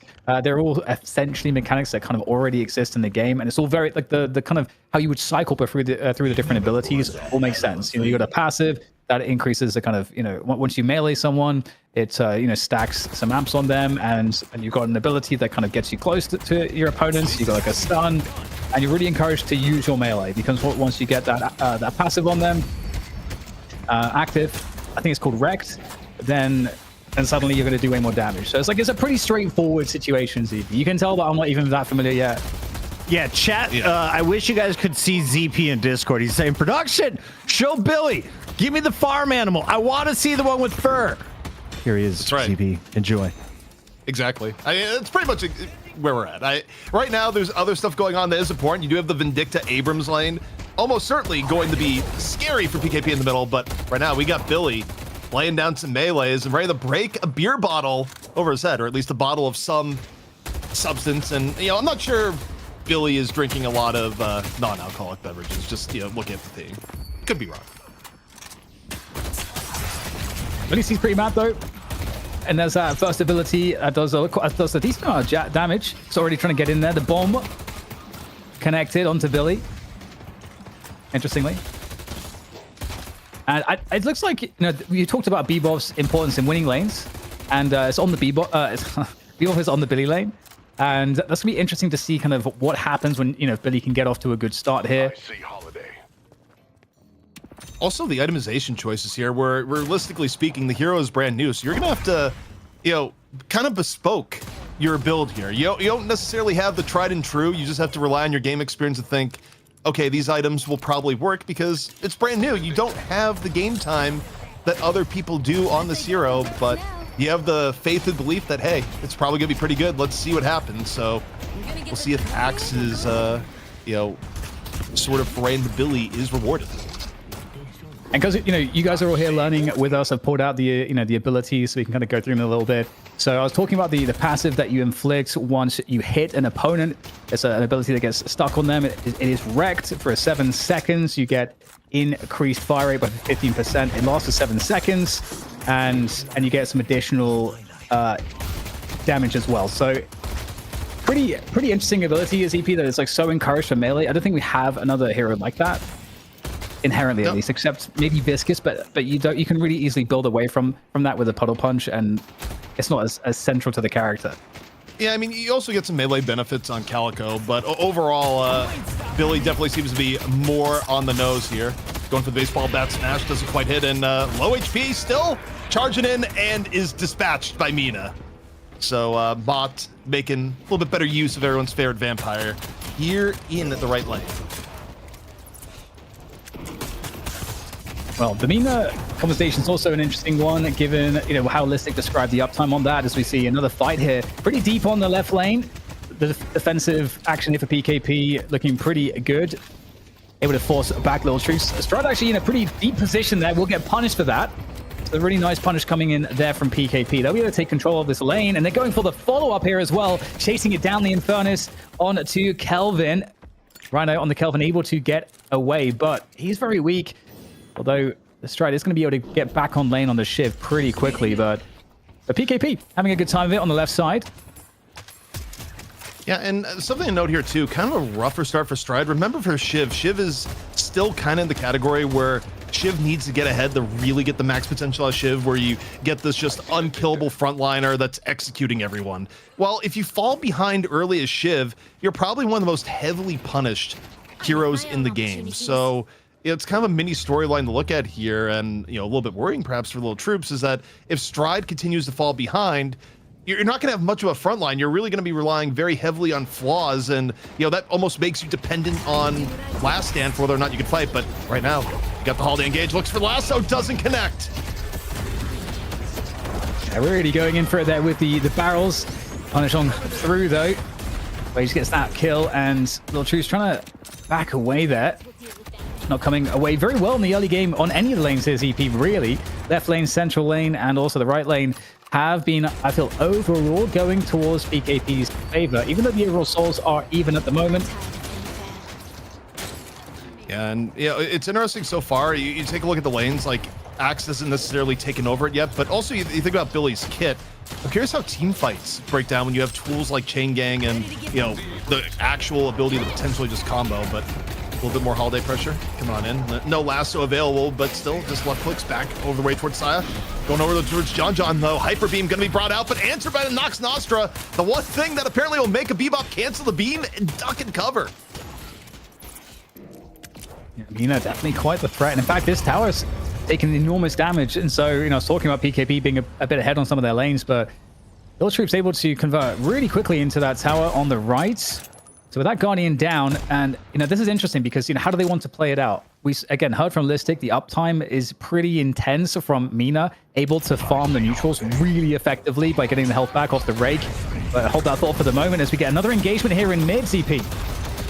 And going to jail is Wage, nowhere to go towards the end. Actually staying alive, a little bit of life leech off the melees, but not enough. Binding Word gonna do its job here for Lil Troops here in the middle, and you take a look, everyone has rotated in the middle, and this is a full team effort to say, nope, we're gonna take the Guardian, we're gonna open this map up. And you look around, it doesn't seem to be coming at too much of a cost. If you look over the left, Frozen Shelter will be dropped here in from Rhino as Stride gets a little bit of room to work with. I know this may be early to ask, but DDK, chat wants to know, do you think Billy is a weak laner? Ooh, it's a good question. I'm not sure how he scales, but I guess you can make the argument for that because he relies on getting pretty close range, and to get the damage amp and the healing and so on, you have to land a melee. So if depending on what you're up against, I could see how that's not necessarily a great combination for a strong laner. You with me on that one, ZP? It's hard to say in case because we looked at a lot of his ones seemingly were missed. I don't know what happens if those ones get hit or if you do a different skill priority. I think it takes a little bit to get in the flow, but Mina right now, oh man, you just try and hide and Bebop. Robotic senses over, drops the bomb. No 2 available to disjoint it that time around, so John on the hunt. Yeah, great from PKP though. Lose some of those lanes, but they're pushing the action forwards. They're trying to find a kill around this mid tower. Taking the initiative. Wage is going to go down though, so that's not worked out here for PKP on the aggression there. Maybe going a little bit too deep. And that early tower on the right side that we saw, Lil Troops able to take down, and that roaming Mina as a result turning into then another mid tower off of that roam. That pressure coming in from Lil Troops off winning that right lane. ZP has been really powerful here inside, and they're starting to carve out a 4K Souls lead, back-to-back kills and fights as well because of that momentum that they've gained. Stride getting isolated, just a quick swap and gone. Stride still not the richest member of Lil Troops, but the person that's actually been completely farming is Pop. Dear God, I look at the economy distribution, and I don't think Pop has done anything but just effectively farm this entire game. That Mirage is going to be a huge threat if it's not dealt with here. Guardian, though, going to be going on down. PKP looking to equalize across the board here, and you know, I am curious as we get to, you know, our first set of team fights where it's going to be 1 minute till urns are potentially in play, you know, how Axe on the Billy is going to look like. Yeah, I think it will be really interesting. You know, Lil Troops, they have I feel like a pretty strong Death Ball type lineup. And again, like, yeah, I don't know what to expect necessarily. We'll have to wait and see. But at least this mid tower is going to go down finally there. PKP is a really crucial one to get, but there is a response coming in here from Lil Troops. They don't want to allow that to go for free, and they're chasing down the kills, finding the bebop there. And they're going to be able to get John, deal with him. So PKP, they get the mid tower, but it's at the cost of a life, and now Lil Troops are roaming for more. John just got hit by the cool guys don't look at explosions meme, where Pashi did enough to get the Jin's mark up enough stacks, just looks away, and he's like, yeah, he's gone. Like, he's not gonna live. But speaking of not living, a barrel into a lasso once more. You got G-Freak here on the hunt. Furnace, though, able to withstand, may not be as clean of an engage or fall through as expected. Shifting gears here, taking a look at Billy and just seeing Mina hit the deck. It's really interesting, ZP, because we're seeing constant action here. Well, hold that thought. We've got Billy going in on this kill, and well, it's looking pretty nice because there's a numbers advantage here playing out in favor of PKP, and they're going to look to get this tower off the back of that as well. Some response, though, as we do get a late appearance coming on through. Stride trying to hold things down, but you've got to be super careful here. Again, the numbers game was an issue with PKP, but able to separate, isolate some of these players here from PKP. Is giving Lil Troops more success in these fights. Able to take down one, turns into a second as well, chasing down more of the kills on the retreat as PKP try to escape now. And they've lost 3 players already, and it might be more here, ZP, because the fight's still going on. And they lose the urn on top of it. Also, that was the first chain gang we saw that did not look like there were chains. Like, the name of the ability is chain gang, but ideally you're close enough to people to actually attach the chains. Doesn't quite happen. So Axe definitely, you know, not the most comfortable on Billy, which is to be expected given the fact that Ajax. NA player, yeah, a little bit, yeah.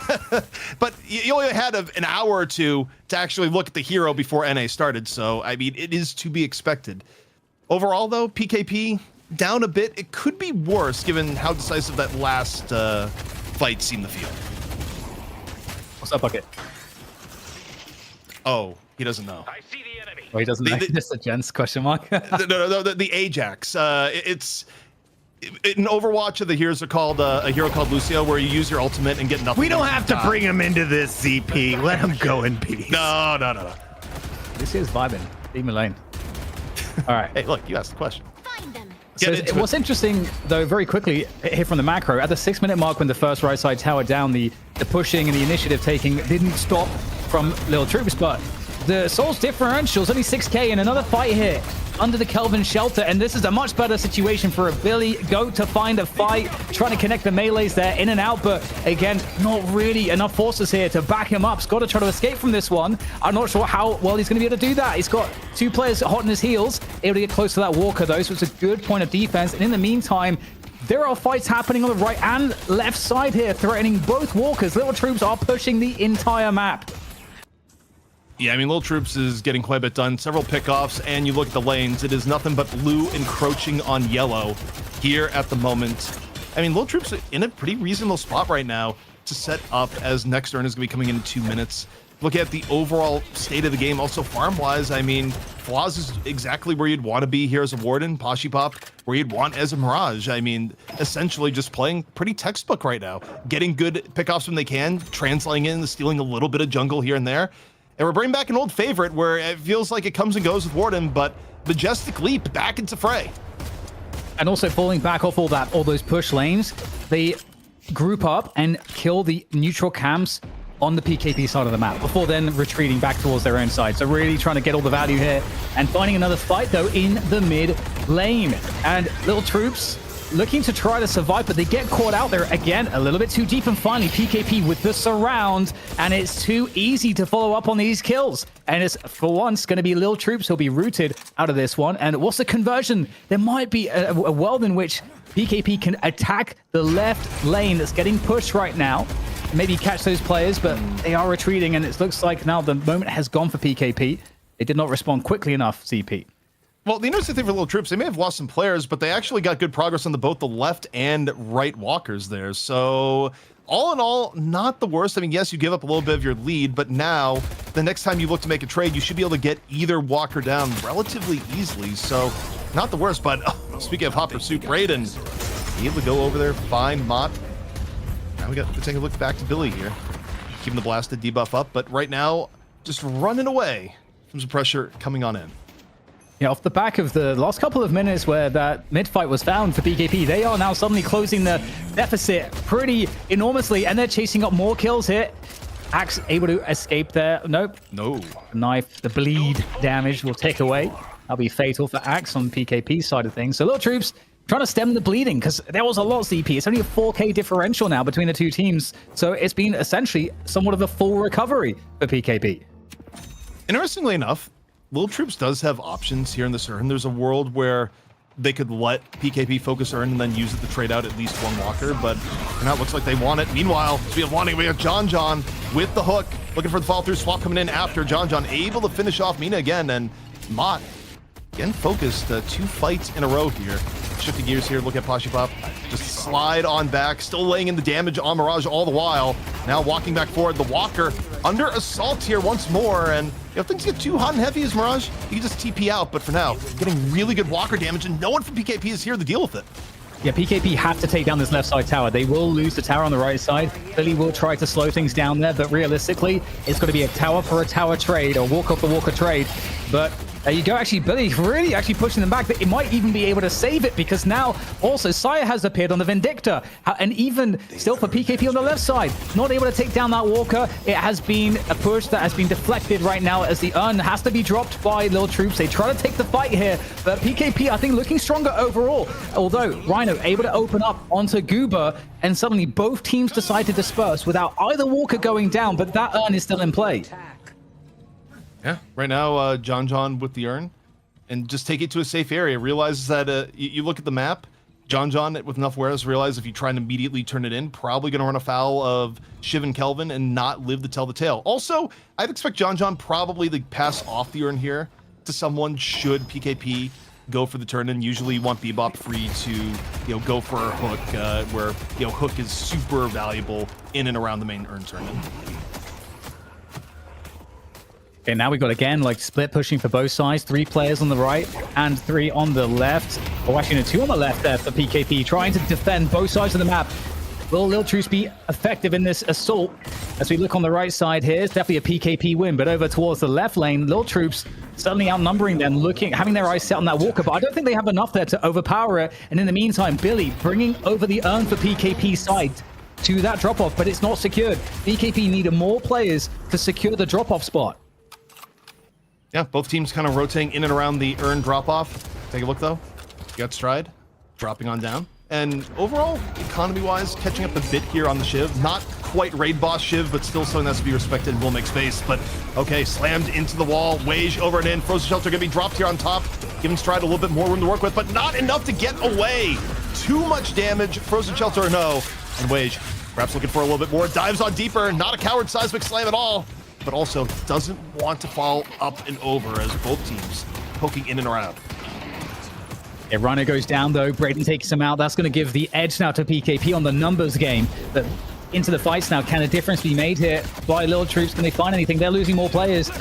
There goes G-Freak as well. So now they are out of this one. There'll be some chase though from Poshipop with that damage on Mirage. It is not to be trifled with, but still looks really good here for PKP. Back-to-back kills. And I'm not sure who actually got the urn turn in there. Did the urn even get turned in? It must have done. It did. And also, I did not catch the end of urn turn in myself as we were looking where it was. So either way, when the dust is settled, it's 105 to 101. And I'm gonna say Poshy Pop got it because he had that earn ton in energy when we switched to his POV. He looked confident. Yeah, I mean, also Poshy just barely able to get Braden towards the very end. Just the Mirage accuracy out of this world. But yeah, I mean, overall, it kind of leaves us in a state that is relatively even right now. It's a little bit hard to gauge the effectiveness ability here so far, where I think Axe is definitely paying the new hero tax of just still learning it as we go. But I look at where Lil Troops is at right now. I think Flaws is in a very good state, and as long as they fight with Last Stand being up, I think Lil Troops has a slight edge in a bigger team fight right now, even being down just a bit on the aggregate soul count. Yeah, the map control overall is there for PKP at the moment. Got a new urn coming up in 45 seconds, and these walkers, well, at least the left side walker's being threatened. The mid walker can also be threatened with the two players there on the right side for PKP. So we'll see what response comes out here from Lil Troops. Will they defend this? They just don't have enough. They can't stop it. And in fact, we get a lasso picking Vindicta. Saya out of the skies, but the assistance, the help is here to protect Saya, and they convert the kills. Big win for PKP. They can try to convert this into the mid-walker as well, but there's a brawl on the right side of the map, a 2v2 there, and Lil Troops, they're going to reinforce it, and they should make it a 4v2 in favor of themselves for that right side attack. But in the meantime, those left side towers, are they going to go for shrines here? I mean, it might be possible there for PKP on the left. Be possible. Lil Troops though in danger. You see Mott running for their life, super low right now in the Mina, just trying to evade some of the damage coming in from Braden. Braden, meanwhile, the cavalry has arrived. Braden, now the one being chased on down, trying to make it at least to get one in turn, but not going to happen before Stride drops the killing blow. Venom Strike, meanwhile, being bought by PKP. Action across the map. Urn currently in control by PKP. John carrying it on the left-hand side. Worth mentioning that across the entire map right now, pretty much all the neutral camps have respawned, so there's a lot of value on the map for both teams to try to find a way to get. Additionally, we've got this urn drop-off. Also, the 20-minute urn, that's going to be a lot of souls. That's a big one to fight for both sides, especially with the game this close.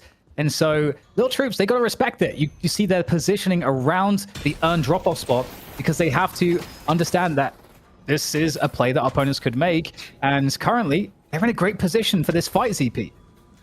I think if you're PKP, you try and force this before Flaws gets Last Stand back up. You have this like very brief window. You look at the upper right before that's going to be a thing. We'll see. Meanwhile, Lasso over and in. G-Freak just catching John. Is Falter going to be here? Well, one Lasso maybe deserves a hook. John trying to fight this back evenly. Still getting pursued. Gets a little bit of help, and this a bit of help going to be forcing G-Freak back in turn. Not quite going to be a clean pickoff. And while this is going on, the urn is just heading back to the left side of the map. Yeah, but with Lil Troops winning that fight around the urn, they are able to drop a spot. They're able to take this walker. They should be able to take this walker down finally. If they can manage to make it happen.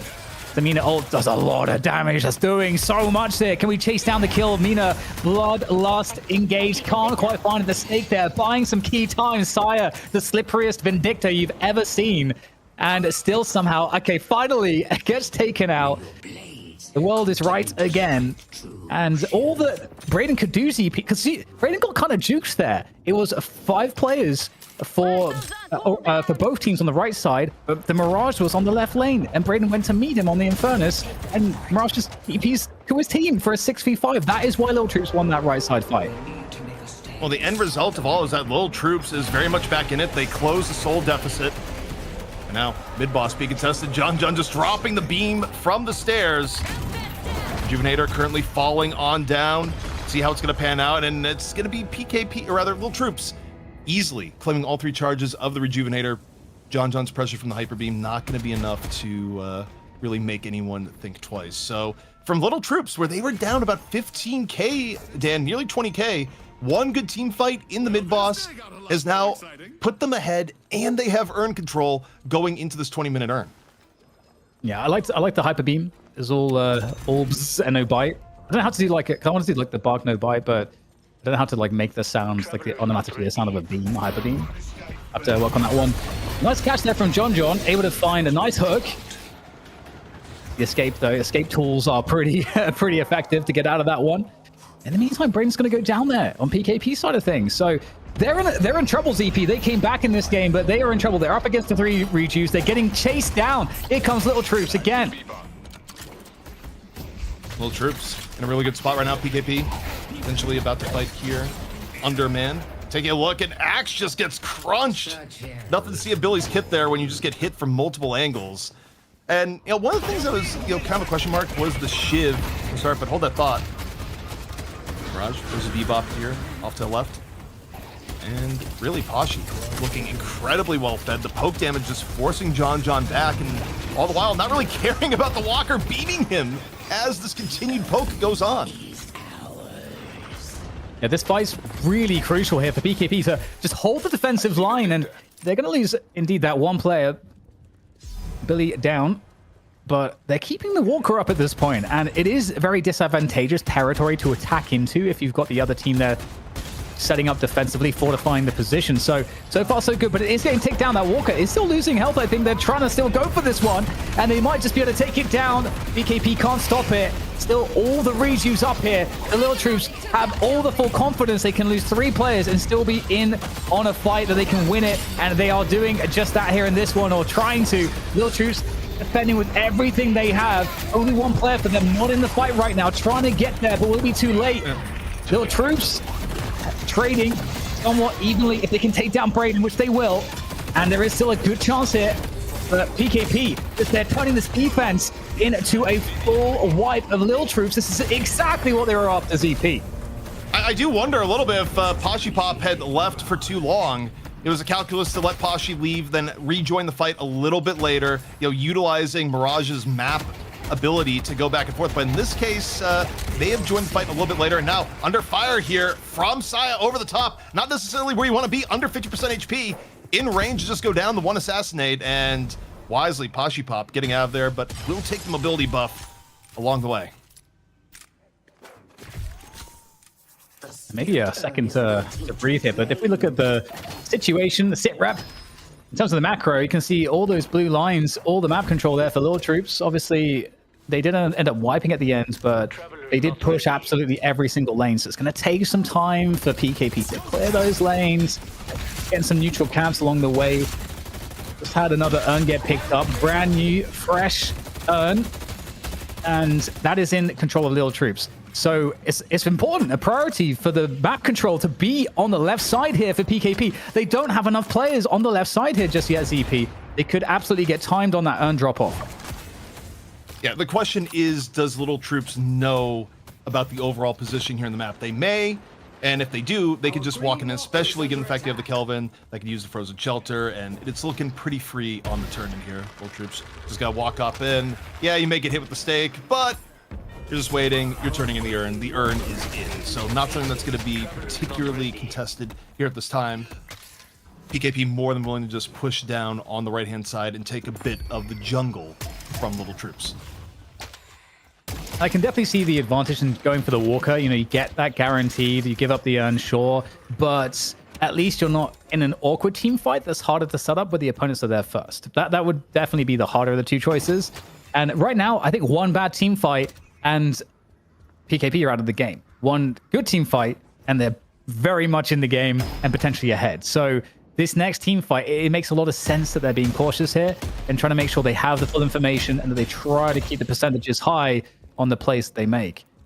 I think the real problem that PKP is going to have is they have a Pashi Pop problem. Pashi Pop is farmed to the level of a monster right now. Just picked up Mercurial Magnum to help add on to the build. So fresh buy done, likely all souls being utilized, none in reserve. Okay, about 2k in reserve, but right now, Pashi Pop, you want to fight if you can. You're way far ahead. Your poke is scary. Just looking at people with a little bit of help is going to be enough to take them down. And you see Pashi Pop right now on the hunt, trying to bring the fight over here to John. But on the same note, if you overextend and get picked off, that would be a disaster. Yeah, certainly a really big threat. But like you say, if they can, I mean, a lot of this is definitely going to be down to what tools do they have to disable or deal with threats or get picks, because Little Troops, you know, I think one of the strengths of their roster is it's pretty good, easy for them to run into a pack.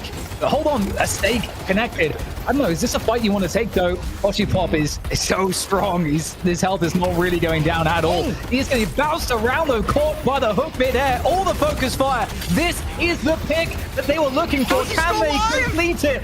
Oh no, he's in shelter. He's being saved potentially here by Rhino. What a clutch shelter. The focus though. And eventually, ZP, he goes down.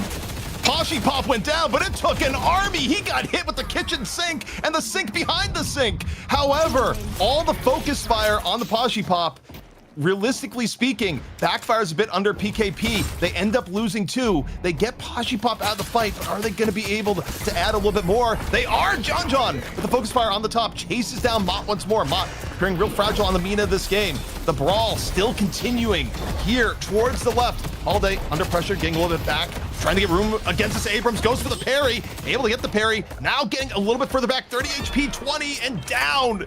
Too much damage coming in from Goober on the other end. And when the dust is settled, it is 4 down for PKP, 3 down for Little Troops. Not clean for either side, but I'm still just in shock with how long Pop lived, Dan, with how this that shelter from Rhino ZP, that was the most clutch ability in the entire fight. Keeping Pop alive for the duration of the shelter, that is what made the difference. I think had that not been the case, Pop would have died and Little Troops would have gotten completely rolled. And instead, they're going to pick up an uncontested mid-boss off the back of this. And there are 3 players here, 1 for each region, so... Well, they're going for the mid-boss. We'll see how much contest is going to be here. Little Troop certainly thinks that they can grab it. It's a long time to actually bring down the mid-boss, but you look at the map and PKP, they're just going to let them have it. So all 4 rejus rather, going the way of Little Troops. And right now, overall, small advantage of Little Troops. Still something, though, the PKP can work with. They're trying to get the shrines in the interim. Not quite able to finish them off. Would have been nice, though, for PKP if they could have at least gotten that trade. And this is one of the problems, too, is that so many of these urns are going to Little Troops, and PKP have not been interested in ever setting up for them. It could be the case that, you know, there's the macro, that is the kind of communication on the team to set those defensive positions up ahead of time when they know that the opponent has the urn is not quite there. I'm not entirely sure, but they just have never really gone for these urn fights. I don't think that they have a bad lineup to do it, or they don't have tools to get good picks off of it. It's actually ripe for picks. You got the Bebop hook, for example, that can be really sick in those spots, but it's another 3 urn.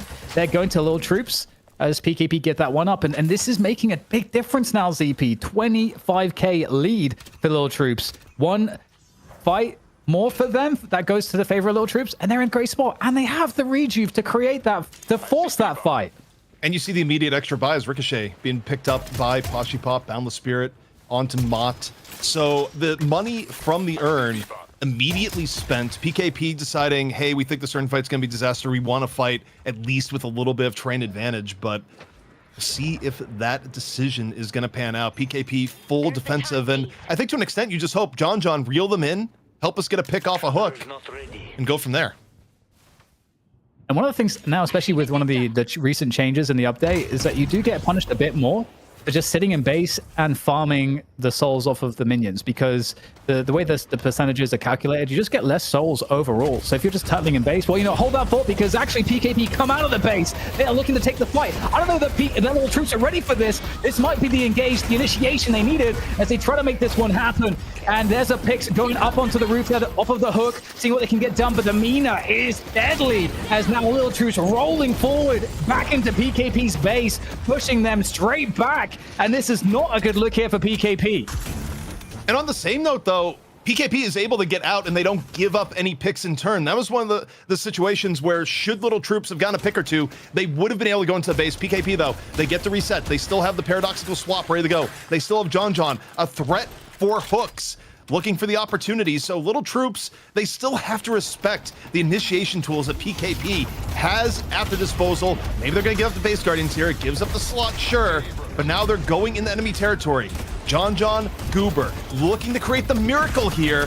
Frozen Shelter already forced out here from Little Troops. They have to be careful not to overextend. Rhino takes down John early on. Stride gives one of the rejuves up for it, and PKP forced back into the fountain, but only giving up one here so far. They're actually playing this defense well, even as they give up a few structures. Yeah, this is so difficult with the rejuve still online, still so many to deal with, and this is going to enable the Troops to maybe just finish up right here. The Patron getting beamed down right now as they try to fall back out of the base. Now the PKP coming in for all the damage. The barrels connecting with so many players, but still not enough damage. Vindicta laying on fire. Saya from up high in the sky. That's the stake. Can he get any alchemical fire or anything off of the back of that? There is the Assassinate trying to find a target here. He's got such good vision, but there's too many man and not enough damage. The Patron is getting destroyed, and that is going to be that. Lil Troops, they're going to take map 1, and they're going to be in the money match. No retreat there, no deciding, hey, we're going to hold on back. Little Troops decides we have the advantage to go in. And unlike Mina, who now on the day is 3-0, Billy starting off on the 0-1. But I do respect Axe coming in for PKP, giving it a shot, just not quite effective in the end. And also, very sad. Take a look here, Dan. I'm curious to see some of the post-match breakdown on where things are at. So, I mean, there's a lot to be said about this game. The most I'll say relative to the EU is that it was definitely a little bit more chaotic. We had so many periods of time where it really was just fights going on in 3 or 4 periods of time overall. But I'll say for me, as I looked at it, Mott still had good moments on the Mina, even though it was seeming a little bit squishy. But the one rock that sort of they could rely on the entire time for Lil Troops was Pashi Pop. Got ahead of the game on Mirage and just continually pumped the damage and kept them in fights that otherwise would have been bad. And even when Pashi Pop got focused, the support for Pashi Pop, in part coming from Rhino, was second to none. I still think that might have been the most key ability usage in the entire game. It can often be the case when you're on the Kelvin, because the shelter is that strong and the delay that it creates can just fundamentally change the tide of a battle. And that's kind of what happened. The extra delay, because I mean, we even set it up, right? We talked about it. We said, okay, if they can find a way to get the pick on Poshi first, they will win the fight. They found the way to get the pick on Poshi, and as you said, it took an army, but they were focusing him, the entire team, for so long, and he was just about to die. Then the shelter comes in, and then Lil Troops, what happens? They barely win that fight. So I think that made all the difference, and that fight, had they lost it, it would have been a roll. They would have got absolutely smashed, and PKP would have been very ahead. So definitive, because off of that fight too, even though it wasn't clean, that went into the rejuice for Lil Troops. And that just allowed them to keep control of the team fighting and then the map. So really, really close game ultimately, I gotta say. Yeah, I mean, I think about how it broke down too. Realistically speaking, if you're gonna play Bebop, you do need to get, I think, a bigger early edge than PKP got. It's not that John was playing bad or anything like that.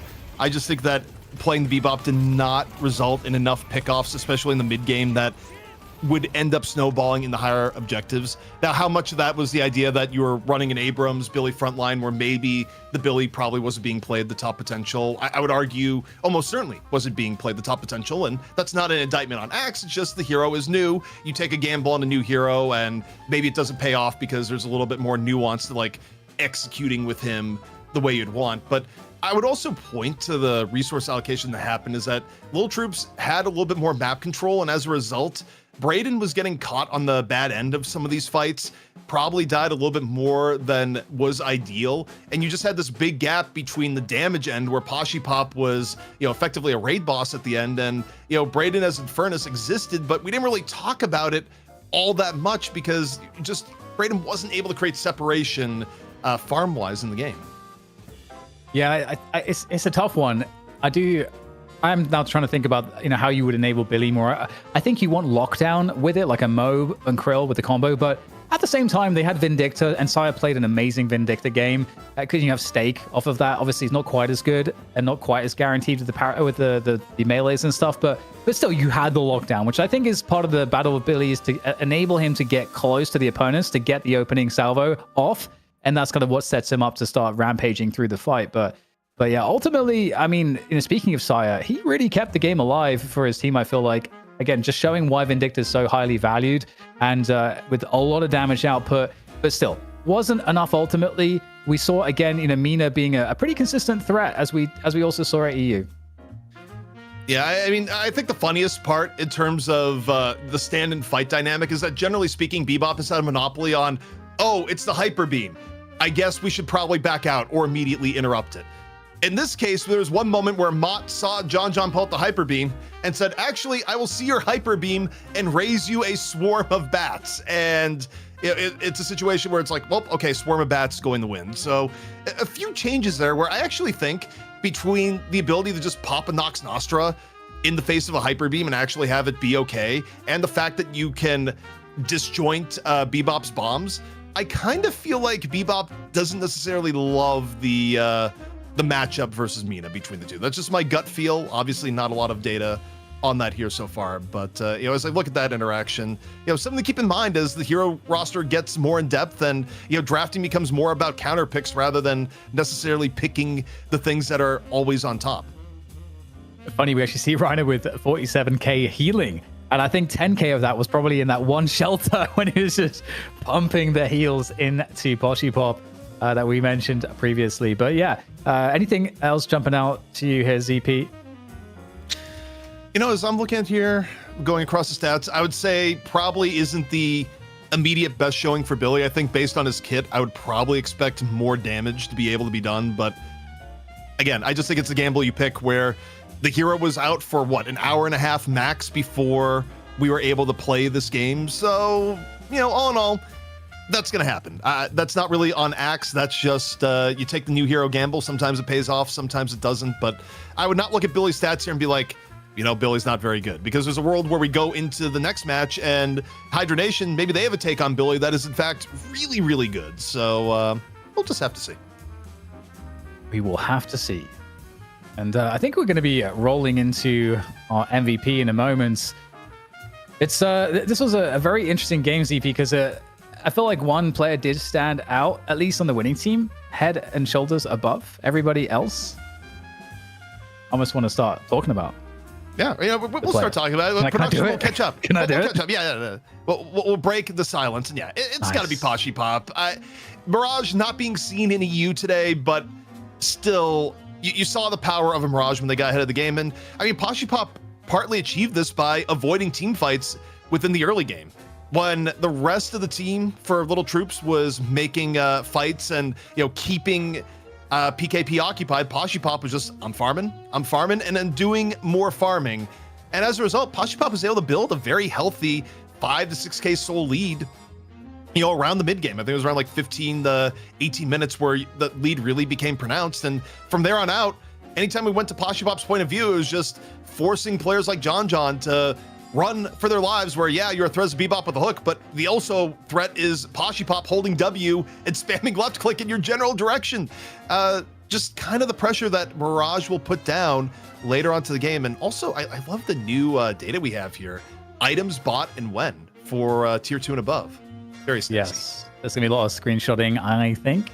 And I gotta say too, with Mirage, the style of play that we saw from Lil Troops was to really exploit it from a macro point of view, that they had Mirage, because if you remember, they were doing a lot of split pushing across the map. And this game is all about sort of figuring out how many people do we need to defend against a certain threat. And if that threat is 2 players, well, you want 2 players. You don't want to have more than 2 players, because then you're going to lose value elsewhere on the map. And so if you as the opponents can force the other team to kind of mismanage that, you're going to get ahead. And that's what Mirage kind of does really well. You can threaten one lane and then just TP out to the other lane. And now that's now a 3v2 lane in your favor. So we saw actually that in a few moments when it actually really paid off pretty massively for Lil Troops, giving them the edge on the objectives.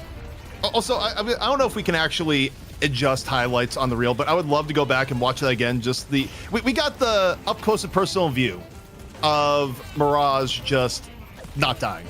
Just everyone all in, and it was one part just Poshy being ahead of the game, and another part Rhino just throwing every supportive item and ability directly into Poshipop. Because the way that started out too, I mean, everything got landed in that fight from PKP. You had the swap get landed. He was in mid-air, and John landed an incredible hook, and it's just Poshy would not go down. Yeah, I wonder if anyone caught in the chat maybe like how close was it really? Because I feel like Pop got to maybe like 100 HP. Like it's really close. But either way, you can see here how the schedule's played out so far today. If you missed EU, Virtus.pro beating Lotos, and then we went into that VP 2-0 matchup against Abrahams, which was great. VP, obviously, you know, they're the ones that are always on top. They're kind of the Hydra Nation in a sense of EU, the team that is the most winning. And speaking of Hydra Nation, we will be next into our money match here for the NA Finals, Hydra Nation against Lil Troops. And I'm super curious to see how this will go, because Hydra Nation is not a team that's not afraid, I should say, to pick new heroes as well. No, and I mean, Hydra Nation usually leading on that. Oftentimes will be players like Hydration going ahead. And I got news for you. Normally we'd be taking a break, but instead we're just rolling along into the draft. Breaks of the losers. The players are ready. This is the one time North America did not go to the bathroom for an indeterminate period of time. I'm not really sure what happened. Maybe Hydration is actually lacking in hydration because they're usually the main offenders of going to the bathroom, but hey. Yeah, but you say that, ZP, as though it's not going to happen at some point. Like there's going to be a pause or like after the draft or, you know, I feel like you're jinxing us as hard as possible right now. I don't appreciate it. I mean, actually, you know what's weird? And it can't jinx it because it already happened. Did we have any pauses in EU today? I actually think we had a pauseless EU, which, Dan, that doesn't happen. Now I'm questioning the integrity. Are they all imposters in EU? Wait, did we have Puckett come back? No, Puckett will be back soon. Is what I heard somebody's voice in the Discord. We got an update from Solomon that there was one pause very briefly in EU, but it wasn't the like 8 pauses in a row. That's probably why I didn't remember it. EU is just sort of, the game has started, pause into pause into pause. But yeah, I think we only had one. So either way, we're about ready to get into the draft after we talk about the Hydra Nation roster, where, by the way, Hydra Nation roster has gone through some changes here. And no, they have not poached all of PKP. That would be now new wondering, even for Hydra Nation. Is this trolling from production, or are they throwing you under the bus knowing that you take the blame for this now? Because that's kind of a cool thing to abuse, so they could abuse. It could be the case. So where I was to blame the first time, but Hydra Nation did not roster swap to the best of our knowledge. And yeah, this is the Hydra Nation as is now. Of course, the most recent change was that Vegas, on paper retired. Is Vegas going to come back as a player at some point? Maybe. But for now, the storyline is retirement and replaced by Lord NM. And of course, recently you had both AVG and Low Main be brought onto the roster from the old Melee Creep side. But Hydration, Luffa, and Rokane, the old guard of Hydra Nation now, as it were. Well, I don't know that this roster might even necessarily change anytime soon. I feel hesitant, as you can hear my voice, to say that about Hydra Nation, but when we spoke with AVG, it just seemed like they are all on the same page right now. And I know that can change, okay? I know it can change, but it really felt like they were super motivated and that they feel like they're really ahead at the moment. And to be honest, if you're going to pick up momentum as a team right now, this is a great time to do it in Deadlock, because obviously we're getting a lot of new heroes coming in. There's all these rumors of open beta being around the corner. So yeah, get those good reps in as early as possible. And this is a great team. You know, AVG is super knowledgeable player. Hydration as well has like set the meta and just set the example. You've got Leffa, who is just a mechanical god. He's known to tilt though. But, you know, you can't be a mechanical god and get no downside for that, CP. Also, I'll be the counterbalance here to the rumor mill, because I have no inside knowledge in regards to this, so I can speak freely. I actually don't think open beta is around the corner. I think it's going to be a bit longer. I think that, this is a big game update. It is awesome. It's bringing people back in the fray. Open beta, though, I still think actually could be a bit further away, but who knows? Why are you telling this to everybody? Why are you doing that? I think you're sowing the seeds of doubt. What if they're just like really invested now? They're like, oh, actually, you know what? Maybe I will play that one of the 500 Steam games I haven't played on my. Look, I just think it's a longer road, but I also could be wrong but also I'm not sure anyone knows. But either way. So you don't know that. So you know that nobody knows, but you're sowing seeds of doubt. I'm just being the counter about it. Like you've gone the full optimism. I'm just going the more realism in turn, and people can choose however they want, but also choose however they want. Do believe we're just about ready for draft, or ready, in fact, to bring back in Puckett. Hello, friends. Hi. He's here. While I was gone, you only raised $10. What's up? We're not well, as good you at want to selling hit out as you are. Also, selling for the players, really. I mean, you're the general manager, and there's a lot of stuff you got to get on top of. ZP's been sowing seeds of despair in our audience. I heard he's been making roster mistakes again. It's just it's a mess. Whoa. He needs to get written up. He needs to be placed on a pip. Apparently, but also Lil Troops saying they don't want to deal with Viscous, even as first pick. They're not going to first pick it, and they don't want Hydra Nation to go, hey, Hydration, play a little bit of Viscous. If need be. Used to be Vegas that played it, though. Just a bunch of goo haters. All right, Hydra Nation, I missed the whole spiel, so break it down. They're North America's best. They have a Rager, and they're not going to let I like that. That's the second thing you said. I mean, it's fair. It's fair. How's my man Hydration, though? Is he the best player on the squad? He's the old school Owl legend, right? He is, and actually, Hydration has had real character development. Not only is Hydration a very consistent player, but the number one thing he improved, where I gave him crap for it, but he proved us wrong, he gives good interviews now, Puckett. No way. Believe it or not. Yeah. He fell in love with the camera. He learned that stability in esports is having a stream as well. Sorry, everybody. I was gone because I had a 3-year-old who really wanted to show me a light bright. And that was pretty dope. So we made a unicorn, and I'm back. Walking us through the early bands, we've got Yamato going to be locked in, and on the other side, Holiday. We won't see any more Billy tonight, will we? I don't know. I think there's a possibility it could come back out. Hydra Nation usually is pretty quick to attach new heroes. Will they pick it early in the draft? I don't know if they have to prioritize that, because if they did have a strategy with Billy, because they had more time to look at it than Lil Troops did, maybe Lil Troops is not going to pick it till last, and they can, use that a little bit later in the draft to get important things now, like the Paradox, which has been getting banned all day, but not banned last match and not banned here. I think you need lockdown with the Billy. That's kind of like where I'm going to kind of make it work. I'm not sure. I'm not sure if anyone knows anything, so I don't know why I'm putting my ideas out there. But the Holiday Warden, not too unsurprising, as an opening response.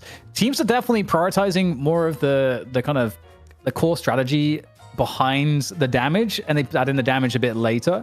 It seems, which is different to how it used to be. It used to be get the playmakers in as early as possible. I suppose Yamato counts as that, but I'll be curious to see if we get any Pocket here, ZP, because Pocket's still really sick. But I feel like NA has not been on Pocket for a while. Hoot was popping off on Pocket. Every game he could, he took Pocket. So why is there no Pocket in North America? Well, for starters, Ido right now is probably co-streaming Night Shift and not on a team. If Ido was playing, I'll tell you, it would be being banned first or picked first. It just has that aura about him with Pocket. But I think it comes down to the fact that Pocket is a hero that even in this era, even when Pocket is good, you have to have a lot of hours on Pocket. And there's a few players that are really known for doing a lot of Pocket, but if you're not one of those players, I think his balance is such that you're kind of incentivized to maybe pick other things. But the one thing I'll say for Hydra Nation here, I think is smart. They grabbed the Mirage, which to me is as much of a picking for themselves as it is denying it from Poshi Pop after witnessing what just happened in the last game. Well, what does Lil Troops want to ban here? It's so hard against Hydra Nation because you almost have to just ignore them because they have so many good go-to picks on a lot of their different players. I mean, like some teams have tried to ban out Leffer's hero pool, but it's just Leffer can play everything super well, and I guess he can already be on Yamato. So what do you think? Do you think this is a good ban, Geist? It feels pretty solid. Geist has pretty much graded everything, so. Yeah, I mean, I think banning Geist and or picking Geist, I mean, neither is necessarily bad. I mean, Hydra Nation generally will stack with a bigger front line, and by taking the Warden and banning it, you're taking away some options. But they're also totally fine to play Abrams in situations like these. But for me, now we're down to the final 2 Hydra Nation picks. I'm real curious if they flesh things out here with a Mina or a Billy, because I think they just specifically held them to the back because they figured that Lil Troops wasn't going to pick the Billy at the very least. I think Lil Troops actually very well may pick up the Mina. There's the Bill. But there's the Billy. And ahead of the Mina as well. Let's go. Is that something that opens up with no Lady Geist, or is it just why not? Let's bust out the Billy and raise more money, because another $10 just came in since Billy got locked in. I'm noticing a correlation. There's another 10. We're getting ZP tips every time a Billy gets locked in. This is a great show. Dude, one of the best I've ever worked on. I love how he added Puck to the show. He's got his mind on the money on the mind. Listen, it goes to the players. We're all going to get the same amount of games regardless. So let's just make the players a little happier so they come back and show us more Billy and Mina play. By the way, Lash finally getting a chance to showcase their skills in this game. Yeah. 7 coming in as well. First time we're getting it tonight for NA. Yeah, Is Infernus on the cards. Nasty on 7. Who runs it for Hydra Nation? For Hydra Nation, I mean, normally it'd be Rokane. They would have Rokane on it a lot of time, or sometimes Leffa. It'd be Leffa or Rokane, basically kind of interchangeably play more of the heroes you would consider more of the carry. But Mo and Krill gonna round it out. So Hydra Nation, they reject Mina. Last opportunity to see Mina get played for Lil Troops would be the first time. Combo? First time Mina will not get picked in Deadlock competitive history should Lil Troops spurn her as the final pick here. Billy Mina combo? Lil Troops, we can get you to at least 50. All right, never mind. We'll raise more money. But shout out to Billy Goat. If you like to see the brand new character that came out less than 4 hours ago in gameplay at a competitive level amongst the best squads in North America, put your money where your mouth is. Donate button. Drop the Patreon. You can ask ZP questions about where he grew up, how many goats he has in his backyard, and more. In the meantime, this game is loading up. DDK, anything I need to know about Lil Troops? I had to bail once I knew that Lil Troops was going to take that previous game. They're aggressive. They love to split push. I don't know if that was by notion of having Mirage, where it was like especially strong of a strategy, but after they got that first tower down, they were just constantly pushing for the next 10 plus minutes. And I felt like that was kind of high risk. I felt like they could have played it a bit further back, farmed a bit more. So they're leaning on the aggressive side to me, and I really like to see that. Well, they're production friends, is what I'm understanding. Finish the game, not just when it's guaranteed to be over, but when you think it could be over. ZP, if I was a new fan of Lil Troops, best player to watch on this team? I'd say Pop after the last game. I think you have to respect how Pop got ahead of the game and also made it worthwhile as the game went on. Where sometimes you'll get players where they'll get really far and you'll be like, what did you do with it? Well, if Pop delivered on the Mirage. Won't be able to play the Mirage this time around as Hydra Nation took it away, so we'll see just what Pashi goes in on, if it's something like the Infernus this time around, or freelancing a little bit. We'll see who's going to be playing the Billy, where you want to talk about making the community happy and making a name for yourself. Be the first Billy that pops off here on Deadlock Night Shift. We just got an update is available from production. Before we go to a break, can we give a shout out to everyone who has donated? You can join this top 10, and I want to know, is Bendaguy still in my top 10? Because Bendaguy 664 has held that number 10 spot fearlessly at a $25 donation. ZP was challenging him with a $10 donation for the first Billy appearance, and we just got 30 more into the prize pool. Lotos jumping up to the top right behind Wick at the number 2 spot. We've got Pharaoh in here at 100, and there you can see Stroklahoma with the 69 cents knocked Bendaguy 664 into the number 11 spot. It's quite fun. I love the fact that you guys are donating all around the world for Deadlock. It's my first week, and I gotta say the support here has been insane. DDK, any final plugs before we go to break? Check out our Patreon, !Patreon, because we're getting closer and closer to the graveyard shift where we're gonna get a pro and we're gonna hang out. You guys can ask questions if you're a patron. That's one of the benefits, the pluses, the bonuses. You could ask ZP as many questions as you want, all the pro players. Up to you. Yeah. Get your decisions in order. Get your thoughts in order, because we're going to a break. We're going to help production out. When we come back, it's game 1. Hydra Nation, Lil Troops, Night Shift, Walker, Thunder.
And we're back. It's the night shift manager, Chris Puckett, alongside DDK and ZP. And no, ZP is not getting fired. The evidence showed that he was not guilty. We all thought he was guilty, DDK, but he's able to stay on the show. He survives night shift too.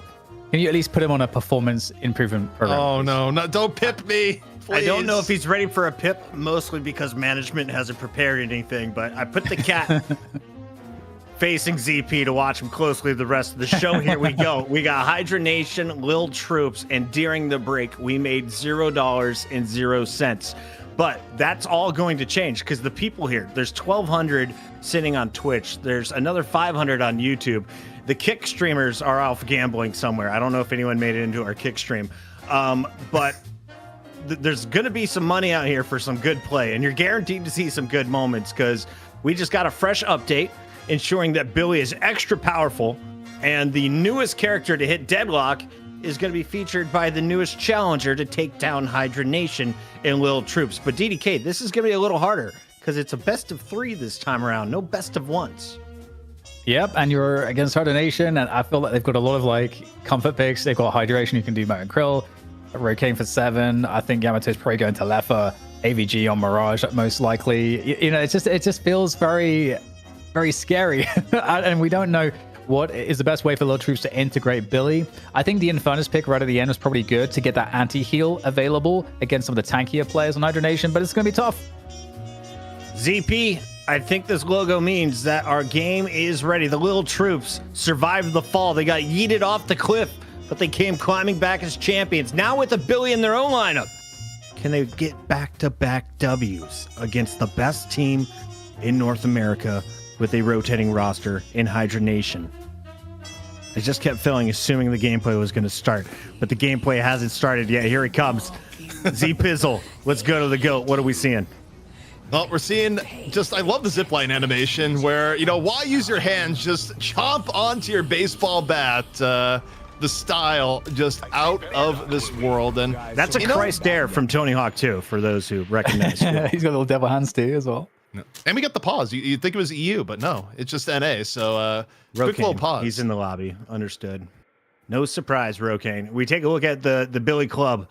Is that the key? I was told that the previous Billy player did not upgrade enough melees, DDK.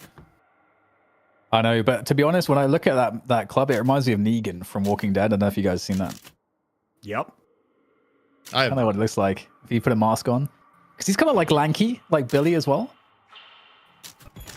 Wait. I can see it. The players are failing. There was a quick pause while someone was still not back in game. Accident. Ah, yes, Lefa accidents. Debatable. But one thing I will say here, speaking of Lefa, that kind of, for me, Dan, is a little bit surprising, is that, Hydra Nation previously, overall, they've valued Infernus, particularly putting Lefa on Infernus, but this time around, they decide, no, it's fine. You guys actually can go ahead and grab it here. So it makes me wonder, what the overall game plan for Hydra Nation is going to be here. And I think I would guess like Lefa, and maybe Lefa on 7 in this game. No, it's still going to be Rokane. So Lefa is Mirage. It could have gone either way because Rokane has also done a ton of Mirage historically. And AVG on the Yamato. I don't know if I've seen AVG play Yamato. Or am I crazy? A little crazy. AVG's definitely played it in the past, and it was pretty decent at it. But obviously, Hydra Nation, they kind of have this abundance of riches where they could have put, someone like Lefa on it, and it would have been totally okay too. They just got the versatility in them. But taking a look at the lane setups here and how things are panning on out, taking a look at middle, the 7 Mo is an interesting approach here from Hydra Nation. Not the most common mid lane we've seen. Also, getting matched in turn by Ward and Kelvin. So you don't have kind of stereotypical killer lanes in middle that we've seen the rest of the day. Yeah, it feels like it will be a slow-moving one. That's for sure. It feels like it's hard for, or at least that's what I'm expecting to see. It'd be very slow. I think you're totally right on that read. In terms of like the lane that might have the most action, I feel like typically you're thinking the Yamato lane. The Yamato lane is going to be a powerful one, and that's where the Billy is. And so it does feel like Lil Troops are going to have their work cut out for them being up against AVG's Yamato on the right side lane. And then as we go into this pause for the left side lane, how are you reading that one? I'm reading this as this must be my fault. I made the joke earlier about, we got away from you without too many pauses, and clearly we just needed to just jump the pauses over here to NA. Players a lot more lively though during the pause. EU, everyone's just quiet down the business. NA, you get a little bit of the extra banter between the players. It's got to be done. It's got to be done. Well, we're going to be back into the action just like that. Love to see it. It's brief. It is very brief. And 142 coming in from SLI. Anonymous donor.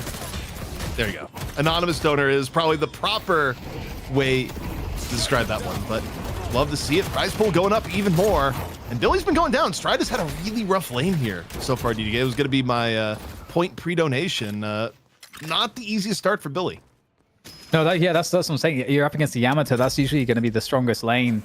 Is it wherever the Yamato is one of the best laners in the game, and so that's going to be tough. It's going to be tough to deal with. I agree, and you'd want to see it made up from the left side lane. But hold that thought. It said that this is going to be a slow lane, this mid lane, but there's a bit of a chasing down the mole, trying to fake out the melee, fake out the parry.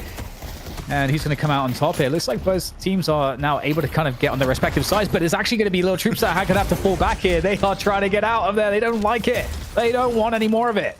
They might be I love the caution where a lot of times if you're chasing people across a threshold like that, whether it being on top of the roof or going around a corner, people will try to time a melee to punch you as you go up and over. So you saw from Rokane there, Rokane immediately drops the parry and doesn't actually go full up on the chase, realizing there's the opportunity to get the parry and get the finish after. So a little bit of mind games and just prediction going on.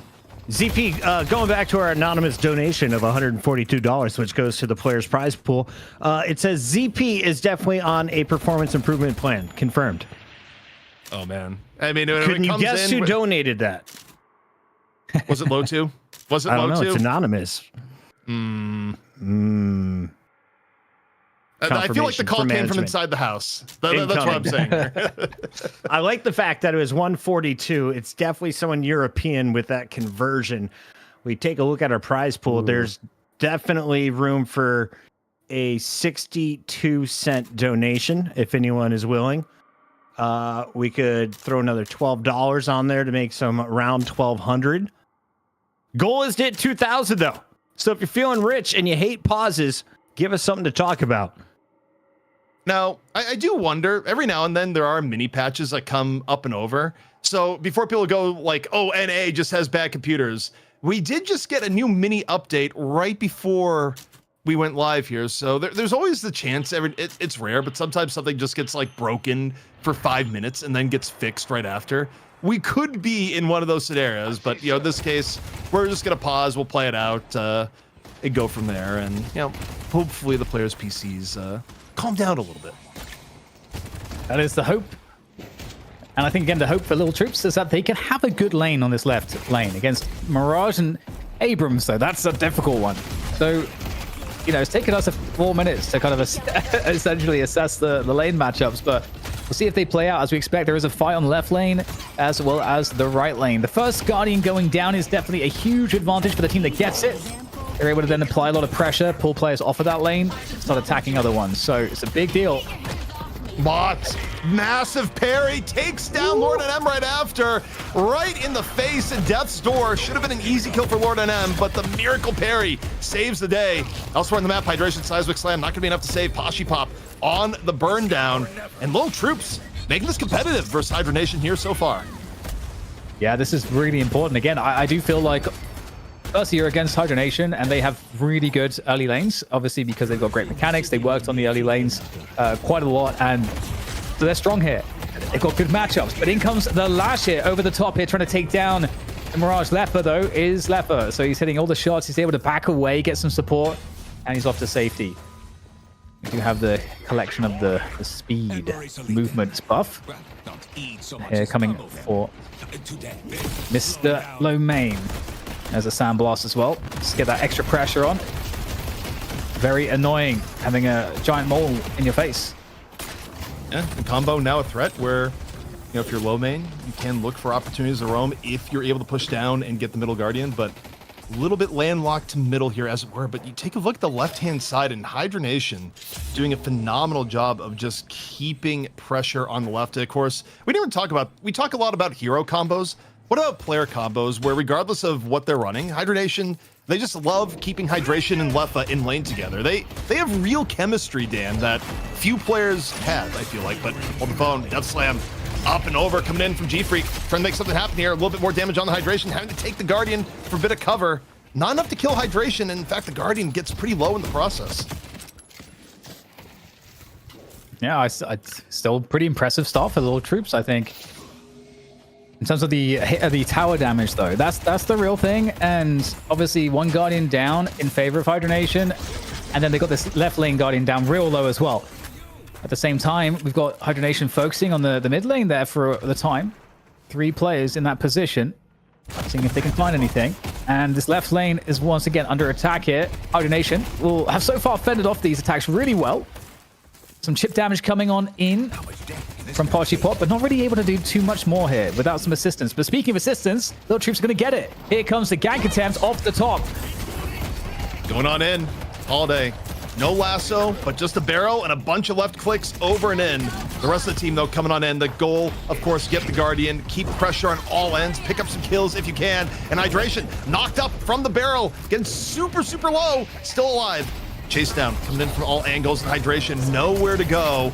And now looking for more Lefa under the gun right now from all sides. A barrel will seal the deal as Mott is able to take it off. And, right before the team fight too, Dan, we got $10 from an old friend, Calc, former Hydra Nation player, dropping $10 into the prize pool. Thank you, Calc. What a gentleman. Now, definitely looking like a decent start. I love that team fight coming in from Lil Troops. Hydra Nation battling back on the left lane, pushing it all the way into the Guardian takedown. Cloud Storm there from Rogue Kane. Cloud Storm. Looking to secure that position for Hydra Nation. So Actually, a 6K ahead overall, Hydra Nation, despite the fact that they have lost quite a few of these fights recently. It's still getting those objectives, though. And speaking of which, the objective there, claim from G-Freak for Lil Troops, but is there any conversion here from Hydra Nation? Trying to see if they can push them back, maybe catch a kill, but they are too slippery. Able to escape here, Lil Troops, after the Guardian pickoff. That's really nice by them. Still a 5K difference. There's a big gap in Guardians right now. Hydra Nation only down 1 Guardian. Lil Troops down all 3. First item slot already unlocked here from Hydra Nation.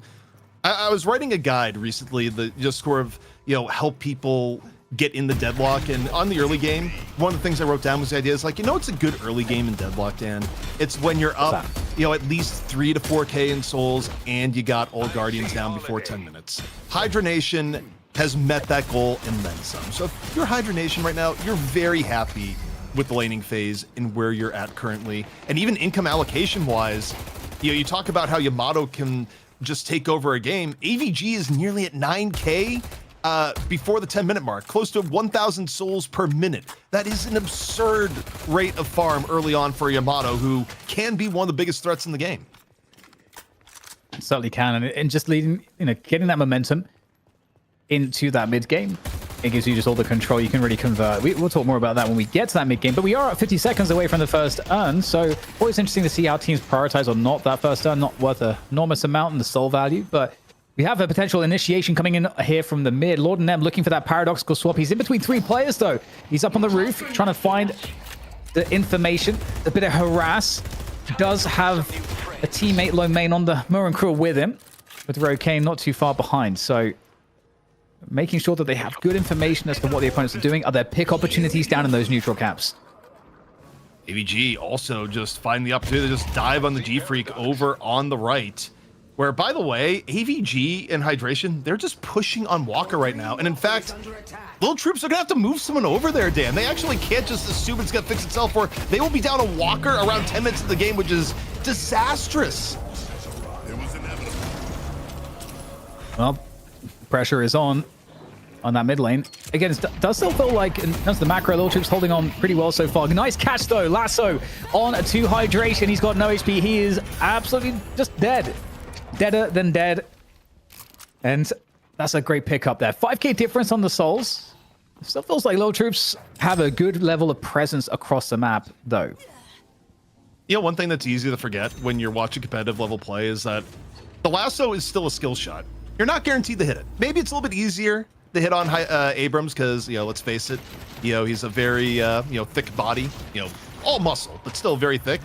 But you can miss the lasso. It is not guaranteed. That is true. That is true. It is something that you don't necessarily think about when you just watch pros play a lot of the time. Then you go to your own games and you're just like, how's my holiday not lasso day this entire game? And Hydra Nation grabbing another 2 across the map, pickoff after pickoff. Now 7K above. Earn being held here by low main, going directly in for the turn in. Not gonna be contested too hard. You do have the Kelvin coming on in, but not enough to make him drop. Earn turn in towards Hydra Nation, and now actually Earn is still in progress, being contested. I thought I got turned in. Combo out towards the very end. G-Freak, a little bit in danger. Frozen Shelter gonna be dropped on in. Hydra Nation full committing here. Lil Troops trying to make something happen here off the Kelvin Shelter, but still might not be enough. Now the Lil Troops need to make something of this, because right now Hydra Nation have map control across the entire map. If they lose these fights as well, it's going to be so bad for them. There's a chase coming on through from low main. There's the slap. And there is G-Freak hitting the ground. And indeed, Hydra Nation win the fights. They've got that deep lane control, left, middle, and right. And off of the back of that, they can fall off and just take all these neutral camps off the map and really start to extend their lead now. This is kind of the position they're in. So Lil Troops, they need to find a pick. They can't allow all this value to go for free. They are out on the map looking for something, but they are yet to find anything just yet. Also, my stream, I had a very ill-timed freeze on my end, but I think Lil Troops got the earn turn in there. Like I think the soul deficit would be even larger had Hydra Nation gotten it. I could be wrong, but I think in the mess of things, it was grabbed. Might have to go back CP, were you just watching that mole slap the other big man a bunch of times? There's a lot of slapping going on, but also things just froze for like 3 seconds. There's a patty cake on ZP's screen. Back to my screen right now. Why is this mole the best character in the game, Danny? Mr. I mean, GDK. he's big. He's got aura, as the kids like to say. That is the reason. I rest my case. I would just go, he's a big old mole and also just a fan favorite. I would also say is that if you ever besmirch the name of Mo in public commentary, people let you know. Has a very dedicated fan base. But either way, got a little bit of a chase down happening. Swapping back over the middle. Sometimes you just do last stand and look for the mid guardian. A little bit of a sacrificial play though. Usually not going to live from it. Flaws goes down and the guardian still standing. The swap from Lord NM enough to save the guardian before it goes down. Yeah, really big fight there. Little Troops had 2 skirmishes where they essentially were at a slight disadvantage on both on the left and mid points of the map. And just look at this map control, again, extending outwards for Hydra Nation. They are certainly in a position where they want to threaten those walkers, but they can't quite get there yet. They need more picks. And speaking of which, trying to take down AVG, super aggressive here, trying to get the Gambit going. He gets caught in the shelter. Here comes the Shadow Form. He is now an indomitable force. He's glowing red. He's angry, and everyone else is dead. They're all very dead. 4 kill streak for AVG. Very nice there for him. And the fight rages on here on the left lane, but I don't know if anything can be caught here. This is one of the reasons why Mo is pretty sick. He can go in the ground, Puckett. Can you go in the ground? I can if you give me a big enough shovel. Or just go to ZP's backyard. You just think we have shovels, we have goats. You just assuming it's a full-on farm out here, and well, look, I mean, maybe half right in regards to if you look outside. But hey, either way, A7K, that's 73K, Hydra Nation, a commanding lead that's getting even bigger, about at the 15K mark in terms of overall value. And also the thing that's a little bit more troubling as time goes on is start getting to the 15-minute mark and you don't have an additional item slot. It actually gets very troubling and hurting your buildability as Rhino right now, having to just get fully out of mid. Goodbye. Flash flying away. The chase might be on, looking for that one. Obviously, one of the reasons why Mo is so good is he gets that lockdown, that guaranteed lockdown off of his ult. He grabs you, starts pummeling you in the face, holds you down, whether you want it or not. It's a little rude, but such is life. Now, on the right side of the map is EP, is a congregation for Lil Troops looking to try to defend. They got a weak walker, and they know that Hydra Nation are looking to try to get it. And it's Hydra Nation that find the pick. They catch out the Billy. It's been a quiet game for Billy so far. You stop and think about it. How many times have we talked about Billy in the last 10 minutes? Hasn't been much. And on the hand side, the immediate engage, hydration, off the charge, picks up 2. And now just looking for more. That right side walker is already so low. It took a beating earlier in the game, just like Infernus just took a beating to the back of the head from Hydration's left hook. They're keeping that walker alive though somehow, but well, finally it's going to go down at the 15:55 mark on the clock. Hydra Nation again, full map control, able to maneuver across the map here as Billy tries to see if he can fight under the walker, trying to keep it alive, but it is all in vain. Another walker lost here. Hydra Nation slowly but surely at this point walking towards an early victory, because what just happened? Almost at a 30k deficit now for Lil Troops. Look at this Billy though. Look at him. Yeah, I mean, look at him go. He's getting his daily dose of iron. You can't really question that. Whatever vitamins and minerals are in the magazine, he's got them all. But 16 minutes. It is definitive, and your lead will go up massively if you get this level of structure lead this early in the game. You get a predetermined amount of souls for taking down a walker, and it's a lot. However, Lord and M may be a little bit of danger right now. Again, feeling the heat a little bit from Lot, and Lot actually may have missed the lasso here. The lasso went on cooldown, so we didn't quite see, but I think that may have happened. So maybe Lord and M just barely get out of it. His stride just gets punched down in the middle. Seismic Slam. Up and over, Poshy Pop, now gonna be one trying to get away. So much damage. Hydra Nation really not letting up now on Little Troops as they try to skirmish in the mid and just keep getting caught. Just not able to take these fights at this point. Getting isolated, taken down. Are we thinking about mid boss? Question mark. I'm not sure. The Urn is going to go first, and you can see it's going to go and deposited in enemy territory. That's how far ahead Hydra Nation are at this point. Another easy kill, I mean, I don't know. D-Freak, what was he doing there? And the parry on top of it. By the way, we're also heading into Yamato Cinema mode, where when the highest farmed character is the Warden at 18k, and most of the team is 15k and below, and you have a 23k Yamato, AVG is essentially about to be the server admin. Oh, the parry! And Virtus goes in for a little bit of a rejuve steal, a bite at the apple, and gets a bite at nothing. The parry with the deny. Mott was able to steal one bite of the rejuvenator, though, but is not going to be kept for long. Loyalty will be rewarded, Mirage. While we watch Hydra Nation win this game, we've passed over $1,200, ladies and gentlemen. Thank you for the donations. I missed the $5 dono, but it's up there. Let's go.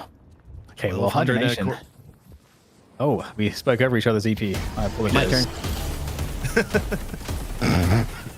See, I just thought Pog was going to say, he says, no, my turn. But the 1,200 will be split 50-50. So right now it's 601, 602, thereabouts to NA, 600 to EU after PayPal fees and all the rest. So not too bad. The community really showing up in force for the tournament here today. And, still a ways to go. Lil Troops may be behind as we're watching them right now, but as a team Deadlock, you could come back in the next map, Dan.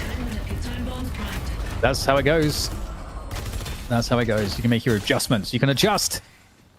Like a pair of ill-fitting jeans. They can be adjusted.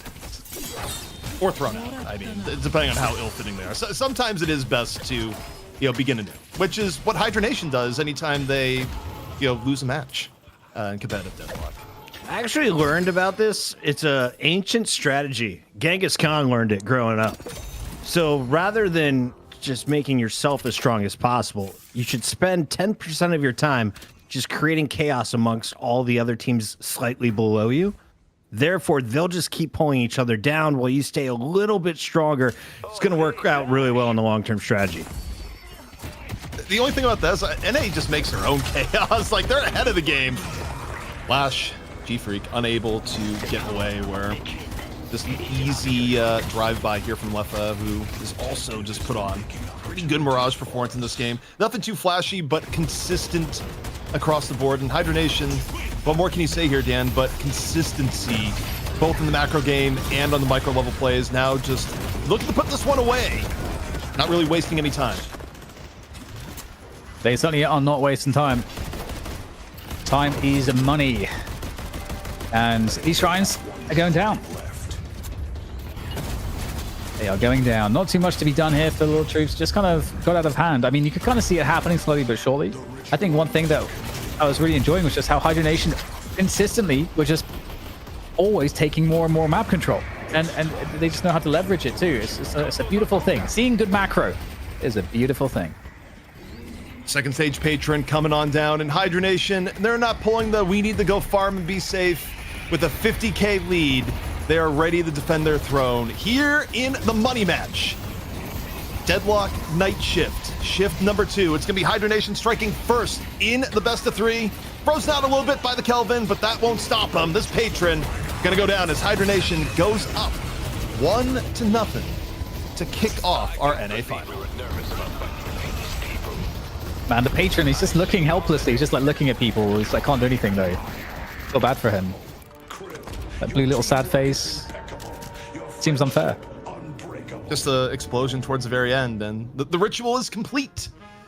I have to say though, you know what else was going down towards the very end there, Dan?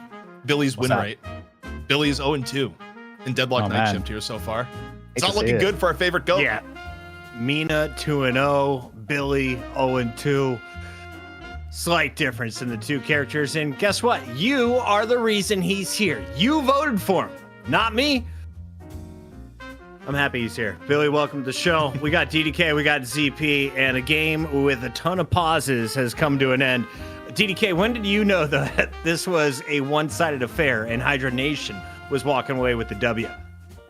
I think when they got the first tower down, that's because that's really important that you get the first tower down, you can get momentum off of that, you can keep one player on the lane, and you can start ganking other lanes. And I mean, Hydra Nation is so good at converting that, and I just consistently saw all the lanes pushed. No matter what they were doing with team fights, all the lanes were just pushed a bit more. And if any team knows how to use that to their advantage, it's going to be Hydra Nation. So sadly, it was a very difficult battle. CP, have you ever seen anyone fail on the Sapphire Patron? They get all the way to the end and just fall short, or do you always finish the round? Yeah, we saw it 3 times in one game. If you go back in Deadlock history, where one win team were really far ahead, went all in on the Patron and overestimated and died. And then they all got back up from Rejuvenator, went all in on the Patron, died again. And you think the 2 would have been enough, but no, they went back to the well 3 times and died again and fully threw away their lead and lost the best of 1. So yes, it is very possible to just fail the Patron repeatedly, and 1 win back in the far past, they had 3 times in the same game. That was one for the ages. The Europeans, they play it differently, and we respect them for it. As we take a look at this game, I felt like the Lasso was pretty strong. All of Hydra Nation, though, was stronger on the other side. How do you get Mirage as strong as he was this early, or is that just something to expect out of Letha? Yeah, you can always expect that out of Letha, to be honest. He's heralded as the best mechanical player in NA. There might be an argument for it in EU, potentially. It's hard to say, but he's extraordinarily good. And when you have a hero that hits as hard, pumps out the damage like Mirage, and also a hero that can kind of do a lot by himself, Letha really does, like, you see his impact a lot more when he's on heroes like that. So, Mirage, Yamato, these have been, I think picks that we see more recently from him, like the hyper carries.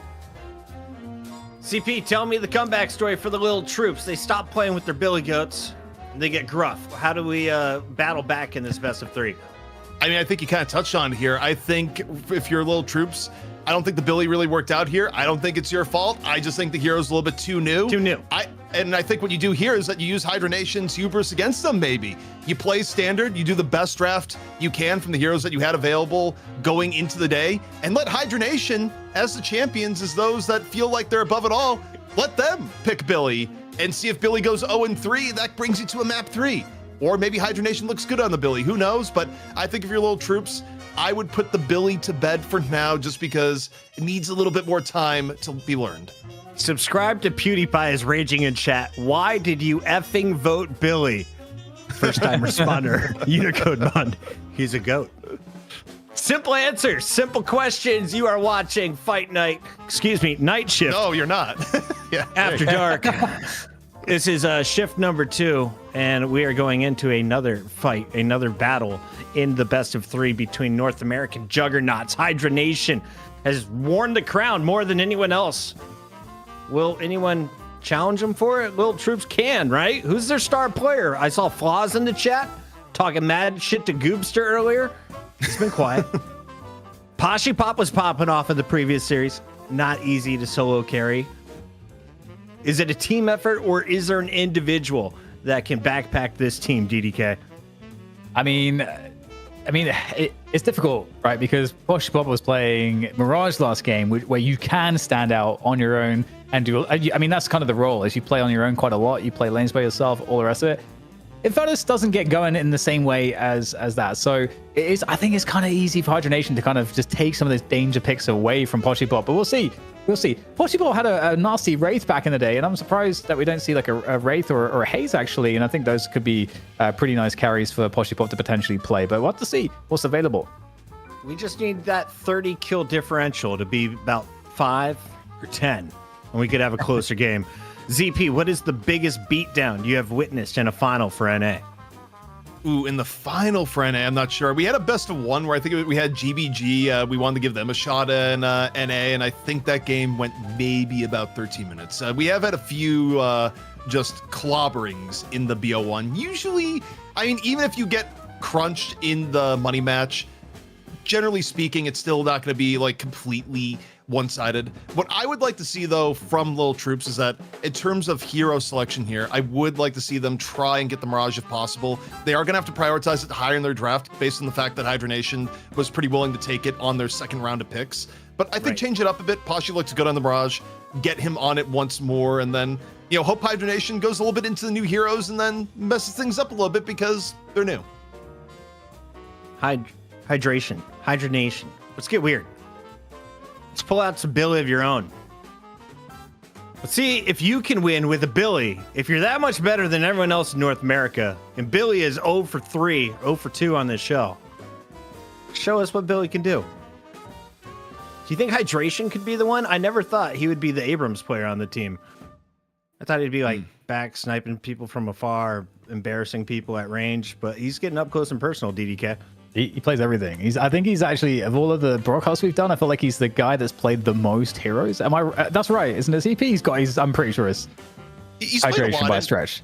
You know, Hydration, if you go all the way back to his original Deadlock streams, or even like before the streams, before you could even stream the game, and it was a private alpha. Hydration originally was a Lash main, and then went from Lash to doing a ton of Viscus when Viscus came out. Had a Warden phase where you would see Hydration on Warden all the time, and now has settled more into playing things like Abrams. Also had a period of time where he was always on Mo and Krill. So and Ivy. I think, and there was a period of Ivy, but I think Hydration now is more in the frontline role. Like you look at his hero pool and what he's usually playing for Hydra Nation, it's more in the frontliners. So if they were to pick Billy, I think there'd be a good chance that Hydration would be the one to try and make Billy work in the next game, just based on who Hydration's been playing in recent most times. Experience, most flexibility, least cowardly on the team. Hydration could probably make the Billy work, chat. I don't know what you guys know, but I think if we see a Billy from Hydration, maybe we should put some more money on the prize pool. In the meantime, we've hit 1,200, and we are very appreciative of that. Thank you all for donating, an awesome community supporting the best of the best from Europe and North America. Also, we have the graveyard shift coming up a little bit later, but first, shout out to the donor, 142 anonymously being dropped, confirming that there was a performance review incoming for Mr. ZP. He passed it. Jax Libido, Pharaoh, and Wick DL are our top 4. We got Segbench, Ropes on Fire, and more all in the mix. Thank you guys for your donations. If Hydra wins with Billy, I will donate $100. That is Dumb Duck 1547. He said it. She said it. They said it, and I read it. So it's real now, DDK. Yeah, that's locked in. That's locked in. I mean, Hydration's going to be keyed into the chat, right? I feel like most of the players playing our tournaments are like in the chat, so I feel like the message can make its way to him. I mean, we have observers that are in the game, right? Observers, can you share the bounty? If you need the name officially, it is Dumb Duck 1547. That's Dumb Duck 1547 with the $100 call out.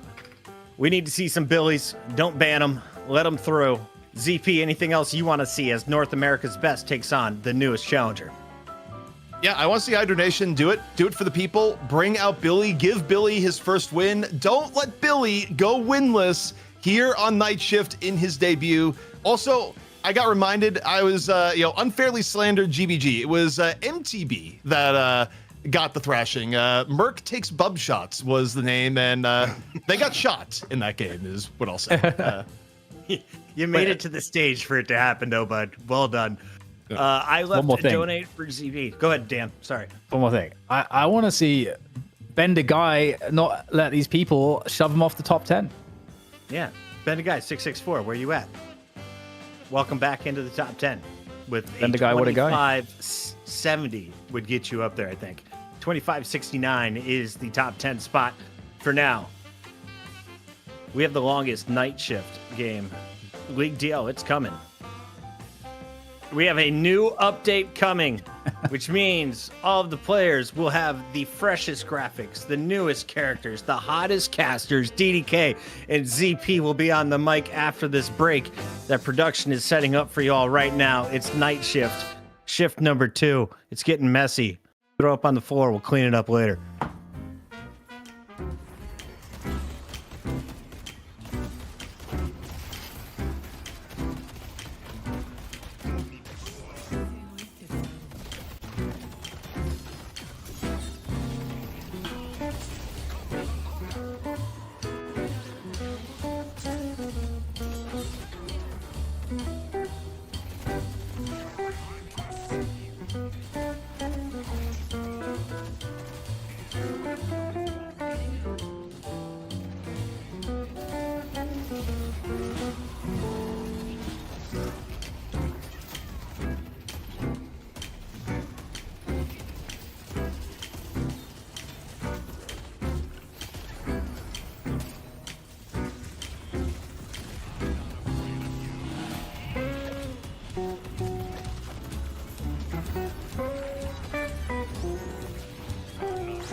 Welcome back to the night shift. It's the second shift here in Deadlock history. We got DDK alongside ZP, and ZP, you just earned us $5 more.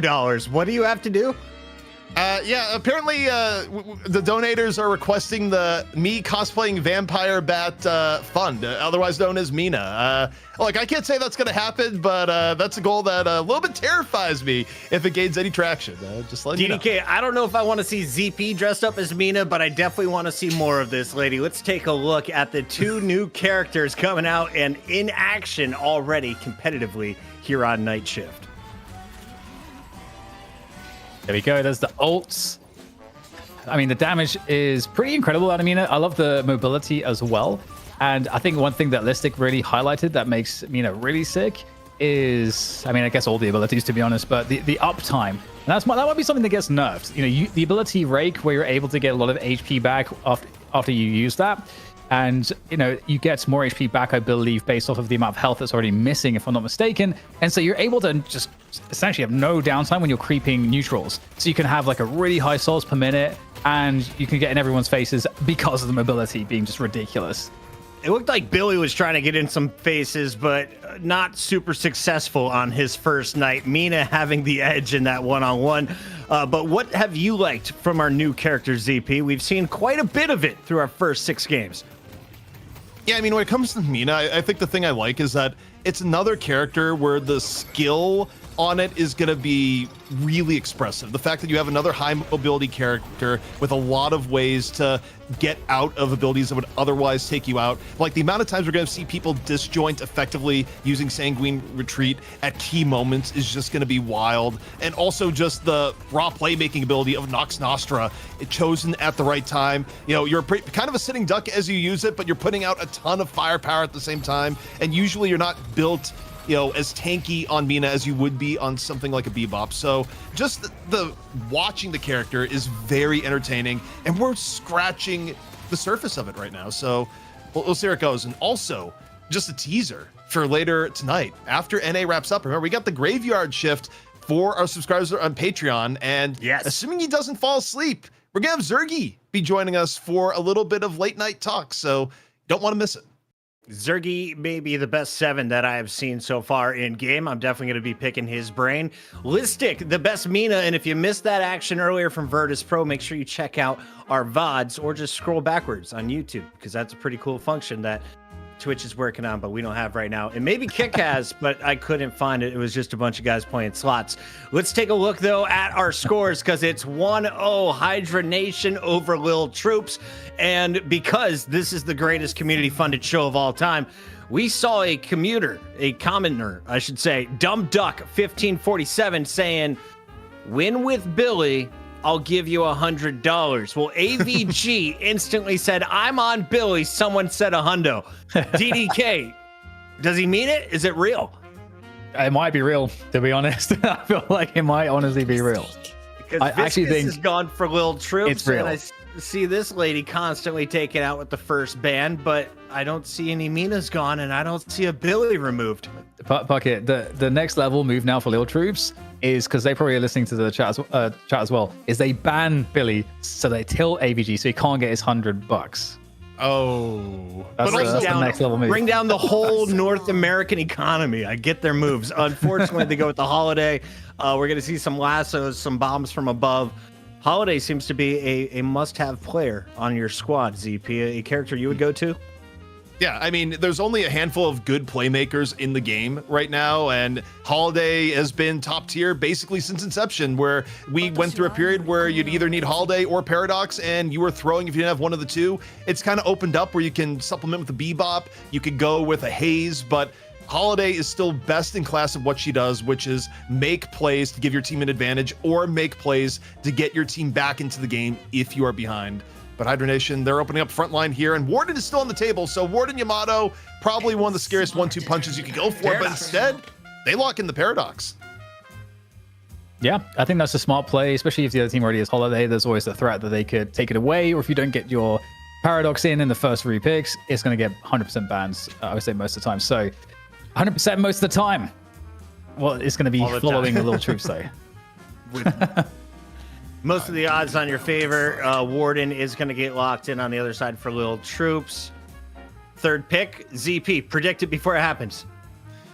Third pick coming on in here from Lil Say Troops. faster. Well, look, we got time. You get the bar at the bottom. Like you get, Don't get nervous. Say it faster. Honestly, looking at it, I think this is where you could grab a 7 or the Mirage. I like the Mirage. 7 or the I think Mirage. you should do a Mirage. Mirage, yeah. There we go. See, fucking you. Yes. He's been paying attention. I've watched 4 hours of Deadlock so far. I'm locked in, baby. And you guys could be financially invested in this as well. Simply hit the donate button.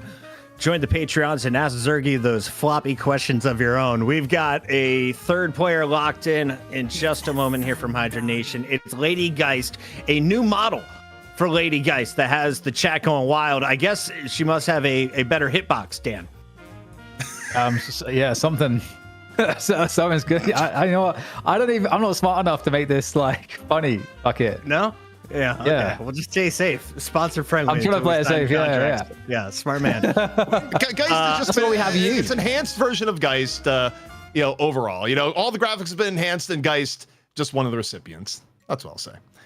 But Kelvin getting taken on out. But here's the important thing: we still got 3 picks to go on both sides. Someone would like to hit that. And Billy's still available. Oh, the $10 donation coming on in. Anthropocene likes what he sees from the Lady Geist selection. Do we see a Billy? AVG. Money where your mouth is. It's game time, baby. Show me your goat. For $100. I think he has to win with it, by the way. Not that that stipulation is in there yet, but it's in the fine print. You just saw play Billy for $100, but also win.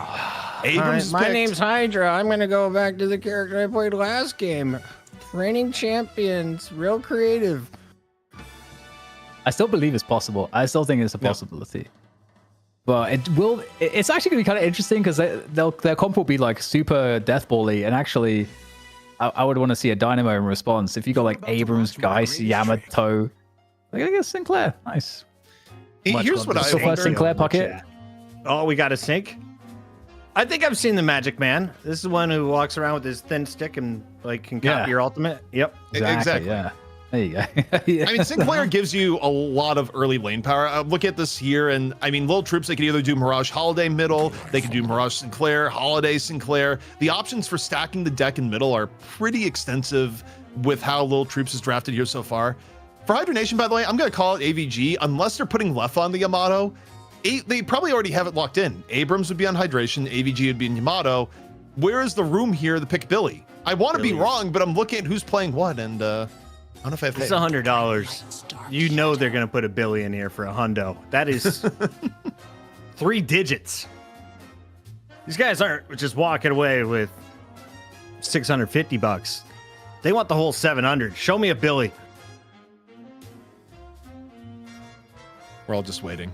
It's just like Hydra Nation keep disappointing us. Show me your goat. What are we standing around for? Yeah! There we go. Well done, AVG. You have earned my respect. Hydra, we'll talk about it, Mr. Hydra Nation. The hydration squad is a little cowardly at times, but I won't hold it back against him if he pulls out a Mina in game 3. We take a look at Lil Troops. Will they bust out a Mina? Listic says she's the most overpowered character available. Instead, Lash, one of the OGs in the mix. DDK, are you happy with Lil Troops' opportunity here? I do. So going back to how they won the opening game, I actually think it's interesting because they get the Mirage, which was key for Poshy Pop, but also they loved split pushing, and Sinclair is like the most similar to Mirage in the strength for split pushing, actually. So they could do some funky stuff with that, and I'm super curious to see how that would come together. The 7 Lash at the end is also pretty strong. I don't know. I'm liking what Little Troops have here, ZP. I feel like now they don't have the Billy. They put up a pretty good fight in the first game despite the disadvantage. So I think the laning for Lil Troops is going to be quite good. I mean, not that Hydra Nation doesn't have a few lanes of their own. I think you take the Yamato Geist and you just slam it middle would be my approach here. But even still, Lil Troops, I mean, they're going to have one lane where they can stack the deck with Mirage Holiday, or again, Mirage Sinclair. Holiday is still going to be a threat in the other lane. Holiday is going to help out wherever she is at here. I don't know. I think the early game for Lil Troops is feeling pretty good, and they have the X factor of, can Hydra Nation actually properly play Billy? You know, there's a chance that this could be a lot closer than you might think. Shout out to Dumb Buck 1547 who put $100 saying, if you win with Billy, I will add to the donation pool the 3-fig win. Ladies and gentlemen, Billy versus a man with a big hat and a little stick that goes a little bit further if he taps you on the forehead with it. Yeah, we'll talk about it. In the meantime, we're up to $1,224 and you can hit more. Simply donate. It goes directly to the players. If we get over 2,000, more money will go towards next week's show as we get into shift number 3. On the mic, it's DDK and ZP, and they're already pointing their sticks at each other. The sticks aren't pointing yet. They're, but still, all the while, deadly. And, oh man, speaking of deadly for Lil Troops, 7 got crunched at the beginning here. When you take a look at how this lane has gone down here so far, taking that level of health hit this early into the lane, it's going to put you far behind, Sinclair supporting you or not. So is AVG. He wants the $100. He is on that Billy with low main on the Haze. That's going to be an interesting lane. They're up against... So I'm trying to read the meme out. The Lash and the Mirage. That feels like a very hard lane for Hydra Nation to do well with the Billy. Yeah, this the lane part here is probably the most perilous for Hydra Nation. The way it's up, Lil Troops grabbed a bunch of heroes with very good lane power, but also Push Pop's nearly dead. Look at the health, and Push Pop is dead. Lefa finishing off on the left-hand side. I just looked for state of the game in the top middle dance, like, Pasha looks kind of dead over there. Absolutely. Well, I got to highlight Matt to change the subject slightly, because the Holiday shenanigans in the early to mid game with the ganks were actually really awesome, and it's exactly what you want to see from a Holiday player. And so, I mean, I feel like given the fact that they have such strong early lane potential, I actually feel like Lil Troops could have a really good... This really is the best chance for them to take a map off Hydra Nation. It really is. Bear in mind, there's also a world where this is the true awakening of Billy. AVG could crush this game, even though Rokane's super low. You don't often see a Yamato this wounded in lane. I think it says a lot for just how much work is being done on the opposing side here, particularly from Mott, who is really making the pressure happen between the barrels and the crack shot. And correct me if I'm wrong, but AVG had a really nasty Shiv, right? In the past. So, I mean, the kind of style of play isn't too dissimilar to how you might want to run a Shiv, depending on the kind of build you're working. Frontline GOAT? Or what are we thinking here? I was also told to look out for a Spirit Haze. What does that mean, and what am I looking for? Spirit Haze means that when you throw your sleep knife, it is going to hit like a truck. Far harder than you would have expected. Now, we're a little bit early in the game, and so far, we got no spirit items on low main, but plenty of time to shift into that as we move forward. Also, I will say, as we look at the team comps here, Hydra Nation is incredibly heavy on frontline. I mean, you got Billy, who's likely frontline, Rokane, you got Geist, who essentially functions as frontline, and Hydration is 4 frontliners here, Dan. I mean, they are going to be up close and personal, but it comes at the risk of kind of getting bullied if you fall behind. Yeah, I'm super curious to see how this will play out. With that pressure from Hydra Nation up on this right tower, though. Billy making his presence known, eating the magazine. Man, Valve really are styling. They really are leaning in. That's a lot of damage early on, I would say, on that tower. So that's a big win for Hydra Nation. But in the meantime, big fight here in the mid position. Yamato making the presence felt. And in fact, it's going to be a bit of a struggle here to stay alive for Flaws as Rokane takes him down. I mean, you wouldn't expect any less out of the Yamato lane. Very dangerous. Yeah, I mean, it's gone back and forth, but I mean, that lane was nearly won by Lil Troops, or at the very least, they had an edge for quite a while. In fact, if you take a look at the Guardian HP, they're still ahead. That Guardian has taken a beating. And for Lil Troops, you'd love nothing more than the free up Mott to do a bit of roaming. So I don't think Hydra Nation is actually out of the fire in mid lane here so far. But as I look at the map, still a keen eye onto AVG on the Billy here, Dan, just to see, you know, does AVG have the special sauce to make it work? Anyone in NA can do it. AVG certainly is the man with the plan. There's the lasso on to Rokane. Rokane trying to get out of there. Oh, targeted down there. Just that's beautiful work from Lil Troops. Good punish in mid. And they're going to get that tower. And that's the highest value of the initial Guardians to get the mid one. And speaking of which, it's looking kind of sketchy here for G3 trying to escape. Looks like it will be a slim one though. Or is it actually going to happen? Still under some threat at this point. There it is. There's the slap. There is the booty slap coming in here from the Haze. Finish off G3. Kind of a Viper. That's a good way to go. On the whole, you know, Viper being the #1 fan of Lash, but you know, Lash down and out, and Mott barrel connecting off on the roam, looking for a little bit more. Haze under the gun, and oh, the reload. Haze also lucky that Mott does not have an unlimited clip there, Dan.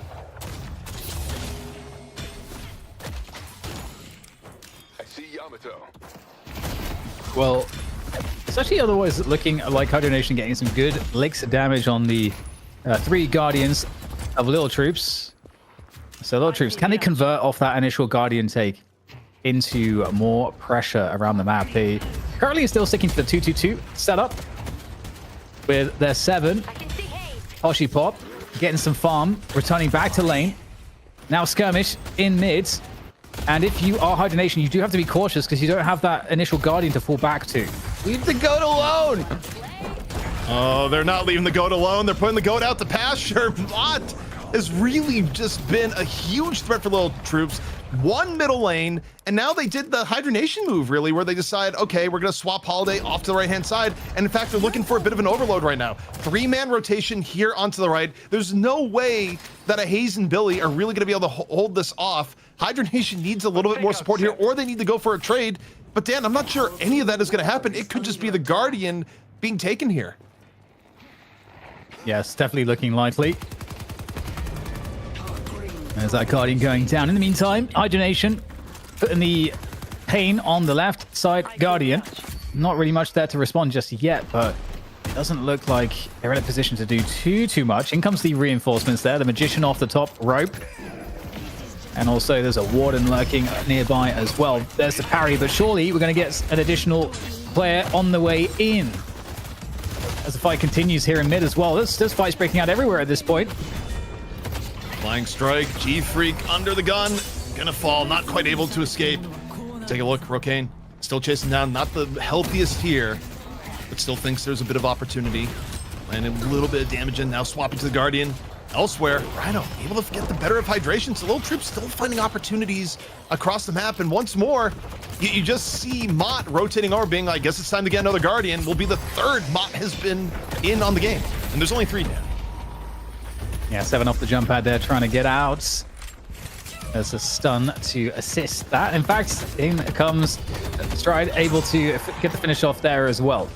Trade, though, from low main onto Poshy Pop. And Hydra Nation making their presence felt. There is the bullet dance rips.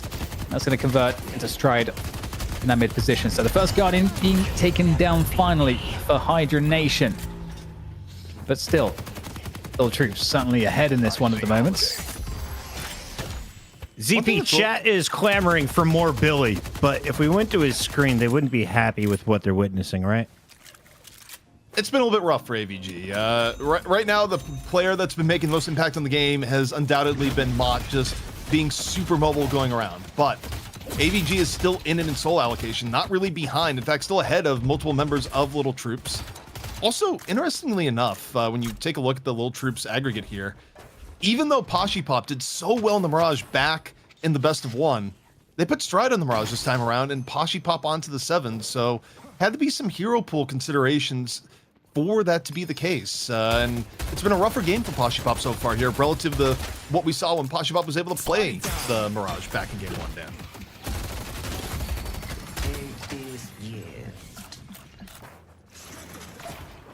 With that said, though, Lil Troops looking to try to convert the advantage again that they currently have. They're trying to get in their opponent's jungle here. They're getting the picks going, the lasso connected, but that's going to force the shadow form. That's going to keep Rokane in control of the fight for the time being. Shadow Form's going to go away, though. Barrel's going to be timed perfectly. More barrel damage to spirit damage. Pretty heavy. The swap, though, through the wall is going to put a lot of hurt there onto Martin. Finally, he's been such a nuisance, as you've been describing. He's going to get dealt with. The parry, incredibly important there. Still something that Mott could have potentially won, but right parry, right time for Rokane. Looking overall at the game state here, though, Lil Troops a much better opening than what they had one map ago. 51k to 50k as Earn floats on down as buffs come out. And I will say, 9.4k, I would like to see a little bit of a Billy check in here, see what AVG is plotting. And if, we can get our first big Billy play, the Chain Gang, it's ready to go. Yeah, that Earn has been collected, though, by the Magician.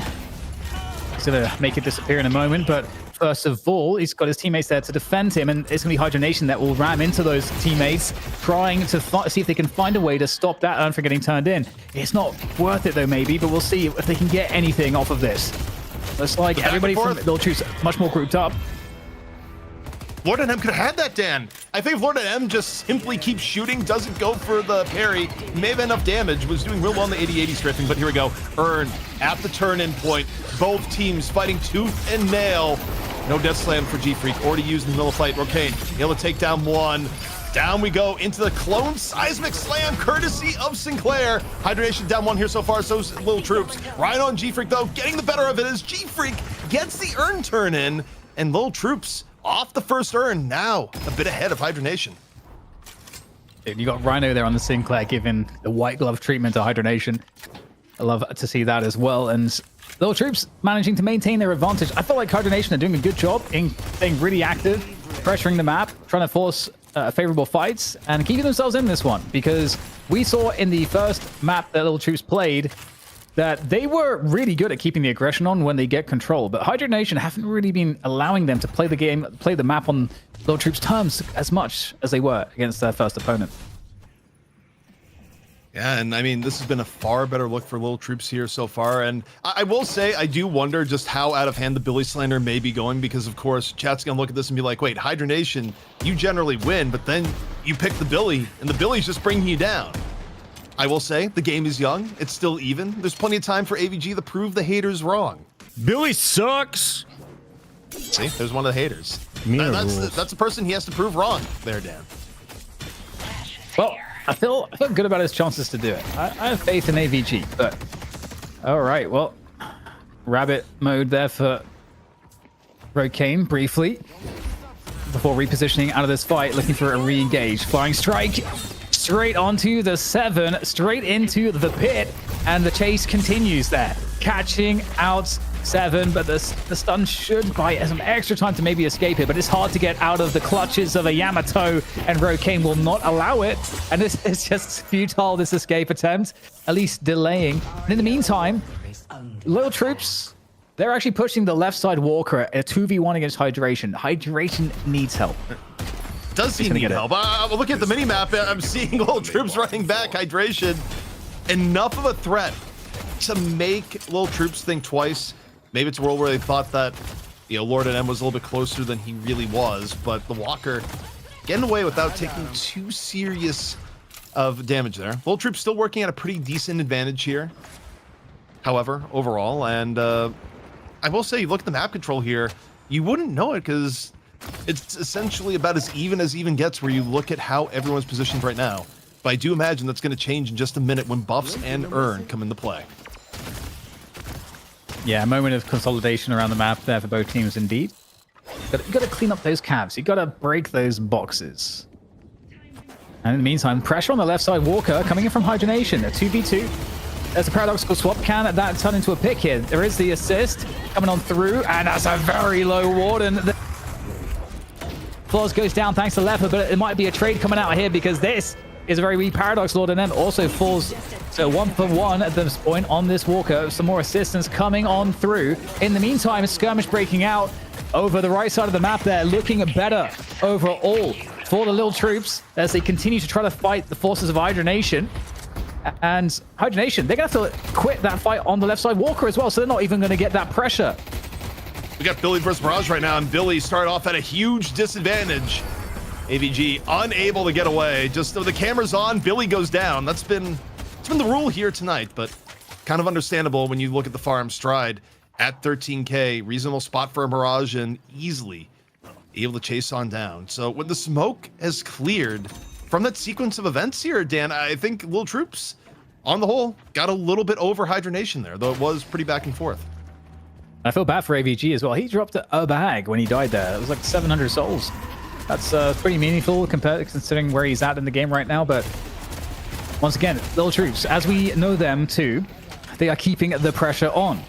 They love a bit of pressure and they're going into these enemy neutral camps, but they're actually going to get surrounded right now. They're getting surrounded by Hydra Nation. Hydra Nation might have a good fight here, but the Cloud, Storm Cloud coming on through for massive damage, area control, potty pop in the sky, and they are getting whittled down by the electricity. Everyone getting lit up there. They cannot take this fight. This would have been such a good fight for them too.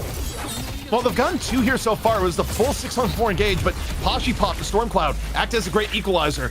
Now, take a look at Rocane, trying to chase down here on the Yamato. Static Charge already used 300 HP. No fear, doesn't get baited out by the parry. Still chasing down onto the Lash. Needs one more shot, real close, and is able to finish it off. Really good game judgment by Rocane, and a huge get for Hydra Nation. Nearly evens up the game. Hydra Nation, they're going to get that hundo for Billy. Oh, last stand coming out here to take down this Walker. Definitely worth it. It can be gotten if a lot of troops. And in fact, you might just give your life for this, but that might be worth it. But in fact, kill might be an opportunity here off of the last stand. AVG on the Billy, 200 HP, and he's able to keep himself up for now. Does have some help coming. See if there's any additional damage to be done here for Billy. Just don't want to go down. No, not at all. Elsewhere on the map, Lil Troops able to use the pressure, get a relatively free earn, and Mott not done yet. No lasso, no problem. Drops a barrel, just barrel after barrel, juggling Lord NM 1, 2, and 3. Able to finish it off, and now this Walker at half HP looking all sorts of vulnerable for Little Troops to take, and Mott gets AVG. As we're looking at the other fight that's going on, Mott continuing to be a menace on Holiday. Yeah, great sleep dagger there as well coming on to Mott. And although the escape will be made there by the haze, doing a good work here to try to keep Mott honest, but still just too much damage has been done here by Lord Troops in this engagement. Although with that said, 2 dead per team, and perhaps a disengage is on the cards indeed. Both teams wanting to fall off of this one, and the lanes are in a pretty even state. The overall salt difference is not too big, so this is still a wide open game despite some of the troubles that have been had for Hydra Nation, and especially AVG on Billy. Both teams doing a pretty decent job when it comes to funneling souls into people that need it. I would say Hydra Nation even better job given the fact that they've been a bit behind. Rocane at 20k is incredibly impressive for where they need to be. Rocane can basically take anyone on Lil Troops short of flaws with a last stand-up. So a lot of heavy lifting gonna have to be done by Rocane in some of these team fights, but there's no one you'd rather have to take on carry role in this sort of spot than a farmed up Yamato. So might be in for some classic Yamato gameplay as we go into the next urn in 2 minutes. And it's certainly an issue that Poshipop is, he's not super behind, but it's just that you would expect a 7 to be a little further ahead. And it might just have been that he's been feeling like he has to focus more on the team fights. And so that's taking away from, farming the neutral camps. Sometimes you've got to, switch your priorities up, and maybe that's been the case here. Speaking of which, of that farm situation, AVG's been finding himself pretty far behind as well. And he's a brawler, so you got to get those items. If you get far behind on these brawly characters, it's, I think, can be fairly feast or famine. Yeah, I mean, AVG's not so far behind that you can't be in the front line, but you're also not a terror where you can just simply charge in and have no fear. Overall, you kind of look at how people rotate on the map. Lil Troops still playing a bit defensively. Hydra Nation get away with being a little bit deeper in the Lil Troops territory. You take a look where low main and Hydration off doing a little bit of exploring past middle, and a lot of bit of exploring actually. When you take a look at low main now over onto the left-hand side, maybe looking for Lash as G-Freak. I wonder if they realize what may be coming over here. if this turns into an engagement or not. Hayes is definitely thinking about it, and you got the rotation in here from Hydra Nation here on the left. As big dagger lash. Oh my goodness, he knows nothing about this fight. Just gets deleted. G-Freak out of that one. Great pickoff. And hang on, Sinclair's in kind of a sketchy spot. Okay, okay, can TP back to some relative safety, but AVG's on the chase for the Magician. And in the meantime, whilst he's getting nibbled on, you've got the pressure from Lil Troops. They are chasing these kills. These are really important kills to get. If they can get these, they can convert. Maybe try to find those players in mid off the back of this Lil Troops. Can they find some extra kills? And in fact, Hydra Nation looking really confident. I would be too. You got Rokane there, full HP, leading the charge as he tries to find another kill. Now he's isolated the 7 on the left lane. Also, right lane was looking like it may have been in danger. Could have been a double push, but no, instead it's all going down here on the left. Poshy pop into the air here on the 7, the Storm Cloud. Not enough damage to take him out of the cloud. Instead, covering for their lives is Hydra Nation here. The Storm is vicious and clears the way for Lil Troops. Yeah, really great timing from the reinforcements there for Lil Troops, and AVG goes down with not getting much, and now it's going to be a bulk of players 4v1. That's not going to work for Yamato. Doesn't matter how strong. And off the back of that, you're in a really good spot here now for Lil Troops. 129 key to 117. A decisive advantage, and they can push. They can really effectively split push now if they want. They're going to grab that urn. They're going to go down to mid boss. They're going to take everything, ZP. And right now, who's going to stop them? Hydra Nation, they have 4 up. Take a look at how they're positioning. It does seem like Hydra Nation does want to go for a little bit of contest here into the pit. Here we go. They're in the area. Do they full go in? They're looking for it here and now. Lord and M entering the pit. Here comes the Seismic Slam up north for Hydration, but all the Rejuvenator captured by Lil Troops. The contest unable to find purchase, and now is Hydra Nation going to get punished for the attempt? Hydration, still reasonable HP, trying to get away. A whole sea of yellow behind him, and Abrams is mugged on the stairs. Absolutely devastating. Oh, Lil Troops in a decisive, commanding position now in this game. They just have to know how to convert this advantage. And you're against Hydra Nation, so we can never count them out. But again, it's been a really hard game for AVG on that Billy. And the Billy go, you know, again, we can think of it like we think of a Warden, like we think of an Abrams. If you get behind on the farm, you struggle to have much impact because you got to be able to tank the damage on the front line to have impact. And now getting back into the macro, the urn is being run by Lil Troops. Is there anything that Hydra Nation can do to stop this?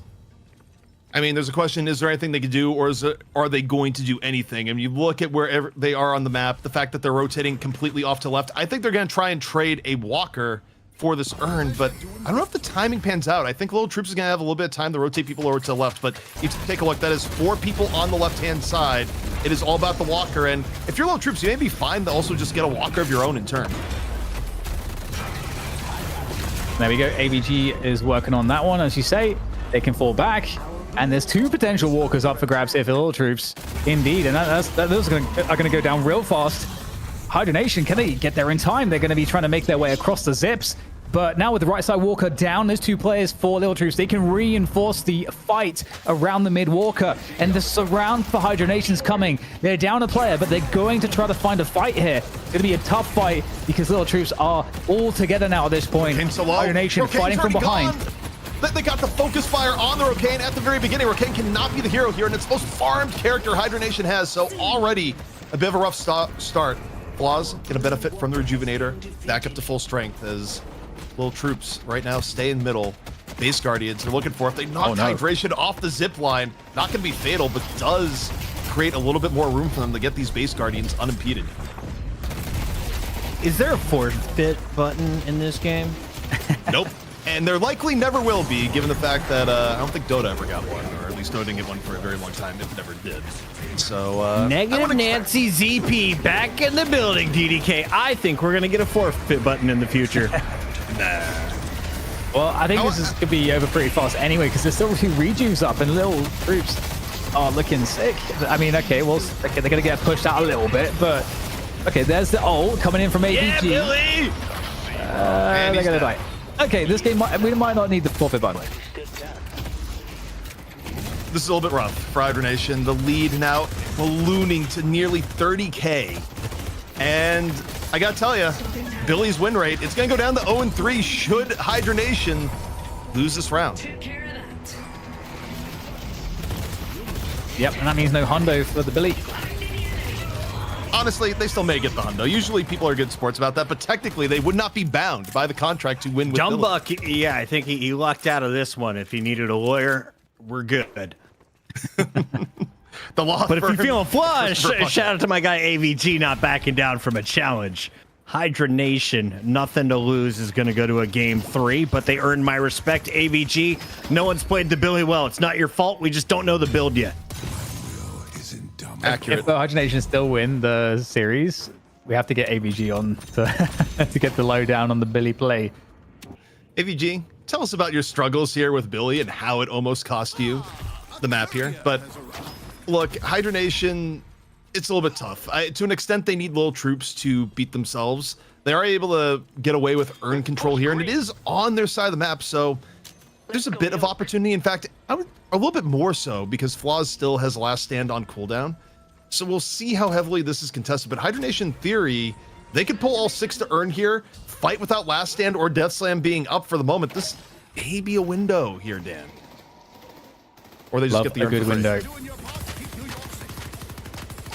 I think that's smart from Lil Troops to not engage that. They were missing resources to actually make that good fight. And the one thing that would have been worse than giving up earn would be giving up earn and a full team fight. Well, Hydra Nation being allowed outs onto the map ever so slightly. Lane control ultimately, though, of course, with Lil Troops on left, mid, and right. It feels kind of like weird to say left, middle, and right, but it's also the most intuitive thing. I like it, especially relative to the era where there was 4 lanes and we had to do like lanes 1, 2, 3, 4. Yeah. That was the only way to do it then, but it was still, you know, a little bit confusing. Left, right, middle. I feel pretty good about that. I mean, how do you feel about West? Different. Not a fan. East. I think people just have that extra level of mental of like, wait, what is East? Whereas left and right, you know, for most is near instantaneous response. Yeah, what is the center lane in a West-East scenario? Chat, what do you got? Still be middle or Kansas. Either way, Walker, a little bit under assault here from Lil Troop, or rather from Hydra Nation.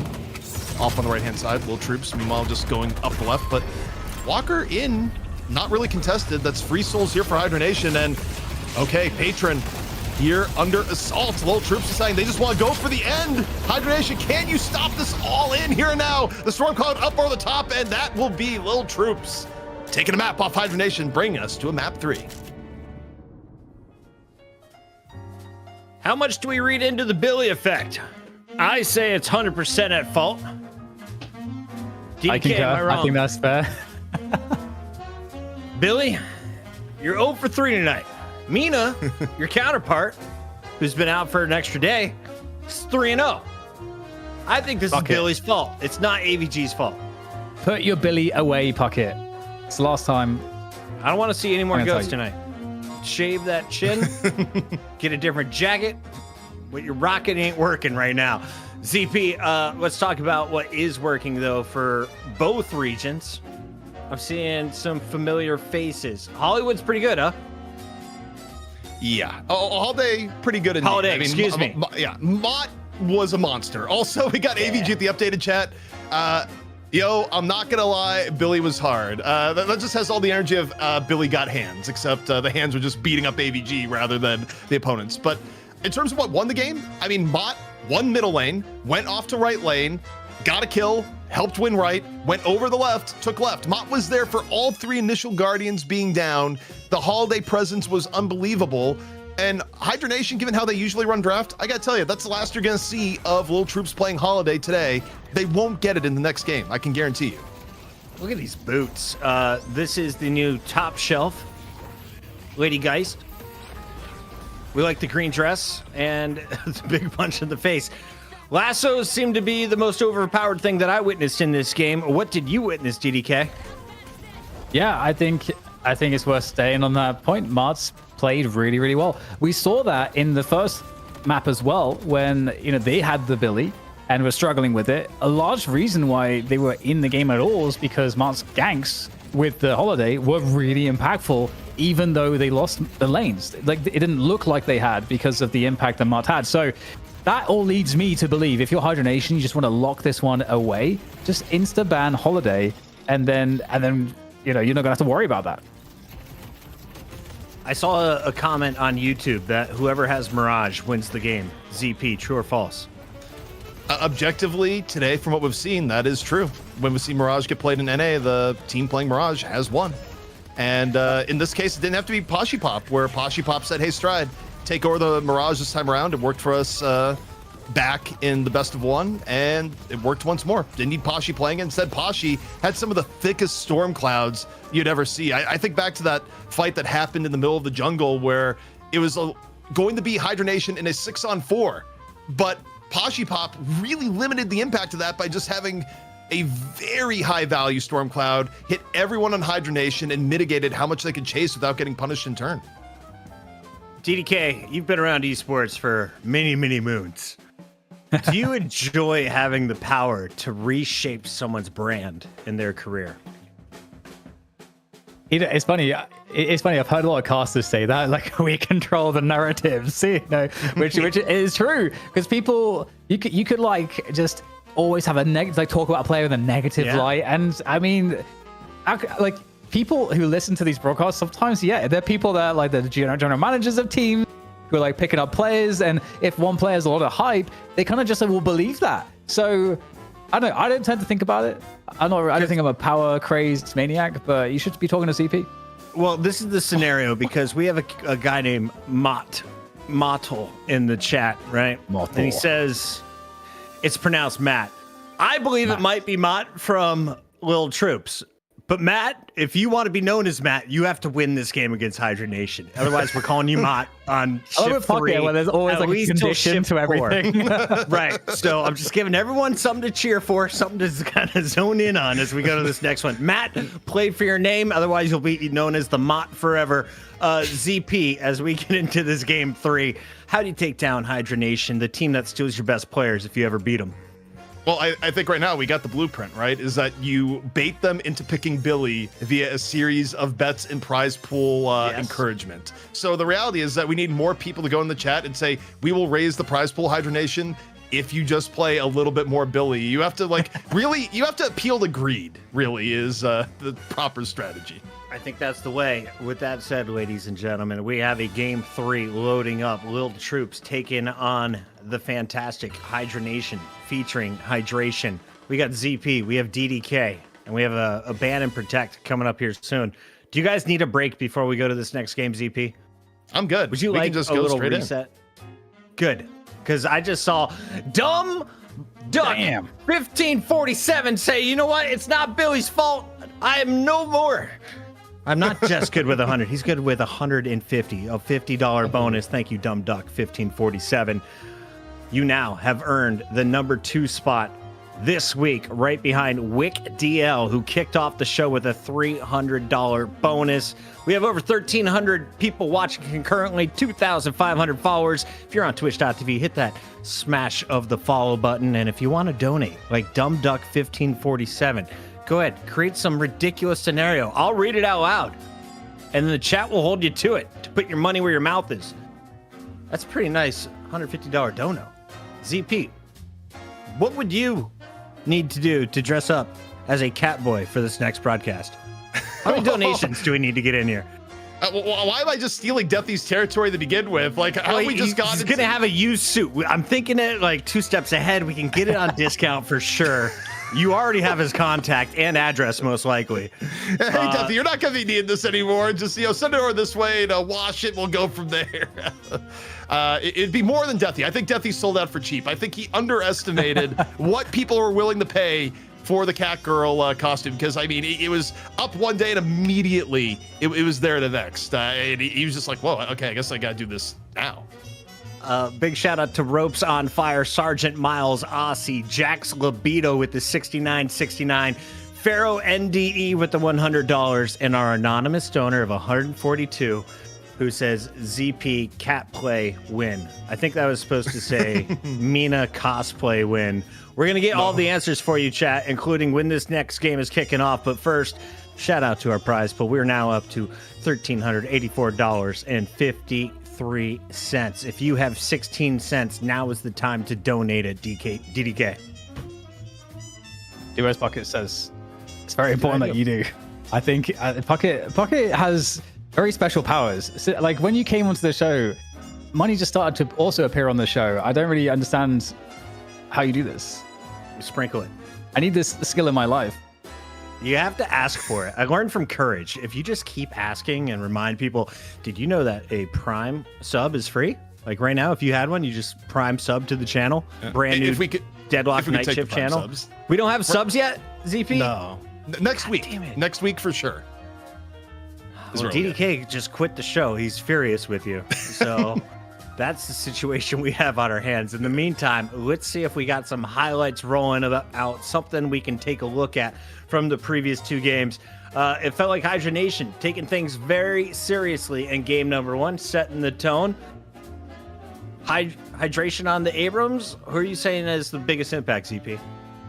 And Hydration has been remarkably consistent on Abrams, where one thing we actually haven't seen from a lot of Abrams players as of late is the sad Abrams game, where you get behind and you just turn into kind of this support Abrams. But Hydration, generally speaking, is able to avoid that fate basically every game on Abrams, where he's not necessarily getting ultra far ahead into, one-shot charge kill Abrams, but still very effective, still really tanky, because the dark side of playing Abrams is that unlike some of the other frontliners, Abrams, if you get a bad game, you can just feel very ineffective towards the end. But Hydration was the once macro king, where he's kind of taken on a different role. But back when he was playing heroes like Warden, Hydration was really ahead of the box meta, where he would just run routes around the map, and you would look at the overall soul total and be like, wait, how in the world is Hydration just 15 to 20k ahead of the game? And it was a level of macro mastery that just gave Hydra Nation a bunch of easy victories in ages past. But we're into the draft now, Puckett, and guess what? Hydra Nation said not enough. No more holiday. No more holiday. Put your whip away. I'm looking at the list here. McGinnis and Gray Talon. Will we see them in competitive play? I feel like I've seen Kelvin, Mirage, I've seen Shiv, I've seen Warden. Haven't seen Viper. I have seen a DDK. Welcome home, buddy. Thank you. Yeah. Vindicta has been banned. You didn't miss much. Yeah, we got the holiday ban opening as well, I see. Yeah, that's what we were expecting. Yeah, Matt's too good. Too good on it. Now, the question is, I feel like you've got to get Paradox instantly if you're Hydra Nation. If you don't, Lil Troops are going to take it. Ooh, okay. Lil Troops must take Paradox. And then Hydra Nation, will we see a Lash? What will they use for initiation? Yeah, I think for Hydra Nation, if the Paradox gets taken the next two picks, which feels pretty likely the way the team's been drafting, you're probably going to see them pivot into either Bebop or Haze would be my guess. Or you could use Mo and Krill and go a little bit more aggro. But the Warden coming out, not too surprising. I think it might be suicide in this meta to give up both Yamato and Warden at the same time. Also, Puckett, to answer your question, Gray Talon, you'll see every now and then towards the end of the draft, he's not ultra high valued right now. And McGinnis is just not picked. She keeps getting buffed and teams keep saying no at the highest levels. So have we seen Wraith tonight? Once, I think it's just 3 or 4 heroes that I haven't seen. All right, everything else is getting played, including Billy, including Mina. If you missed anything, you can scroll back here on YouTube. And of course, you can hit the follow button if you want to watch the VODs later on Twitch and Kick. Let's take a look, though, as we have Mirage locked in. That means Lil Troops will win. If you've been watching the previous 2 games, whoever has Mirage wins. Paradox is going to the other side to try and balance things up.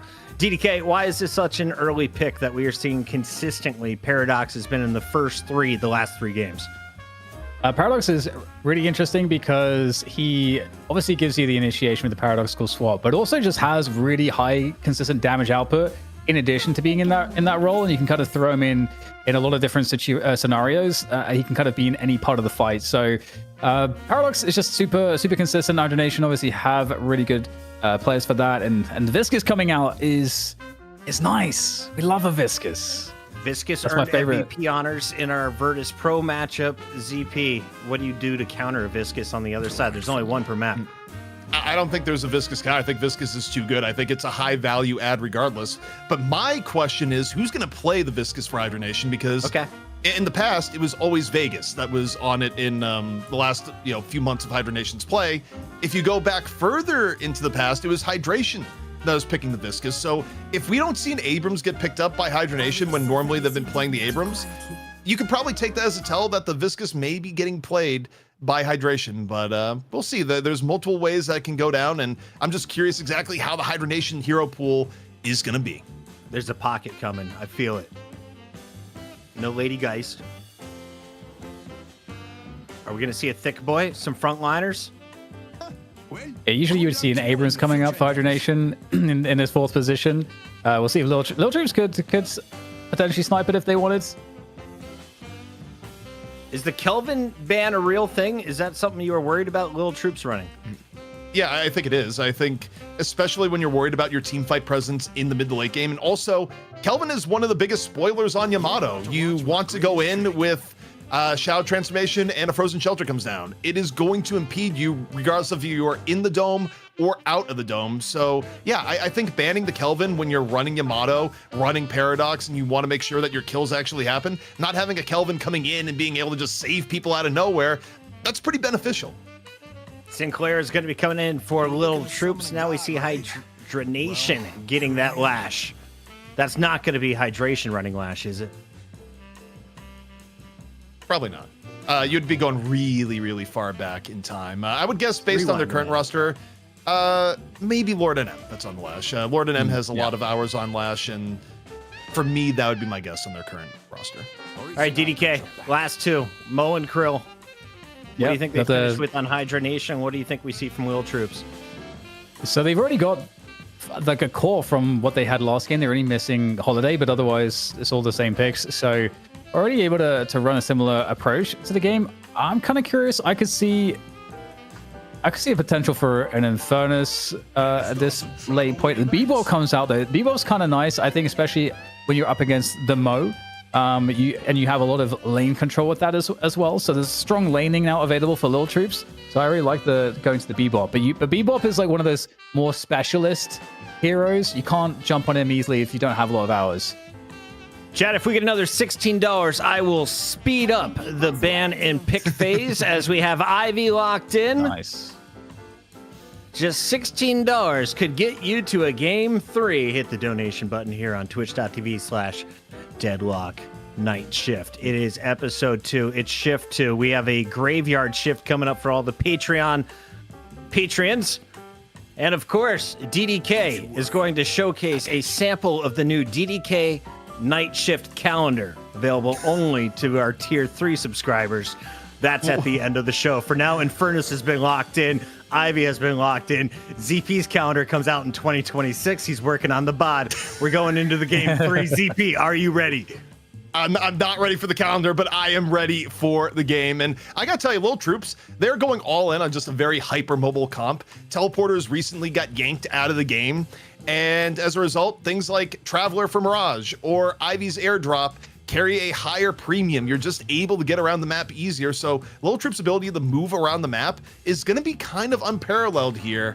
That being said, when I take a look at this, I'm still curious who's going to be playing Viscous for Hydra Nation. The fact that Mo and Krill got locked in, it is almost certainly going to be Hydration playing the Mo and Krill. So we'll get to see a new look for Hydra Nation and how they're handling the Viscous play in a post-Vegas world. Vegas is in the chat, by the way. Shout out to Vegas. Rokane Yamato, Lord Paradox, Lomain is going to be running Viscous. AVG Lash Hydration Mo. Okay, Vegas has spoken. Is he correct? We're about to find out. Game is kicking off here. We're giving you an extra moment with the 1,300 concurrent viewers, I should say right now. The 2,600 followers on Twitch. You can become a Patreon and join the Night Shift Graveyard Shift, where DDK announces the calendar, and it only costs you $2 a month, $5 if you want to be a Shift resident, and if you want to be a chief like ZP, $10 a month. Why spend it anywhere else when you could put the money into the pockets of the people running the show? So many great things here. We got AFAX as our first $100 night shift executive. Thank you so much, Flint Snow and Young Calc, with $25 a month, and our $10 shift chiefs. It's growing every day. We love to see it, ZP. Love to see it. Just week number 2 here, building out week after week. But thank you so much, everyone, supporting the show, whether it be the prize pool or joining us on Patreon. You know, we're building this together with you, and it's been a fun time, and also just a fun day at Deadlock, enjoying the new patch, new heroes. And I gotta say, to no one's surprise, we didn't even talk about it. Billy did not get drafted. The GOAT was put out to pasture. Everyone's tired of it already. This seems like sandbagging if to pick Billy. That's the sad truth. We gotta be real. Mina was available for both teams, right? Chat wants to know. Yeah. Or do you think they called it? Boom. Mina was available. They just, neither team wanted to go for it. I think Hydra Nation, they don't want to risk getting knocked out. And Lil Troops, I don't know if they thought they'd be here, but they are. They are one game away from being your new champions here on Deadlock Night Shift. So, you know, I think if you're less than confident on Mina, now's probably not the time to run it when the stakes are this high. It's been a night of updates, but I think our game is ready. Frothy Omen, suck it. They gave me mod powers and I'm using them in the chat. We have DDK and ZP on the mic for the final battle in NA. How much cash goes into their pocket? You get to help contribute. Hit that donation button before we go live. 3, 2, 1. This is not your city, Yamato. But after you summon me, it will. CP, what are the odds we will see a gun Ivy? I feel like they're high. Reasonably high from what we've seen in recent builds here. The pure support Ivy has been a little bit out of style, but we'll see. Also, Hydra Nation actually just roasting AVG. Quote, real quote, Billy best champ ever. They may not be happy with the poor runs from last game, is what I'm feeling right now, Dan. Yeah, you got to get under their skin a little bit if you can. But it does seem pretty hard. Not gonna lie, it seems like a challenge. But let's talk about how challenging these lane setups might be for the respective teams. You got the Yamato Viscous mid. That feels pretty good for Hydra Nation. Oh, they're swapping. They actually, I think this is the rare lane swap here where they are changing up the lanes to be a little bit more advantageous, and they're going to be putting Paradox Lash in the middle and swapping the Viscous Yamato over into the right-hand lane. Just a favorable matchup swap up for Hydra Nation, and this is sort of stuff that I think is really cerebral play that we don't see teams utilize as much, because you do have these windows where you can change your lane matchups on the fly. Yeah, and it's interesting now because the creep waves spawn less often, but the troopers run faster. So I wonder how that might impact that as well. That gives you maybe a bit more of a window, and if you clear the lane quickly, that is. And so I wonder if, I mean, Lil Troops will understand that this happens, so they have the option to find a spot to swap as well. You have to really pick and choose your point, though. It's a lot harder than it was when you did the left and right teleporter swaps. You have to have it pushed up, and then the other team has to realize it's not happening. But, you know, Hydra Nation off the swap, they're applying ridiculous amounts of pressure now to the right-hand side, and short of a bebop hook saving things here for Lil Troops, this Guardian is actually going to get pummeled down in short order, so there's a whole ton of pressure on G-Freak right now to just land a hook. Yeah, really up in their face here, Hydra Nation. Think they get an early pick off here in the neutral camp, and looks like we'll have Lil Troops able to avoid that for the time being, but G-Freak really getting peppered by those Yamato alternative fires, those right clicks, those little bombs. Speaking of bombs, you got the Viscous bombs as well, the alternate fire for him.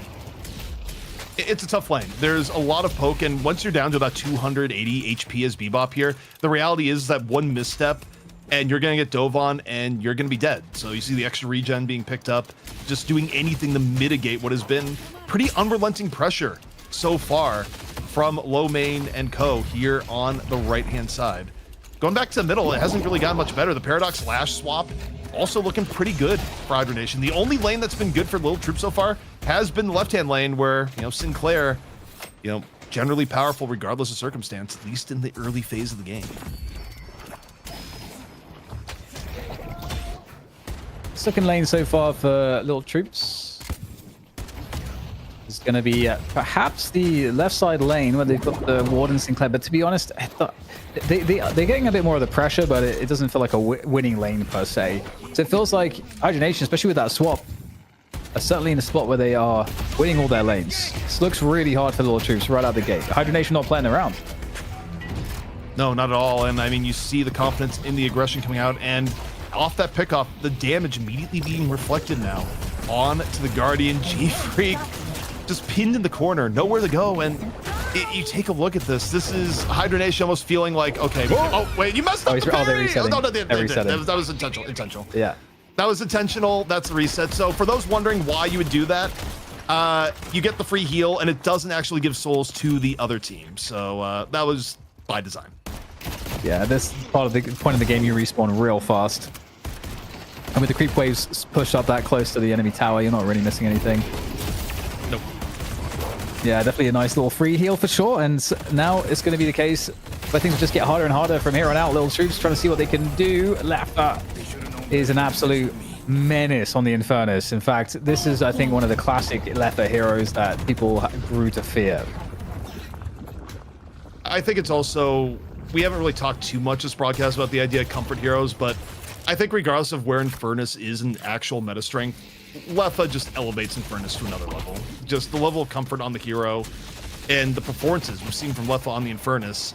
He pulls off the impossible, and I think more than the norm makes Infernus more deadly earlier in the game than what is the norm for the average Infernus player. We have a right now Lash actually for Lil Troops, or rather for Hydra Nation, making his way, was making his way across for a potential gank to the left lane, but coming back to mid, where there is action as well. And there it is. There is the ult, the Death Slam from Lash. So it really worked out to come back to this mid lane. Oh, Ivy, that mobility, not quite enough, just so very close, but there is the conversion coming in for Hydra Nation with that last pick. AVG having a much more fun game than the last one. Already drastically outperforming the Billy performance, but middle Guardian surely about to fall here, and off the mid Guardian. Now you're going to see plenty of roam power here, where more than likely it's going to be Lord NM going around the map trying to make plays, but you know, Charity starts at home here, and instead you're going to get sent back to spawn. Baji Pop able to at least punish the Guardian take with the quick Storm Cloud.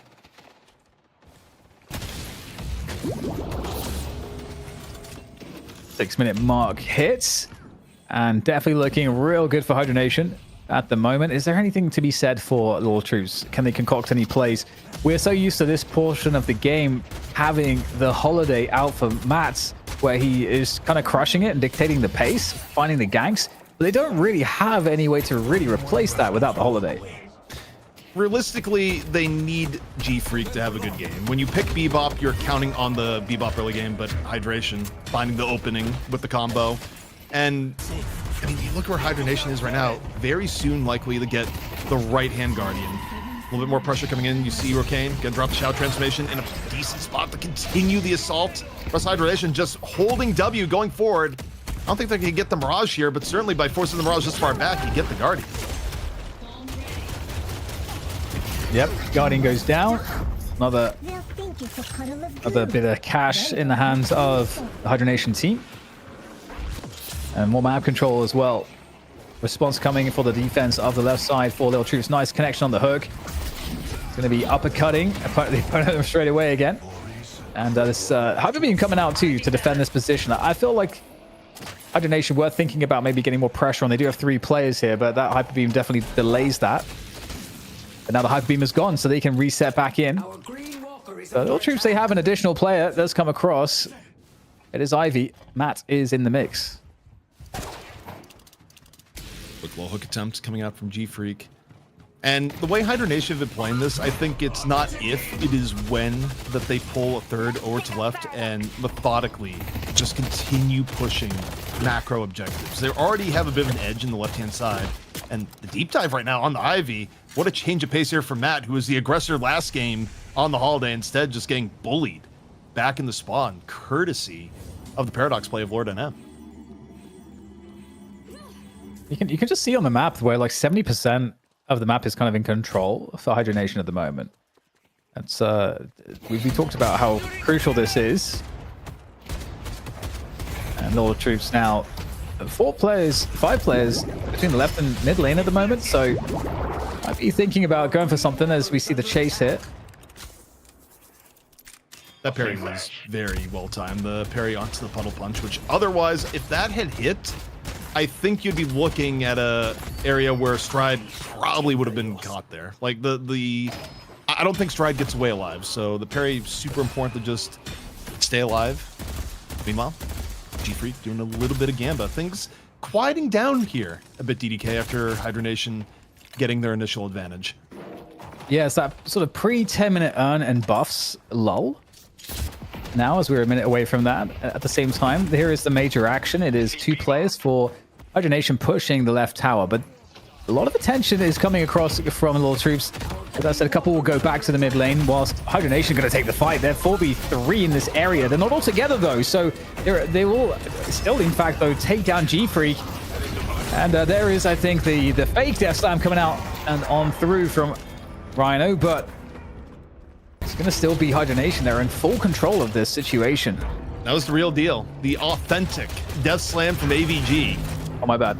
It was up close and personal.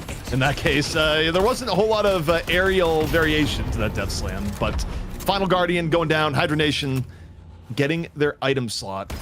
You look at the map, and Lil Troops nowhere close to even getting a single Guardian down. So at the 10-minute mark, you talk about the qualifications for a good early game. The hook here on to Lord and M, but the difference is enough that I think Lord and M still may be able to get away. It's hard to say. You got 7 reining in the damage. Now off here to the side, absolutely pummeled on all ends. Lord and M still staying alive for longer than you'd expect. Let's go down. There's a combo, the lockdown coming on through. And that's AVG able to capitalize, and yeah, really good spot here. Although, here's the chase. There's that gun Ivy drilling into Hydration. And in the meantime, Lil Troops still fighting, seeing what else they can find out of this one. They do have the numbers advantage, looking for the cleanup. Left are going to go down as well, and might still be in for some more kills here, Lil Troops. They still have a good presence in this fight. They're not too weak for this. Still focus firing these players. Of course, a Rokane with the Shadow Form is a problem, but Death Slam just in the nick of time coming on through, and that's a fake one. Something I find interesting in terms of new builds here, it's not only Gun Ivy, but it's a super quick rush Siphon Bullets Ivy that you're really seeing a part of the advantage of, both in the extra HP, keeping Ivy alive for now. Not enough to actually let her live throughout the fight, but still adding in damage, giving extra survivability. Full commit in the gun build, for sure, but a little bit of a different take than we've seen in some previous Gun Ivy builds. Well, with the map control, Hydra Nation are running the urn across, and they're looking to maybe get it for free. It's just the first urn, so teams don't place as much value in stopping this, but at the same time, a huge congregation of players once again for Lil Troops to the Laws, the left lane, and they do need to take down these Guardians. They're going to need to get those slots. They're going to need to get these objectives, and they're going to make their way towards it now.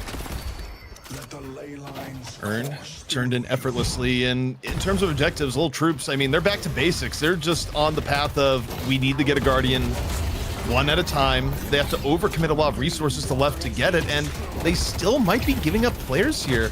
We'll see how this one pans out. Hydra Nation, more rotations coming on into AVG. Coming in hot here from the side. Lord and M's already taken down one, and AVG may be all they need for cleanup here on the Lash. So they get the Guardian, but the penalty is severe as Matt, final one to go down here on the left.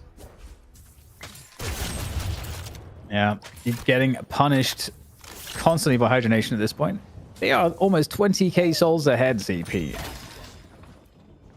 We're also 250 viewers ahead. Apply. Rating the channel here as we're in our final. An extra 250, so thank you, everyone. Joining us watching Apply, whether Apply was playing the new hero or co-streaming. Usually it'd be one of the two, but... he was playing the GOAT, wasn't he? Probably.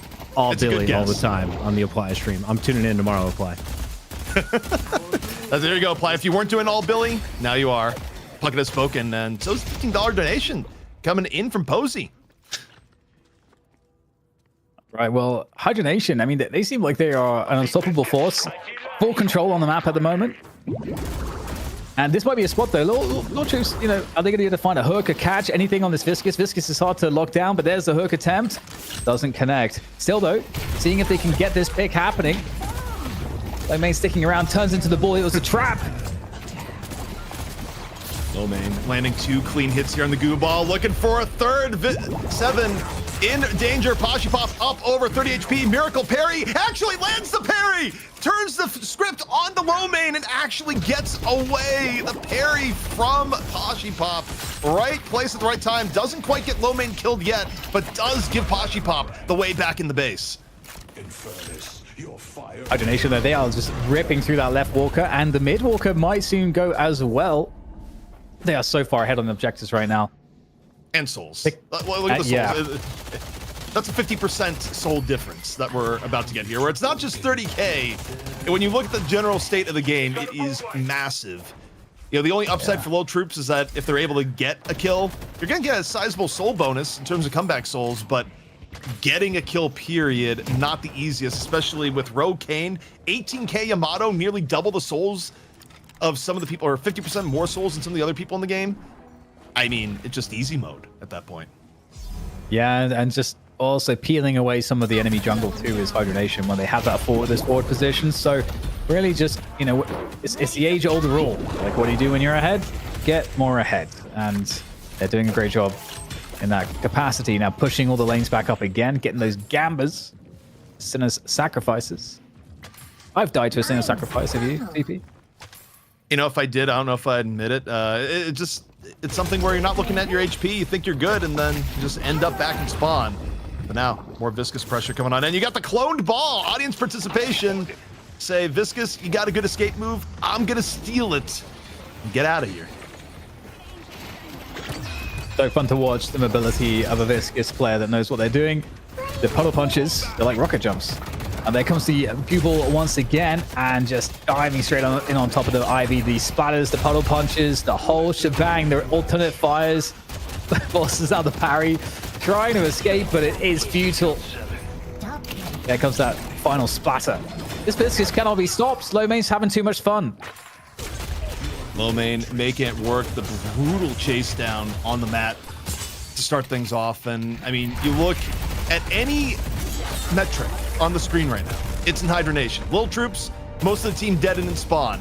Economy, all Hydra Nation. Mid boss being taken by Hydra Nation. Earn control, probably about to go Hydra Nation.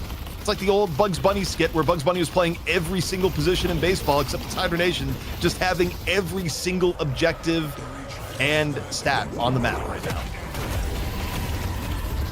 Yeah, it's looking really, really good at the moment as everyone piles on in, looking to secure the rejuice as exactly what they'll do. We hear the Death Slam in the distance, but Hydra Nation just chilling right now, and there's not much that can be done here. They are so far ahead. The stat check, as you like to refer to it, really is quite real at this point, and it's going to get worse because here comes the earn drop-off as well to add insult to injury. If you like AVG who tried to play Billy, you can now donate to the prize pool because he's likely going to win the game. All you have to do, hit that donate button next to your screen. Can't disagree. Things are all looking good for Hydra Nation. And I mean, look, if there's one big change they made from map 2 to map 3, not to be reductive here, Dan, but not playing Billy seemingly has worked some magic here for Hydra Nation. Rokane's kind of popping off as well. Is this expected? Like every time he loads in, he's just going to go on a 10 streak? Rokane's done this a lot on multiple different heroes. Usually, you're not going to see it as often on Yamato nowadays, but I don't even think it's been the first time I've seen Rokane have this level of game on a Yamato, where what you see from a player Yamato when you get this far ahead, they just have the confidence to go in on fights, but Warpstone actually may be enough to save Lord M here, was able to get away before getting hit by Bebop's uppercut, and yeah, lives to tell the tale. Yeah, very slippery, that Warpstone coming in handy. Oh man, are they gonna get a sub 20 finished? It seems possible. I could beam in to slow things down a little bit. That Bebop. Spirit damage, I want it to be higher right now, but life has been tough on the Lil Troops side of things. Wow. The soul difference is 50k at 17, 18 minutes. That's very crazy. That's sizable. That's what you'd call good game in most cases. Into the fountain! Rips him out of the safe zone, drops on down. Ground strike after the death slam. Pop G-Freak down. Lash, the one character in the game, arrogant enough to say not even your fountain can save you from me. Another 3 going down. The shrines about to be taken out. And after that, first stage patron, Dan, not going to be living for long. Yeah, they don't show any signs of slowing this one down or retreating. There's no real argument to do so. They're so far ahead. Still got a rejuve left as well to... Oh, wow. They're actually pulling out. I didn't think they had to. You know, in this case, I think Hydra Nation, knowing that the championship is at stake, they're still playing it by the book, but also I think they could have thrown the book out and just won here and there. Lil Troops has basically nothing left in the tank. That may be part of the reason for it too, if you look at, they do have a lot of ults that were just either coming back online or still down, so maybe they just want to give enough room for O'Kane to do one last shout transformation and 1v4 before it's all said and done. It's coming. It is right around the corner. Look at this. I mean, I really love how deep Viscuses can get to like force out bad plays from the opponent. We actually did see that a few times from low main in this game. But I don't think I have time to talk about it, ZP, because they are looking to finish it right here, right now, in the patron pit, getting busy, getting weird like Pucket's been talking about. That's happening right now. Oh no, the Death Slam coming on into the fountain. We love to see it. Clone Death Slam into the fountain. The fountain, the one thing that may be strong enough to miss Hydra Nation, but not quite. The patron still getting pummeled. Clone Death Slam, not quite enough. And Hydra Nation defend the throne here on Deadlock Night Shift number 2. We'll see them clocking in again next week to see if they can defend their position in the company. The sticky stuff was the difference there. Viscous popping off in the end. Hydra Nation and hydration. Another W. Another big chunk of cash from the community. You love to see it. And we're going to be talking with the winner here on the show. We'll also be chatting at the end of it with our Patreons in the graveyard shift. For now, though, we got to wrap up a fantastic evening. And DDK, I want to start with you. What did you love most about Game 3?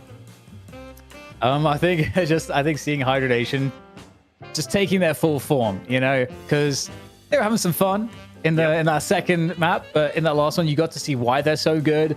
You know, a lot of the, like, just off the rip, as EP was highlighting, the lane swap. We don't really see any other teams do that, but it's pretty instrumental to have a really good early game. And Hydra Nation, they're going to find all the ways to min-max it to show us how the game should be played.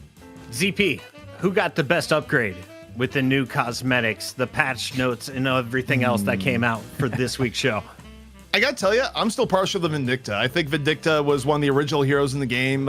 It was one of the earliest models coming on in, and Vindicta, I mean, not only did she get the full high poly, refined skin upgrade, but she also does this like ghostly shifting thing where she's like phasing in and out of existence because, well, she is a ghost in lore. So yeah, I mean, Vindicta looks fantastic, and I just wonder where it's gonna go once you start getting skins and other customization into the game, because cosmetics have been wild. But, gotta give a shout out to Lash. Lash also got his upgrade.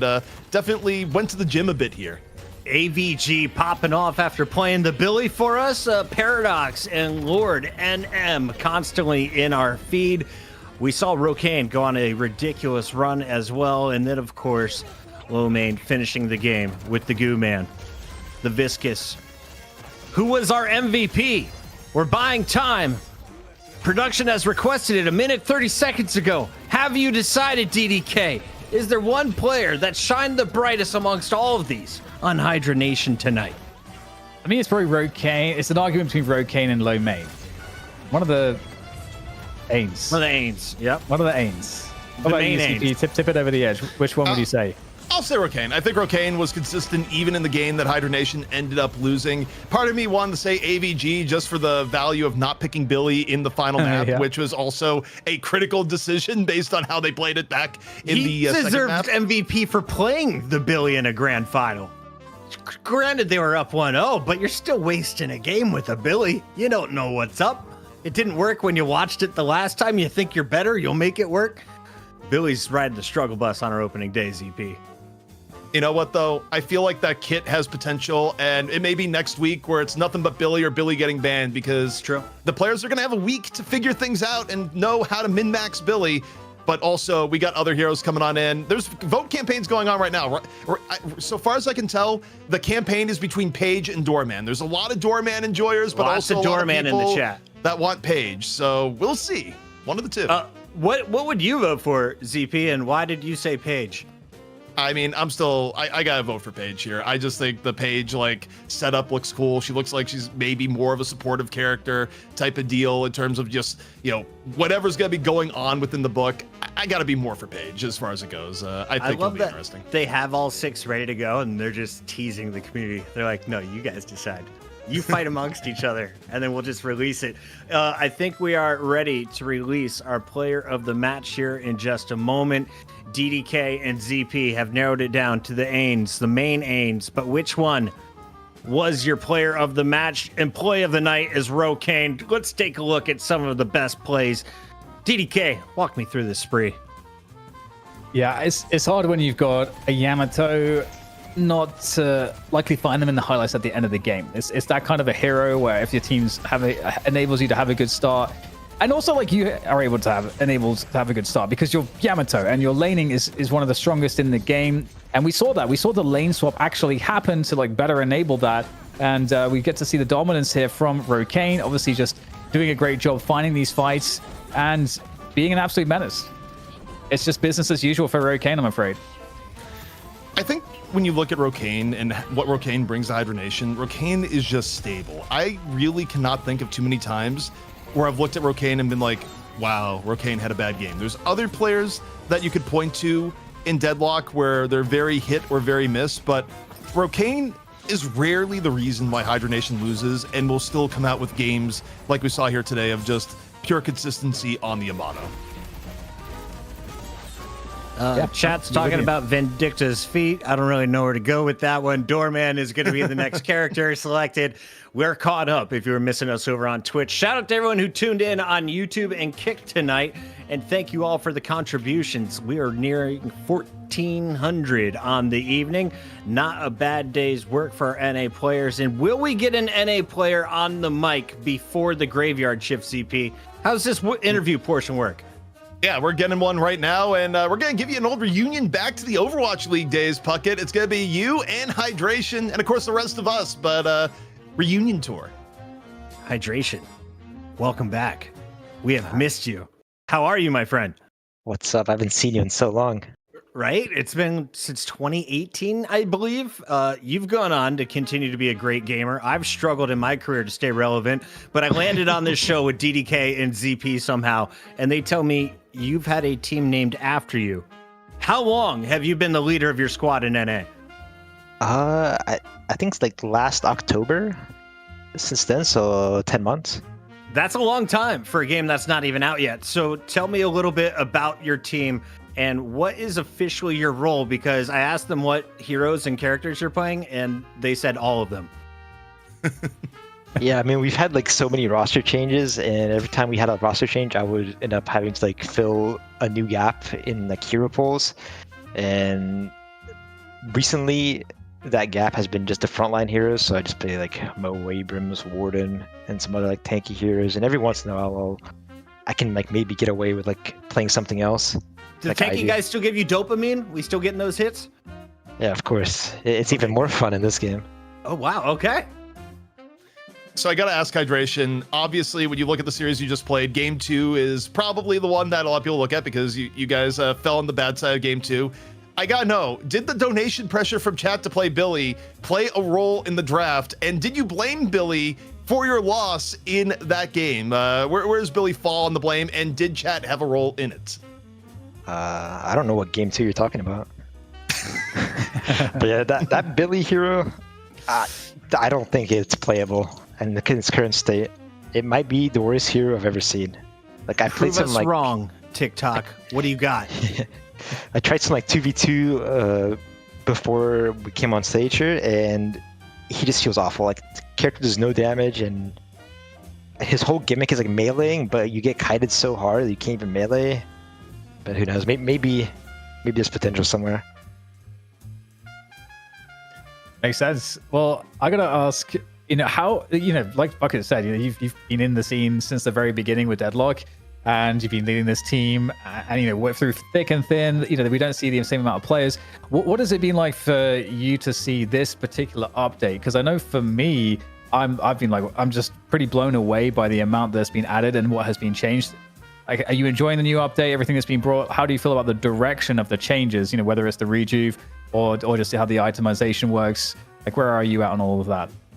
I think it's amazing. The devs have done an outstanding job on this. Visually, it looks fucking beautiful.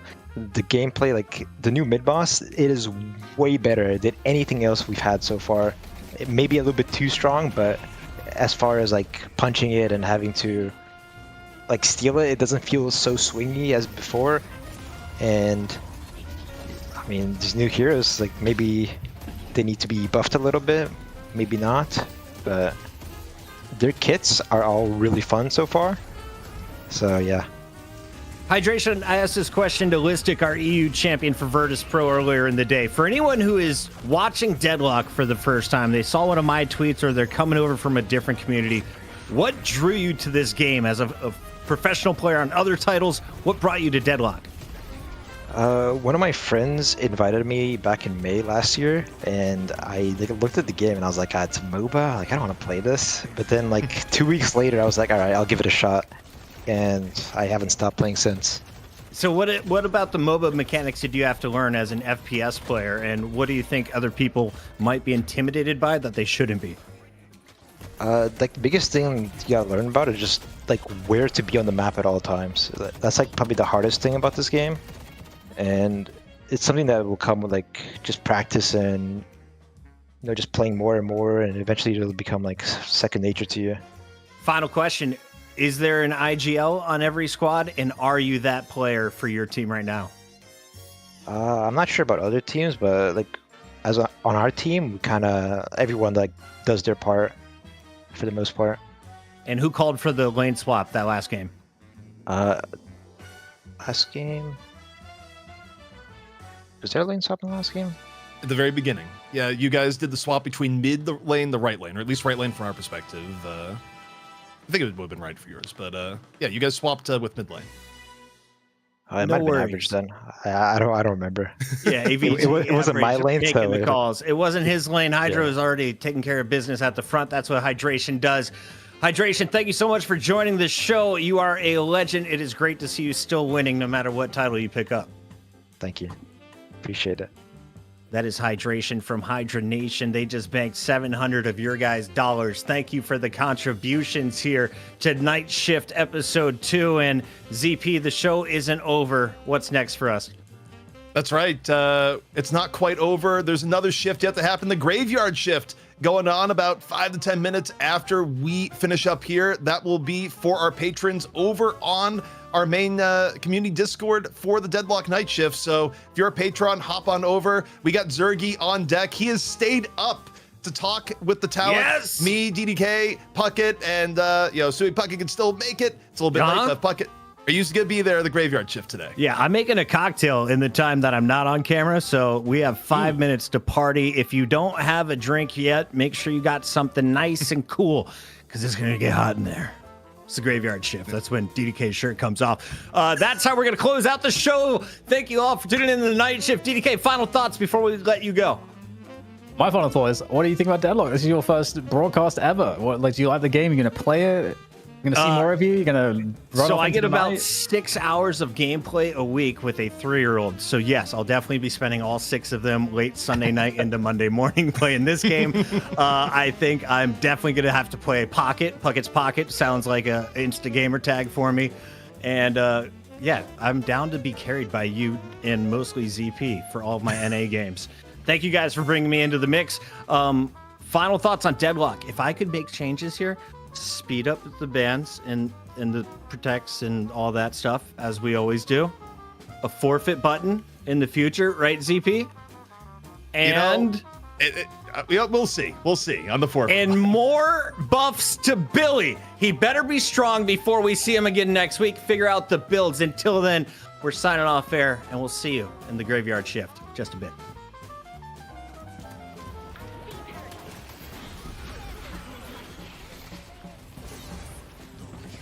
She's flying. They're dying. The bats are touching them and tickling their elbows. The wings in the pits of victory. The shards are gone. the sapphire sadness. It's a man with a big torch that kills you and a man with a pointy stick and a big hat. He chases you, he slaps you with his magic, he copies your abilities and then uses your whiplash on a friend. In the meantime, there's a flying girl. Is it a boy? It's a short haircut with a long trench coat. You can't tell. He's a dramatist from behind and you just see the heart. He's getting healed. The damage is being done. That's Pocket. That's Pucket's Pocket. Meanwhile, the big guy that had a whole team named after him from Europe for the Abraham sucks. He's on the ground. Yeah, come back next week. We got more characters doing shit like this. It's Night Shift. I'm out of here.